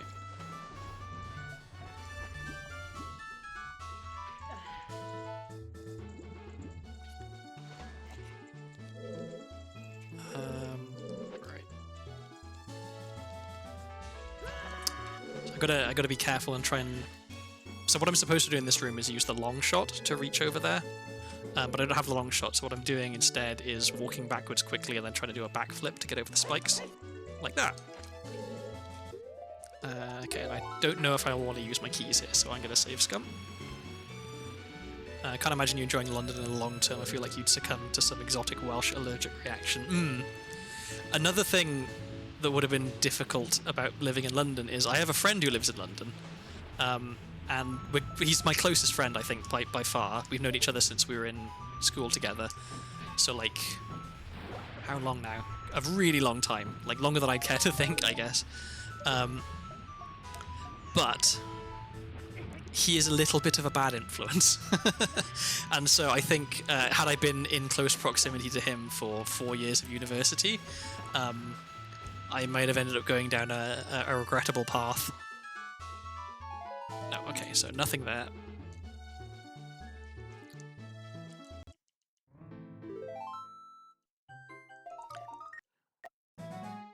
I think I'm actually going to genuinely get jump scared when I do find this last piece now, because I was like, oh, I'm so close to having it. It's like, you know, no time at all, and I'll be done. But now it's been a while, so I've forgotten.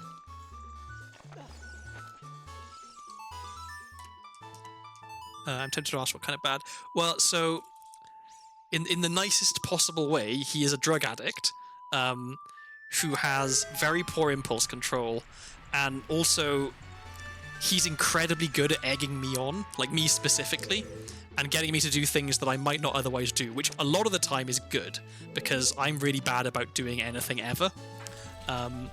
But if anyone was going to nudge me towards making a decision that I later regretted, it would be him. So it's kind of like, there's just a little bit of danger there. But he's a great person, though. Like, for all that he is, in many ways, like, irresponsible, or like a bit of a reprobate, he's also, like, when he needs to be, extremely responsible. He's a psychiatric nurse as his job, and he's extremely good at it. And he, like, deeply cares about doing a good job. So yeah, he's a complicated person, I think it's fair to say. He's the only person I'm still in touch with on a even semi-regular basis from the UK, other than my immediate family. I'm not great at, like, staying in contact with people, because I don't need a lot of socializing. Like, a lot of the time it just kind of feels like a bit of a chore to me. No, I don't want to do that. So I talk to him like every other week, which is more than I talk to anyone else back home. To be fair, most people in London using some kind of substance, yeah. And also, I have to cut him some slack because, like, he used to be a recreational drug user. And then, so he formerly worked in a secure psychiatric facility where they had very dangerous people. Fucking spiders. And he's not a big guy, so he wasn't allowed to be involved in any, like, physical restraints. If anyone kicked off really badly, his instructions were go and wait in the staff room, basically. And so one day, someone kicked off, and the other staff went to go and, like, do what they were doing, intervene, and one of them ended up getting most of their face stabbed very badly with a pen that this person shouldn't have had. And so he had quite severe PTSD as a result of experiencing that, seeing his colleague get brutalized. And so he's kind of fallen back on drug use as a crutch to help deal with that, which, obviously, he's a psychiatric nurse. He knows that that's not healthy or the correct thing to do, but you can't persuade yourself with logic into not being an addict. So, as I said, a complicated person.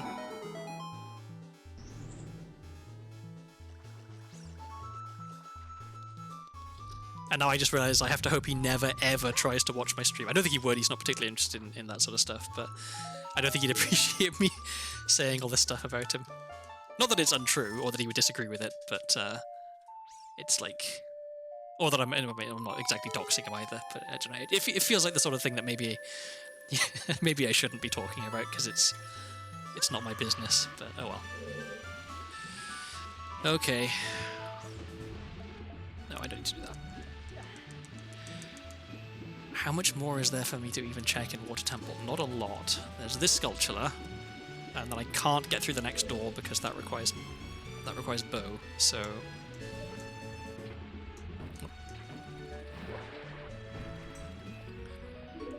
Okay.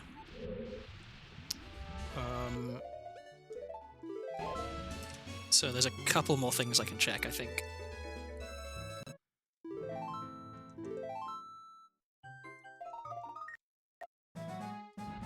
Or maybe there's actually just one more thing I can check. Oh, I can do the boss as well. I can do the boss. So, first off, let's go over here.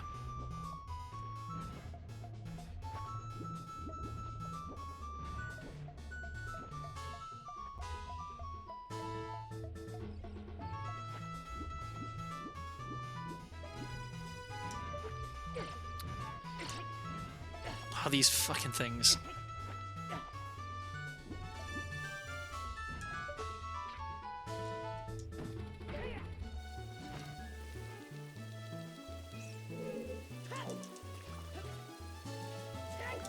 Does the fairy inform you that you can't breathe water? Yes, there we go. We are done. 3 hours 45 minutes, so sub 4 hours, which is what I was aiming for. Took a little bit longer at the end than I hoped for, but we're done. Yes, the fairy lets me know you can't breathe underwater. I actually have an item which, if I put on, allows me to breathe underwater. But I didn't want to do it. Okay, time to have a look at the spoiler log so I can find out where the fuck the bow was, because that was a bit silly. Okay.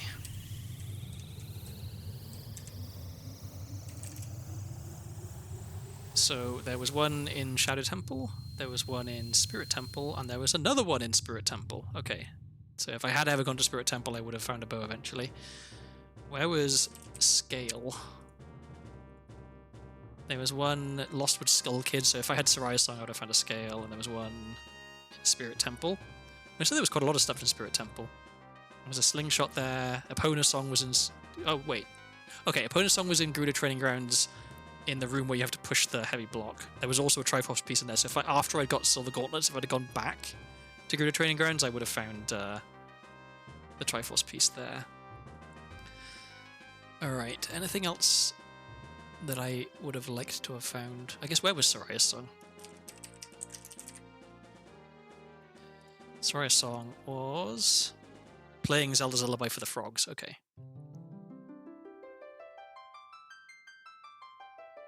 Yeah, not too bad. Honestly, there was a bit of a rough start. I was struggling for a little while there. Not making a lot of progress on the Triforce pieces. Oh, that's interesting. You can't see my mouse cursor, but if I hover over this, you can see the text pop up. Ah, okay. it is time for me to have something to eat that isn't toast or microwave pizza. So let me find someone to raid.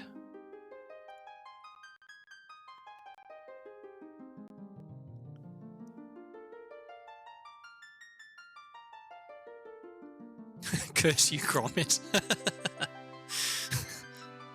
Me when I'm marketing director for a cheese made in a village adjacent but not conjoined with Wensleydale. So this is a comment Afro made earlier about cheese, and so I don't know that Gromit dislikes cheese at all, but Wallace is definitely the driving force behind the cheese interest between the two of them, I think. And it made me wonder, like, is Gromit ever shown to really, like, particularly enjoy cheese? Like, I don't know.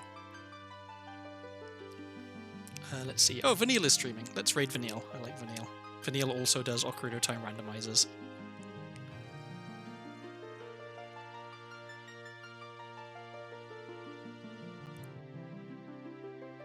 And right now she is... Oh, that's right. She has her stream about new games that are coming out, indie games in 2025. She was tweeting about it earlier. Okay.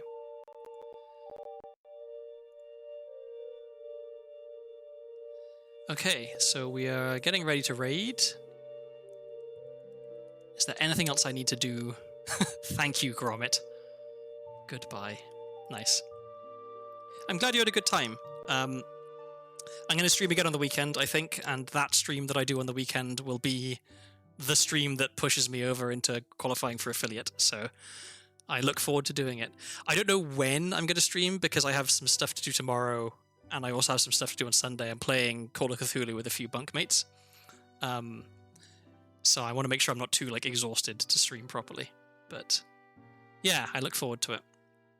So yeah, let's all go say hi to Vanille, because Vanille is a good streamer who creates quality content and is often, almost always, saying interesting things, in my opinion. Yeah, okay.